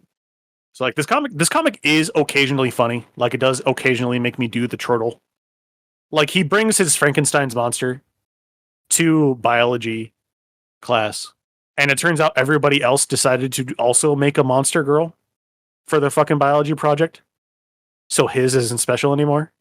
Like, I guess his is like not shitty and all theirs is, because like theirs look fucked up. Like, the horror elements in this manga are fucking up there, but like there's a girl who has hair made out of hands and it looks fucking awful. Okay, see, I was under the impression that, like, all these horny teenagers were like, I'm just gonna build a waifu. No, like they all look like shit. The only person who looks like a normal person is the one Kazu made, which I guess she is a person too. Her name is Pandora, whatever. I don't know why I'm referring to her as the thing. This is also a point the comic brings up. It's like Nemo's just like, why don't you just like dispose of her after the fucking biology class? And he's like, no, she's a person. And he's like, I guess, man. But like, this comic is trying so fucking hard to be cool. And I don't know if it's the writer's problem or the artist's problem, because the story is written by a different person than the artist. Like, Nemo has a backpack that he shoves game cartridges into, and depending on the game, his backpack will turn into a different weapon, which is neat. But like, at the end of every single fucking chapter, there's like 3 pages of just a dude explaining every single thing about the setting, which you think would be neat, but it's like everything you already understand off of face value. Like, there's literally a fucking half-page paragraph explaining how Nemo's backpack takes game cartridges and turns into different weapons based off the game cartridge. But that was pretty self-explanatory. There's like another page explaining how this one professor, who's an owl man, really likes liver, when he states multiple times that he's protecting people and their livers. Like, I feel like this comic is trying really hard to be cool, and I don't know whose fault it is when it fumbles. But I did like it enough. I do really like the art. As I said, I do like the like Saturday morning cartoon vibe this shit has. Like, chapter 1, some dude makes a monstrosity for fucking the biology class, and Pandora has to kill it because the first thing she saw when she woke up was like a Sentai show parody, I guess. And now she basically just wants to be a superhero. The second episode is like the school is infested with ghosts that are also all flat earthers, which is really fucking funny because I guess ghosts aren't real and don't obey the rules of science. So I guess they run around spreading misinformation and are also really into flat earth. And the third episode is a fucking fashion show between a girl who has a crush on Kazu and fucking some other hoity-toity bitch. And Pandora gets volunteered to be the model for the fashion show. Except it turns out the runway is also an obstacle course, and if you don't complete it, you will just be killed on the runway. See, that's pretty rad. It is pretty rad. Like the action scenes, I'm excited to get to the action scenes in this comic because they're all very cool. Pandora fighting the weird wife monstrosity the dude made for his biology class is cool. She gets into a fight with the science club in the second chapter, which is also very fun because they have their own weird fucking set of monster powers. She actually doesn't fight in the third chapter, which is really funny too. Like I said, this comic is really endearing and really charming, but kind of cringe. So like, I think I'm going to pick up volume 2. Or I'm going to make my significant other pick up volume 2 because I don't want to be seen holding this comic in public. And I'll probably read it and then see how I feel about it after. But I got kind of mixed feelings on it, but I feel like they're overall positive. Like, I really do enjoy that fucking Nickelodeon Saturday morning cartoon vibe that this fucking show or cartoon has. Like, it does feel like a show. That's also what I like about it. But also, sometimes it feels like it's trying too hard to be an animated show rather than a fucking comic. And that's why it falters sometimes. But overall, I do like it. It is a fun little comic. Now, did you read anything else, Stephanie? I was about to say, I feel like I'm going to add that to my list. Yeah, I feel like you'd probably like it. Yeah, I was like, I really like the art. I was just like, this looks really cool and cringe. If you grew up in the MySpace era and you may or may not have fucked with the goth kids, yeah, you'd probably like it. This will be a good time. All right. I'll make like a mental note. But also, too, I guess, speaking of cringe, so the next manga that I read is called Cheeky Brat. And I'm going to just preface this. I'm fucking out, dude. It is a oh geez, it's a shoujo, but also it is based on like basketball. And so this is like a little known fact about me. I love sports animes and sports mangas. So literally, Hey, guess what I watched this month that you might did you like? know- oh well, this is true. Yeah, what you were just talking about. Yeah. So okay then. All right. But yeah, I would say like even the old ones. I know Haiku. That's like a big deal. I really like that one too. But also Prince of Tennis and like Koroku's basketball. Like that's that good shit. And so basically, this is about these high school students in a basketball club, and it's between the manager and like she has a crush on the captain, but that doesn't work out. And so there's actually another player, and you basically get to see like all the things that they do, which is basically like just going through like high school life. So no existential dread, none of that. It is just good stuff. And of course, right, there are just like a lot of tropes or stereotypical things that happen in it, and it's just so nice. It's just it's just great. I don't know, man. Sounds pretty fucking cringe, bro. And you would be right, but that's what we're here for. So, Like, I'm looking at this cover, and it reminds me of that fucking, like, early 2000s, late 90s shit. literally, but I guess it's like not that old. So, Yeah, that's why I'm weirded out. It's because I feel like if it was old, I would have heard about it. I'm no stranger to cringe late 90s, early 2000s manga because I just got my sister's hand-me-downs. it's good stuff. It's good stuff. So, yeah. How long are the necks? I guess that's the real, like, question. Like, are they weirdly disproportionate? Yeah, a little bit. Also, Okay. too, I guess they are all like basketball players, but like the main dude, he just looks weird compared to her. Where I'm like, I was like, I see it. I see what the manga artist was trying to do, but I'm just like, this is I see that they're into light Yagami. literally sort of like I could see they read My Little Monster once. at least, let me tell you. But so yeah, I don't know. I think it was really good. It became like my hyperfixation.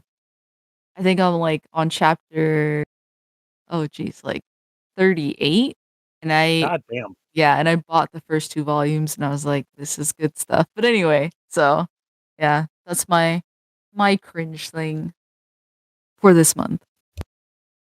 Don't worry, boys. We can pass our cringe around. I don't know. I feel like I didn't do anything cringe. That's out of character. Well, is that everything everyone read? I only read the one thing. As I said, I was thinking about consuming way more content for this month, but I was like, nah, I always have too much. And to be fair, probably shouldn't have beaten the Evil Within. But we're here now. Now you can play the Evil Within 2. Join the real conversation. Next year, baby. I agree. All right. So I guess we're on YouTube. I mean, we went. Robert, I didn't read shit. did you watch any YouTube, bro? I did watch some YouTube. What'd you watch, bro? So the first thing that I'll say is, or that I'll link, is a video called Black Lagoon, but not released today, by No Bones. I also saw this video. Yeah. Okay. I was gonna send you. I was gonna send you clips of it, and then I was like, nah, I'll just put it on here. Nah, it popped up on my feed, and that's why I was like, oh yeah, I should probably recommend Robert to watch this shit. Basically, Like, that's where I got the idea. okay. Basically, if you wanted to hear what Jake and I said, but in a more clear, professional, and funnier fashion, with some visual cues, here you go. Here's a 10-minute video that says almost exactly what we said. I feel like we perfected it. We perfected it. I feel like nobody else could explain what that show's about better than us, Robert. I honestly thought maybe I was reading too much into all of my thoughts. And then I watched this video and I was like, damn, I should have watched this video before I talked about it. And then I could have just, Plagiarized, boys. like, way better. I wouldn't have plagiarized, but like after watching it, I was like, this is basically what I said, just more eloquently and funnier. To be fair, he did write a video, and we improv on this podcast. I'm just saying, if you want to hear the pros, No Bones has got you. Yeah, I've watched a couple of his other videos. Like I've seen his Red Line video and a couple of others. So he makes good videos. That was gonna be my first drop. Are we just dropping all of ours, or like are we taking turns? What's the haps? I mean, yeah, I guess I got a thing. Unless Stephanie, you want to shut your YouTube in first? I was about to say you can go first. Okay. So I got really bored this month being unemployed and shit. So I've been watching a lot of YouTube. But a channel I've been having a lot of fun with watching is No World's Barred, because it's a British channel where they just play board games at a pub. And I like to live vicariously because getting your friends together to play board games with you is very difficult and very demanding. But they have a series on the channel called House Rules, where two guys, Adam and Sully, take a classic board game and just fucking ruin it and make it not fun for them, but it's really fun for the viewer to watch. And I'm just gonna drop the first episode of House Rules I watched, which was them playing a game of life, except all of their friends wrote down the events, and it's really fucking funny. They also just put out a new episode where they played Chutes and Ladders, which was one of the most fucked up things I've ever seen in my life. So I'll probably rope somebody into doing this with me at some point, but they played Chutes and Ladders, right? Except every single ladder is actually a chute. And whenever you encounter a chute, you take a shot. Nope. They are not okay by the end of that episode, bro. They're not doing well. Especially because they're playing with the original rules for Chutes and Ladders, which I didn't even know. Do y'all know the original rules for Chutes and Ladders? You go all the way to the bottom? No. First, you need to roll a 6 on a 6-sided die to even be allowed to start playing. Oh, that is true. You're not allowed to place your fucking piece on the first space until you roll a 6. That's fine. You don't got to take any shots. You just keep rolling the dice. 2, in order to win Chutes and Ladders, you need to land on the final space exactly. This is just darts. And if you fucking roll, so if you have 3 spaces, say you're on space 97 and you need to get on 100, if you roll a 5, you're actually going to go 2 spaces back, That's better than I thought. which may or may not encounter a ladder or a chute. And the fucking journey these men go through is fucking a book needs to be written. I'm taking shots at beer, maybe. I had a lot of fun watching the series. Like I showed Robert the fucking Operation game they played, where they're playing a normal game of Operation, except they're hooked up to electrodes that electrocute the fuck out of them if they fuck up. Oh my gosh. This series is wild, but it also reawakened my love for board games. Like I went and bought a couple board games, got my roommates to play Red Dragon Inn and Coup with me, and that was a fun time. And I'm looking forward to fucking trapping more people into playing board games with me. I had like a monthly board game crew going, but we took a hiatus recently, and now I'm fiending again. But yeah, that was my fucking YouTube pick. Well, maybe during your birthday we could play some board games. Yeah, no shit. There will be no choice. We're all playing drunk shoots and ladders, buddy. Well, I mean, we don't all gotta dream. Someone's dying that night, or else it wasn't a party. You heard the man. I guess I also got back into building minis and mini painting and shit, but that's nerd shit. Who cares? I built my entire Warhammer army for Age of Sigmar. Yay. That's cool. Stephanie sounds real excited I am. Let me tell you. and happy for me I am so excited and happy. that I managed to finish building all like 58 of my plastic men. I mean, a dub's a dub. Whatever. What did you fucking watch? All right. What do you want from me?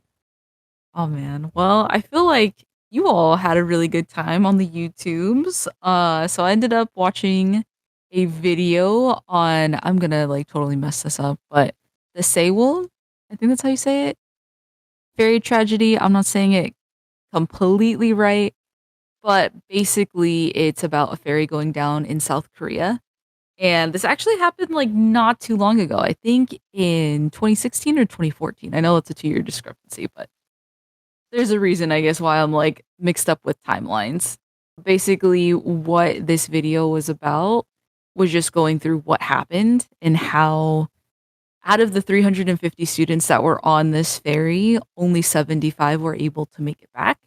And also, too, there were a lot of other people that ended up losing their lives in this. And it was just a wild ride on how this all was taken kind of out of context. So just to make this like really kind of short and simple, I guess, there was this ferry and basically there was no safety training at all for any of the crew members. Also, they did not tie any cargo down. Also, they had at least over, I believe, like probably 400 or 500 pounds more than the weight capacity on this boat. And they still had technically more too. Also, I guess with boats, I don't know if you all are like really into them or not, but I guess you also have to balance the boat out with actually having water in it. There was no water in it, so they couldn't balance it out. And it was just a shit show. And there were other people that were on this boat, of course, that weren't a part of 350 students that were from this middle school. But again, basically what ends up happening is that for one, all of these safety regulations are ignored and nobody knows exactly what happened, but the auto, I guess, kind of pilot to the boat is taken off. It's turned to a degree that it's not supposed to, and basically everything just shifts and this boat starts sinking. And so you would think like, oh, they're gonna like evacuate everybody and they're gonna get out. Well, turns out with this boat, they had not enough life vests because again, they had a lot more people than they were supposed to on there. Their life vests were from 1994, 1995, and this is 2014. And also too, like they're telling all of these students to just stay in their rooms as this boat is sinking. And just to make this even better, none of, I guess, South Korea like none of the government officials or anybody who was in charge of that actually helped. Like there were also Marines, US Marine forces that were there that could have helped that were actually trained in rescue. But South Korea was like, no, we can handle this. And I guess also too, the Coast Guard was there for South Korea, but they had no idea how to rescue anybody because they were also never trained on it. So they had no idea what they were doing. So basically, fishermen and other local people were saving all of these kids and also to everybody that was on this boat. And the captain and also a lot of his crew members, except for the part-time crew, ended up jumping ship basically. They pretended to be just people out on the deck and they were actually saved. While 250 students or a little bit less ended up losing their lives. Cool. Yeah, it was an interesting one. I was just like, this is just so messed up in the way that like Stephanie, I was like indifferent towards boats and sea travel until you just gave me this fucking information. I was about to say, I think it's only with this one because also too, right? There was just like so many things that they did wrong. Like this is just an interesting fact, but I guess like with this certain boat, they literally only allocated $2 to train people in safety, and guess what they used that $2 on? A fucking Coors Light. I mean, I wish it was that cool, honestly. What the fuck did they spend the $2 on, Stephanie? It was a certificate saying that they passed the safety training. Bruh. And so it's just so messed up. And also too, I guess during this time, right? Like literally the president of South Korea is like, hey, like everybody's already been rescued. And it turns out that basically the president was feeding the media like, oh yeah, we've already handled this situation. Even though all of the parents of the middle school students were watching as basically their kids died to the point where the government is like, hey, you can get a boat and you can go over and you can see if you can save your kids. Yeah, I feel like media cover up shit in America is bad, and then I usually hear like about shit like this in other countries. I'm like, you know what? The U.S. isn't that bad. Yeah, I was about to say, and ugh, Yeah, in Asian countries, it feels like saving face is so fucking huge. I was just like, nah, just fuck it, just let them drown. It's cool. pretty much, yeah. It was just like so terrible. There were just like so many, I guess, ins and outs to this story that I was just like, oh my gosh. But anyway, also too, how it ends up getting resolved is that nobody actually gets their kids. It's only the 75 that were originally saved from fishermen going around the boat. And so also when the parents had actually went out on this boat, there were civilian divers, but at this point, when they actually went out, it's already like the middle, well, actually nighttime. So their kids are unfortunately they already had passed. And it took a whole year for people to get like all of the bodies back and there were still 5 people missing. So they have no idea what happened to those bodies. Boy, am I glad I don't know how to swim. This seems like a really useless skill that I don't need at any point in my life. Oh man, well. And they're just middle school students, but yeah, so it was just a wild time. But that's the YouTube video I watched. And Rob, you gonna put a pep in her step? You got something to lift her spirits up, bud? I'm sure I've talked about this Please? to both of you at one point or another. One of my favorite books is House of Leaves. It's Boo. it's this book that breaks the conventional methods of being a book, Boo. and it gets all wacky. It gets all fucky. I don't even understand conventional books. Boo. Some of the pages are backwards, some of the writing is in squares in the middle of a page. It's just pretty wild. And the story it tells is something that can really only be told through the medium of that book. Because if it was adapted to a TV show or a movie, it just wouldn't work. It's the main idea of this book is impossible spaces, which is a fantastic thing in video games. But when you're playing a video game, as cool as it is initially when you get into an impossible space, I love impossible spaces. It's not something that like breaks you or takes you out of it because it's a video game. Of course, you can do that in a video game. Like I said, the book, it's about this family. They move into this house, and at one point, the dad is measuring the inside of the house, and he measures it. And then he goes and he measures the outside of the house, and somehow the same wall that he measured from the inside is bigger on the inside than it is when he measures it outside. And that's just one of the first things that's like, what's going on here? Anyways, one of my favorite books. I thought it was really cool that like they did that, and I was on the team of everyone saying, "Yo, you could never adapt this into anything else because no medium will hit the same." That is until I watched a YouTube video by PowerPack called MyHouse.wad Inside Doom's Most Terrifying Mod. You heard about this yet, Jake? It's been recommended to me. I just didn't bother watching it. It's all over the fucking place. I don't know if it was his video. They got everyone else to play it. I don't know if people just all played it and are just now making videos. Either way, I don't mean like Doom mods and like Gary's mods and Half-Life 2 mods are an untapped gold mine for like the folks that weren't there at the time, such as you and Stephanie. this is Like true. if you just want free horror games, just fucking get a copy of Half-Life 2 and you're sold. You're done. That's it. So, MyHouse.wad was a Doom mod that was released by this guy named fuck, I forgot his name. It's like Vadet or something. But anyway, what this is basically, the description is this guy had a childhood friend who recently passed, and when he went over to his house, his mom gave him a box full of old stuff that his friend had. And his friend and him, they used to fuck around with Doom a lot, and they would mod different maps.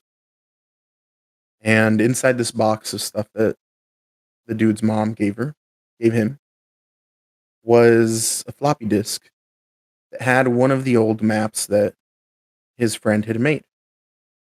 And so he decided, like, in a cool way to like honor him, to grab this floppy disk and kind of redo it, upgrade it a bit, and make the map that was on there, which was a map called My House, and it was just a map in Doom of his friend's childhood home. The description for this literally said, "One map, not much of a challenge, roughly 10 minutes playtime, all difficulty settings implemented." And so you load up the game and boom, you see the house. And also there's like other files on the download. Like I think there's actual pictures of the house, like real pictures of what the house really looks like in real life. So you can compare it to the mod. And you know, he starts the mission and it's just a regular map, but it took forever to load into. Like the loading time to get into this was really long, which is weird because you know, it's supposed to be such a small map and Doom loads really quick normally. But he's like, "All right, whatever." Starts playing it and it's pretty normal. Pretty normal Doom stuff. The map looks cool and everything. And he goes in through the house and he's showing you just basically where things are. I didn't play the OG Doom, so I don't know a lot of the rules of it. Like I think I've played it like real quick. Like I've played a little bit of it, but I hadn't like I'm not a modder. I don't know that whole scene. But as he's playing through it, there's a moment in time where he goes downstairs because there's stairs. And when he goes downstairs, there's another room. To me, this was a very normal thing. But what I didn't know, and what this guy in the video explains, is that's impossible. In Doom, there was no top and bottom floor. You could build a map to look like there was a top and bottom floor, but it was already there, existing. You could not build like another room underneath another room because it was all a flat map. But he went downstairs and there was a downstairs. And this shouldn't be possible with that software. And it's like I'm glad I watched this video because it's something I never would have noticed. It's something I wouldn't understand to be a little unsettling or a little weird. But he explains it. So Yeah, the specifics of the original build engine, which is what Doom was made off of, fakes 3D, but is not actually a 3D engine. okay. So this shouldn't be possible, No. but it's there. And he says he notices it because he's played a lot of Doom maps, and he thinks that a lot of people who play these would notice it. So he's just giving that context there. And he's going around, and while he's downstairs, he can see out this window, and he notices that there's, I think it's like a life sphere or something. I don't know that he didn't notice the first time. So he's like, huh. And he goes outside. And when he goes outside, it's not there. But he looks through the windows in the house and he can see that all the demons he killed have respawned. Or, well, he can see them inside, which is also a weird thing. And as this goes on further and further, you realize that this is not your ordinary Doom mod. And this breaks rules that it shouldn't be able to break. And stuff from the book start to happen in the game. Like it actually references some of the things from the book, so I know specifically that it is about that. It is referencing that. And this video is almost 2 hours long, God damn. but it is so enjoyable to watch, even if you don't know anything about this. Because, like I said, I didn't know anything about the Doom part of it or the maps or anything. I just knew because of House of Leaves. And so when I saw certain things, I was like, no way this is what this is. Until the guy actually just straight up says, because he's also read the book. And so he's able to give you context for everything. And that makes it really enjoyable. I wish I was able to experience playing this mod by myself for the first time. But I'm also glad that I watched the video because a lot of the things would have flown over my head, like the fact that those impossible spaces are literally impossible on that software. That's not something that I would have caught. And like I said, this video takes heavy inspiration, or this game mod takes heavy inspiration from House of Leaves, and it does really cool things. And I think it's the only medium where this is possible. It also has like documents where dude is writing out like basically him working on the game, on the map, how the process is going. And it does some House of Leaves stuff there too. But then the game also takes inspiration from other places as you progress further into this freaking huge enormity of a game. For example, the back rooms, Shrek, a lot of things. It is pretty wild. And I don't think I've ever seen like a better explained video while also keeping you entertained and walking you through while also still telling an entertaining story and having you discover its secrets along with them. I think anyone would enjoy this video, even if they don't play Doom, even if they don't know about House of Leaves. It's just amazing. And the mod itself must have taken an enormous amount of work. Like this is a full-blown game with a lot of moving parts. Yeah, like I didn't have a whole lot of interest in this video now until you told me what it actually was. Because making like regular horror maps and like Doom isn't like too complicated. But like this not actually being a fucking normal horror thing, but being fucking weird makes it more interesting to me. But like I said, I don't want to spoil it because I think you guys should actually watch the video. I mean, it's basically a movie I'm telling you to watch, but it's so good. I think everyone should go watch this. It's really fucking good. And the guy made the video really well. Because like I said, he will give you context for most things. Whereas I know a lot of other people that are are just like playing through the game, and they might not know about House of Leaves, or they might. There's a lot of little details you might not have caught that this guy just walks you through. It's really really fucking. Stephanie, Mhm.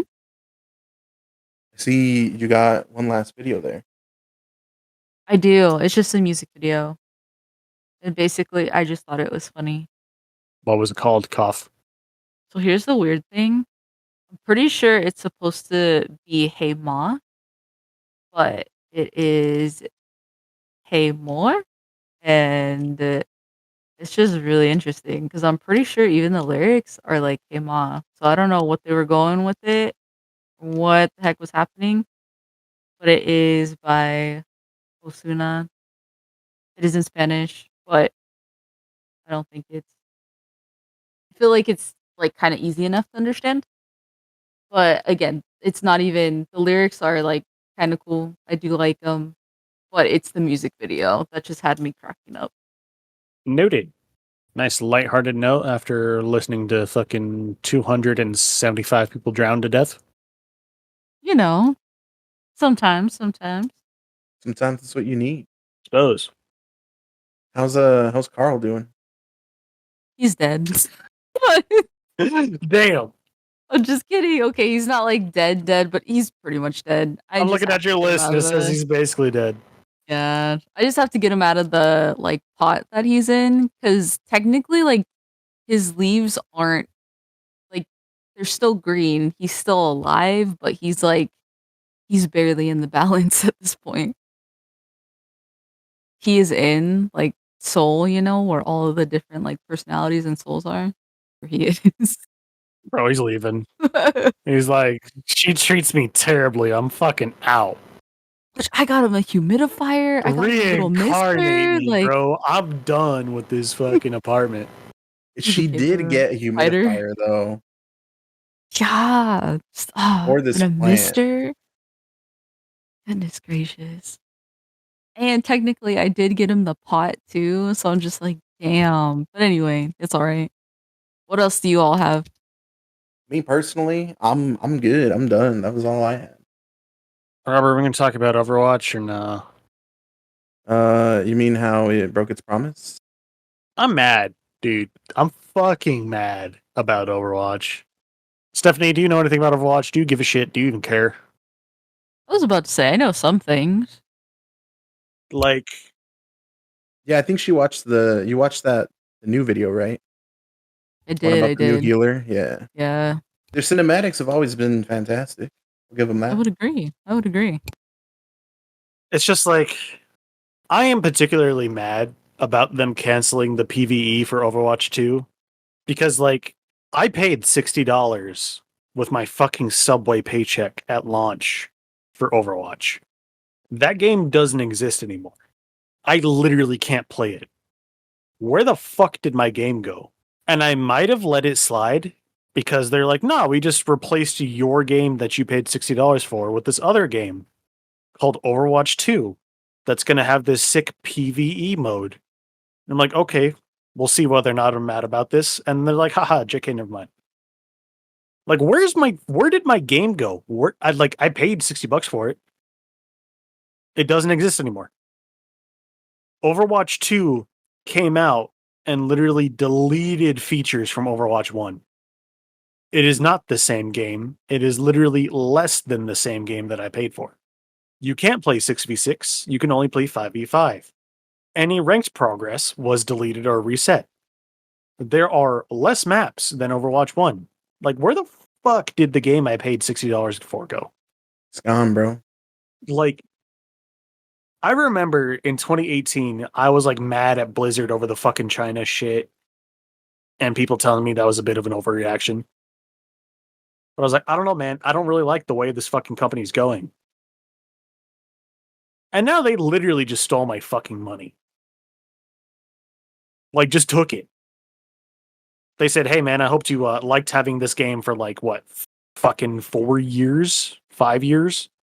It's gone now. Fuck you. I feel like it's been longer than that. I don't give a shit. Either way, like, the thing I paid $60 for is gone. Blizzard literally stole my money. Like, why the fuck would I ever trust this company with my money again? You know, we're in the minority for preferring the 6v6 mode to the 5v5. No, we're not. Well, we're in the minority of real human people that I know personally. Okay, maybe if you know personally, I liked 6v6 mode. Yeah, no, I'm saying you and me are the minority. The original game was built on a system of like picks and counters, which I liked because it made it a casual game. Like even TF2 has this. Hey man, is there a fucking tracer on your team that's being a fucking annoying fuck? Pull out a May or a Junkrat and you're good. Or like, damn, is that Roadhog really fucking hard to deal with? You better get a fucking Hanzo or a Widowmaker to fucking start popping heads. But I guess they decided they don't like the picks and counters system anymore and turned it into a skill-based shooter, which is anti-Overwatch to me. Like, I feel like we have enough of those. But either way, I don't...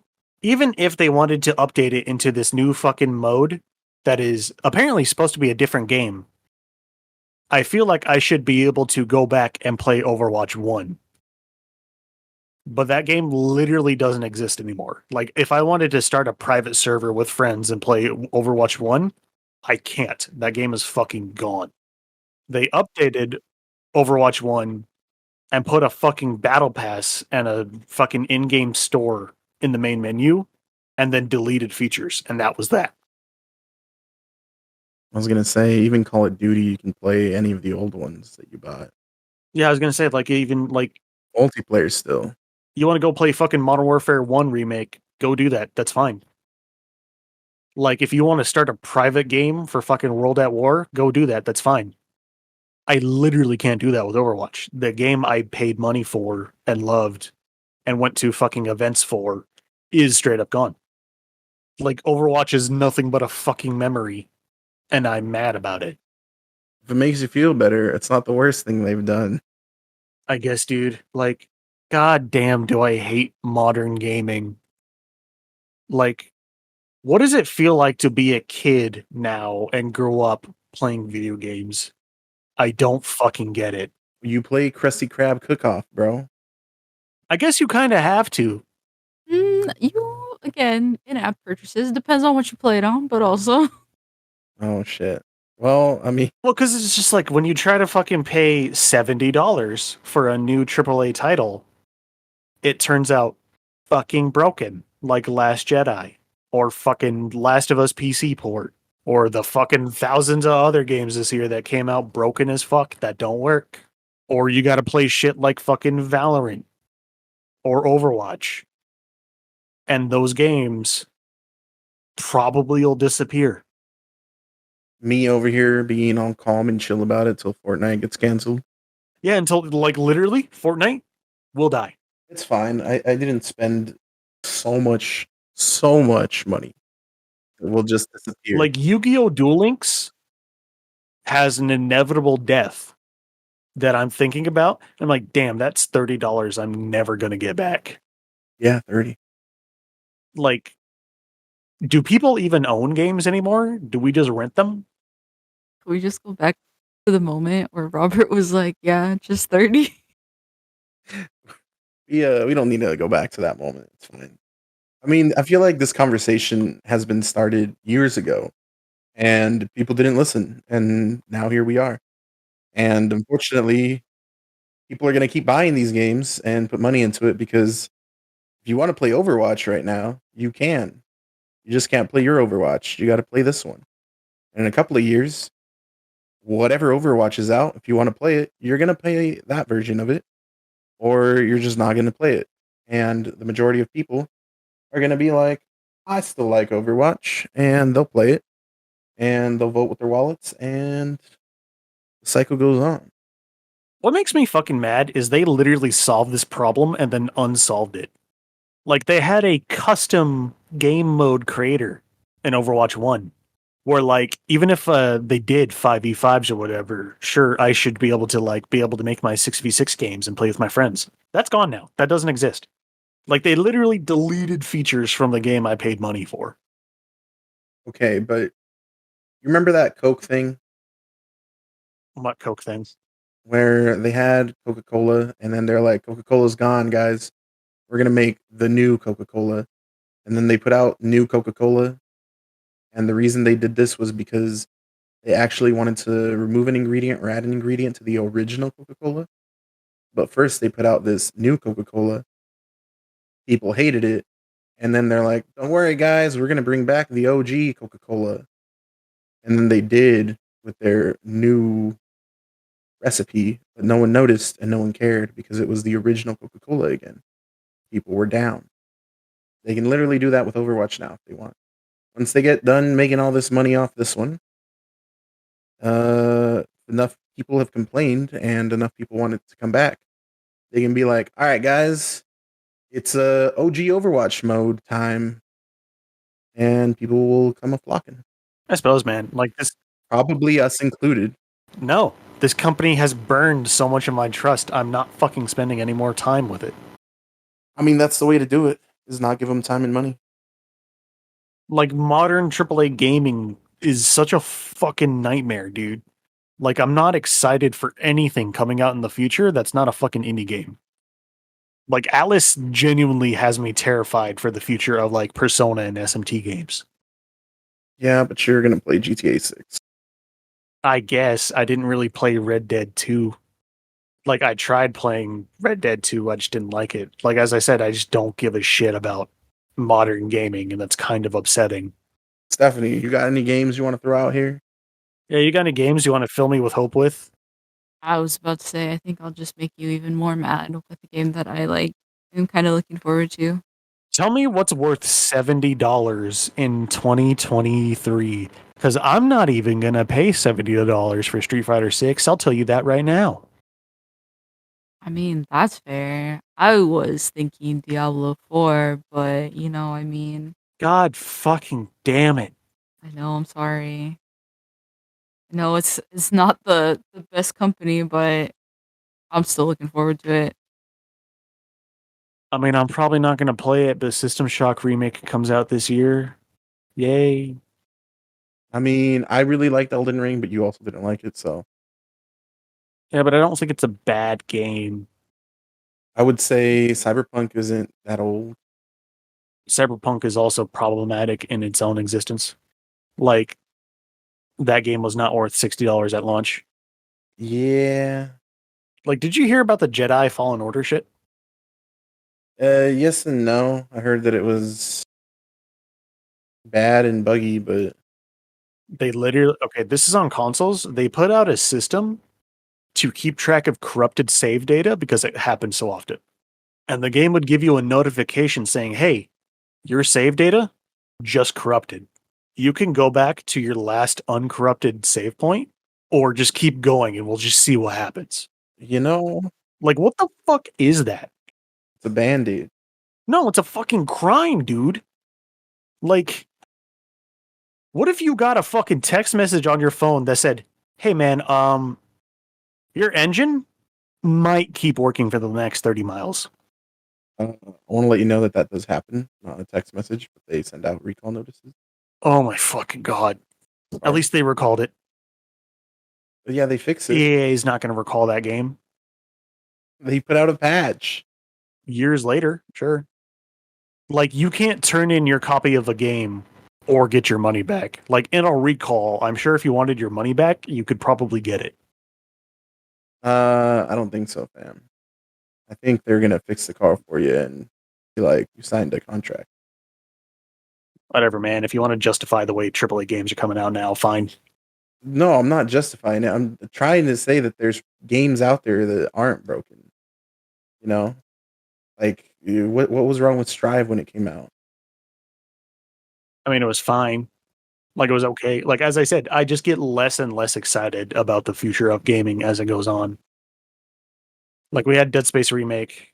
We had RE4 Remake, which are remakes and not original new IPs. Alan Wake 2, I'm excited for. I like to Control. That game is a couple years old now, but it's still fairly new. Probably gonna get a sequel. I guess I'm just growing really disenchanted with this fucking hobby, which is super disappointing considering I wanted to build a career on it. Mortal Kombat 1, baby. I guess.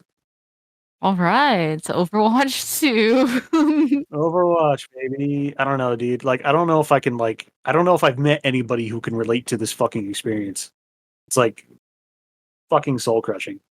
I'm debating whether I want to end on a positive or just play the Black Lagoon theme over Jake talking about. Shut the fuck up, dude. Like, I think there's hope in the future.